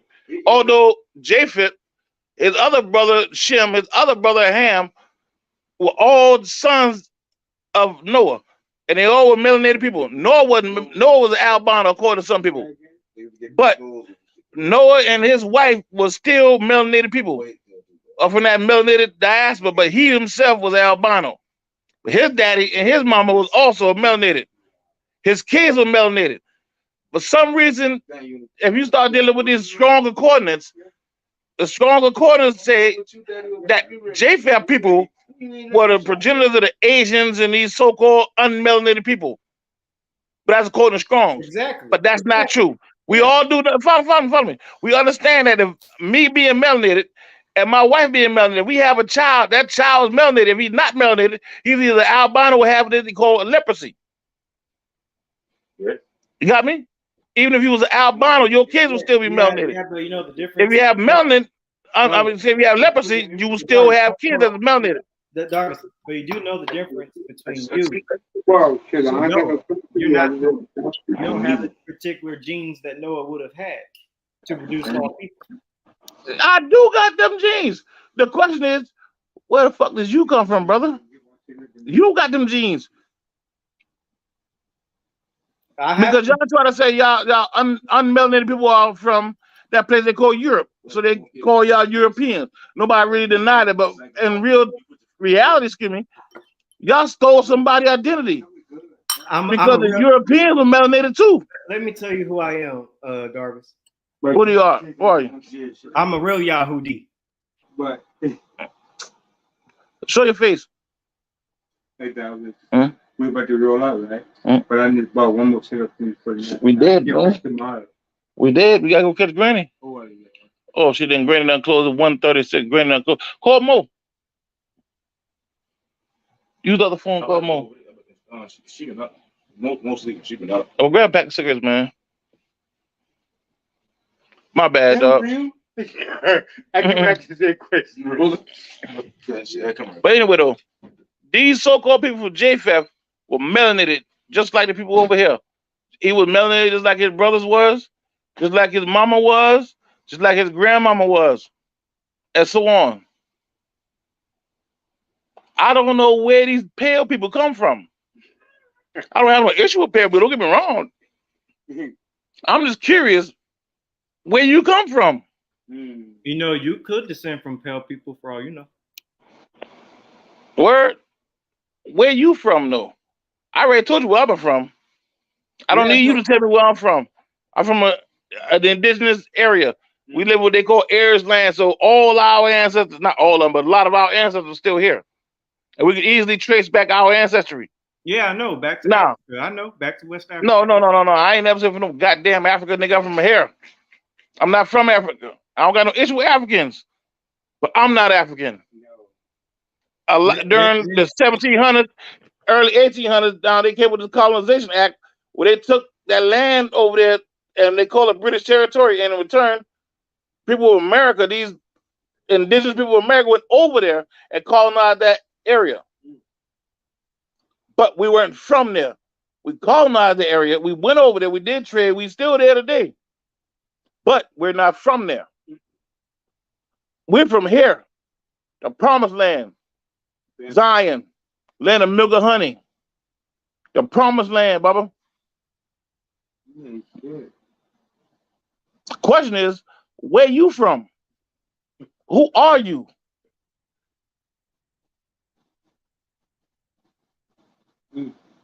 That's the thing. And why the fuck don't y'all ever answer that question? Y'all identity stealing ass niggas. I ain't gonna call you no nigga, but y'all got a habit of stealing people's identity. And y'all call yourself them. Try to write yourself into history. But you have no place in history. I'm a real unless there's something I'm missing. Quiet. If I'm missing it, my bad. Explain it to me so I would know. I'm a historian. I like to deal with history. So where did you come from? Where your people came from? Ask the other people on the panel. Hey man, you came in and interjected, Bubba. They didn't interject, you did. I already told you. White people come from Japheth. And I already told you that's a fucking lie. What says that can I be? No, that's He said go away. Listen, brother, I'm melanated. My old lady melanated. If we have a kid right now, and this child come out so-called white, I'm gonna beat this bitch ass, though. my bad. But she got to explain to me why this child came out the way it came out. Well, you understand the story of Noah. I mean, excuse me, I said Noah. But the book of Enoch, they spoke about Noah and his daddy. When his daddy see Noah, Noah's albino. This nigga was like, fuck. Bitch, where the fuck this damn child? What you been doing? He had to go to his daddy and tell his daddy holler at Enoch to find out what's up with the child, because the child was pale as a motherfucker. I mean, had no melanin at all. He was albino. Enoch told him, listen, man, that's your baby. The baby doesn't got no goddamn, no pigment. Baby's albino. But all his kids was melanated. All right. We'll have to talk about this another time. I gotta go eat. Get ready. I bet you do. All right, shalom, y'all. Peace, brother. Listen, man, I'm gonna holler back at y'all, boy. Y'all boy be easy, man. Shalom, Darvish.